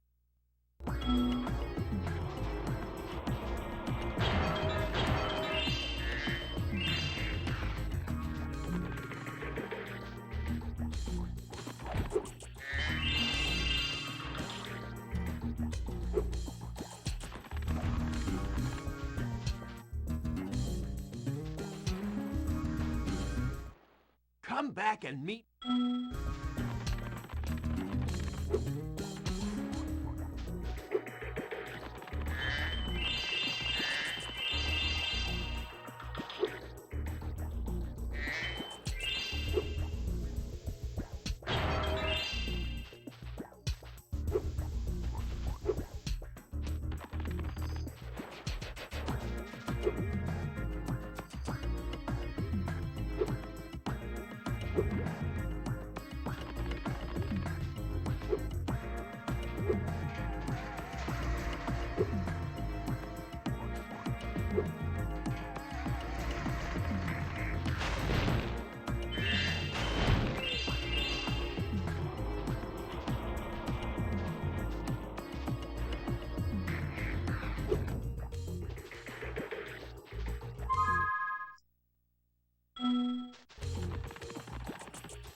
Spyro, I suppose you're here for the party. I'm afraid it's been cancelled because the stupid Earthshaper set off the volcano.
Well, if it isn't my best customer, the elevator in the next room can take you to the volcano. You can have unlimited use of the elevator for a one-time fee of only a few gems. It's a pleasure doing business with you. Simply step on the elevator and it will take you to the bottom. When you want to come back up, just step on it again.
Thanks for closing the lid on the volcano, Spyro. Things were getting a little too hot around here. By the way, here's a talisman I was saving for the party later. I think you deserve it more.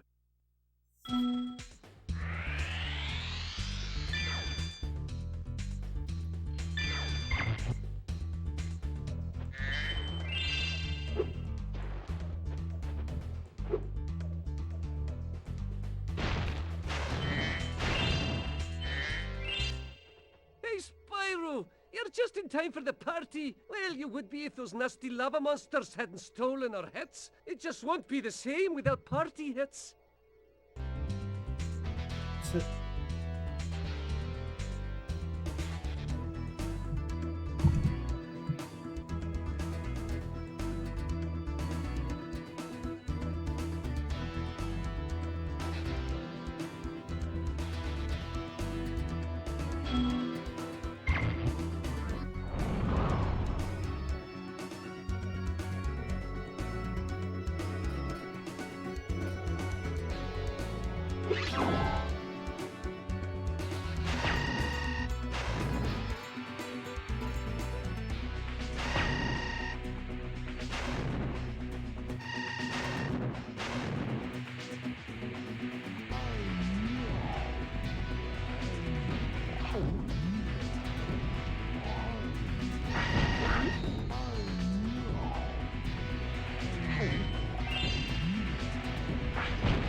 Starting to get tired.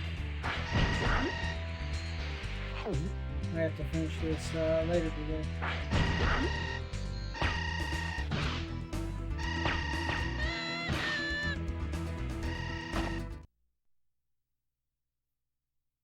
Yeesh.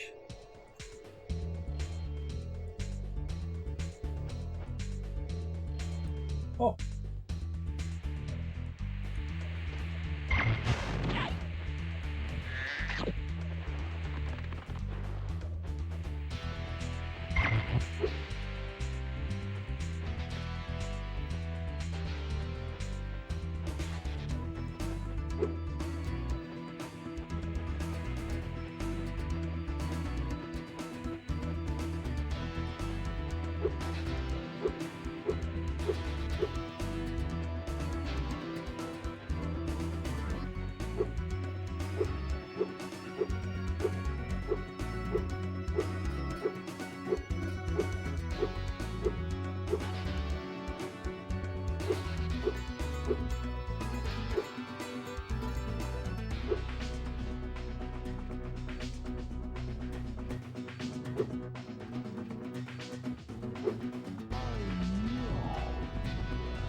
Thanks, Spyro. You saved the party. Here, this got mixed in with the cheese balls, and I almost chipped a tooth on it.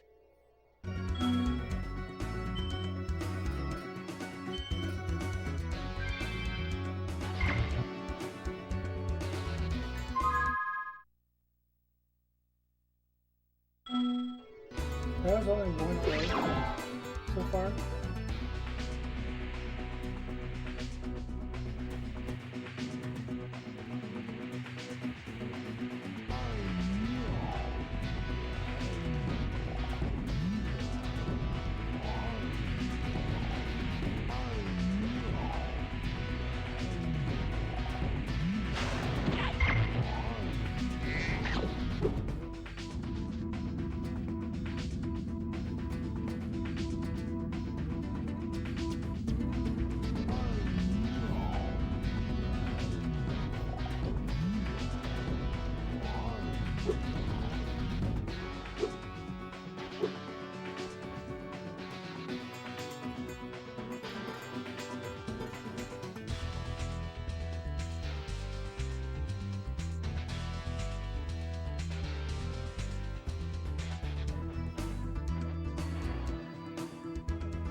Alright guys, I've been streaming for 8 hours.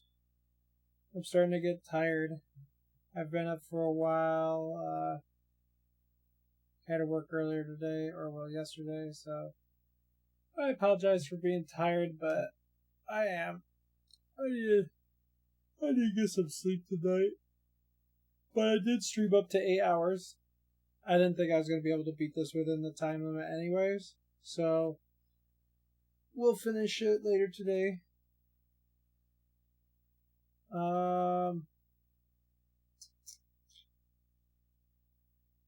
Give me one moment.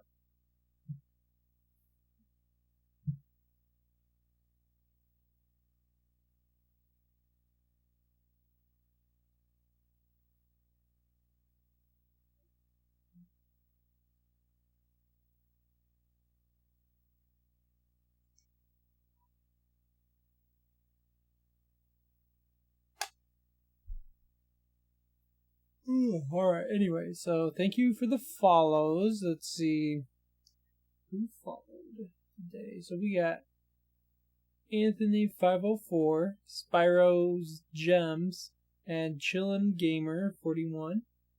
Thank you guys for the follows. I appreciate it. And thank you for Night. Night, thank you for giving me some fuel for that 1 hour conversation at the start of the stream. Thank you, Mopey, for showing up in chat, and thank you, Chillin' Gamer, for also being in chat. I appreciate you guys talking with me. I also appreciate the lurkers. You guys don't have to say anything. I appreciate you guys just being here. I hope you guys had a lot of fun, or just enjoyed the stream. Being laid back and whatnot.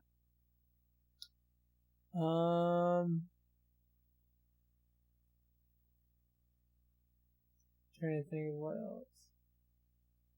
Yeah, like I said, I'll stream this later. Like, the stream for tonight is going to be basically Spyro 2. We'll try to beat it. I'm essentially more than halfway through the game as far as I'm aware. Because there's only 3 hub worlds, I think. The reason I say I think is because, we're talking, so summer was the first one, fall is the one I'm in now, winter is the next one, and, spring is the 4th season, but I don't remember there being a spring. There could be for, the extra content, or, collecting the rest of all the stuff or something like that. I'm not 100% sure.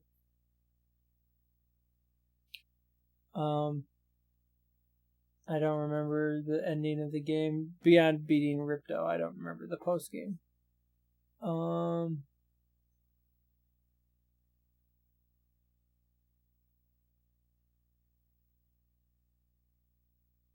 Let's see. I'm gonna host somebody.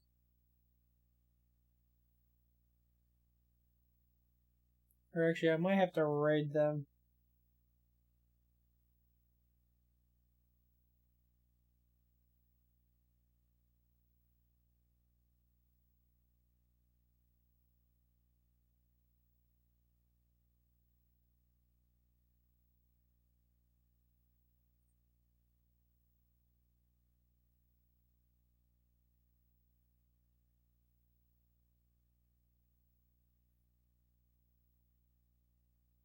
Alright, I'm gonna raid Zone.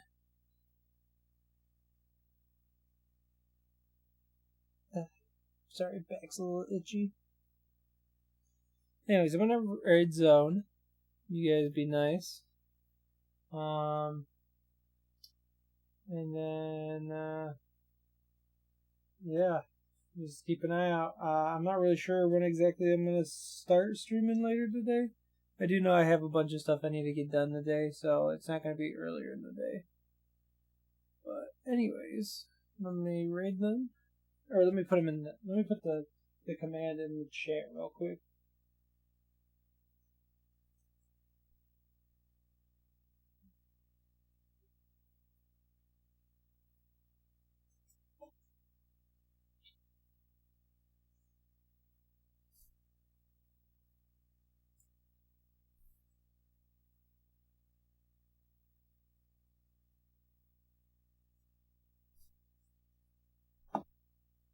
Alrighty, you guys have a good morning, or good night, or good afternoon. I guess it really depends on where you live. And I'll see you guys later. Peace.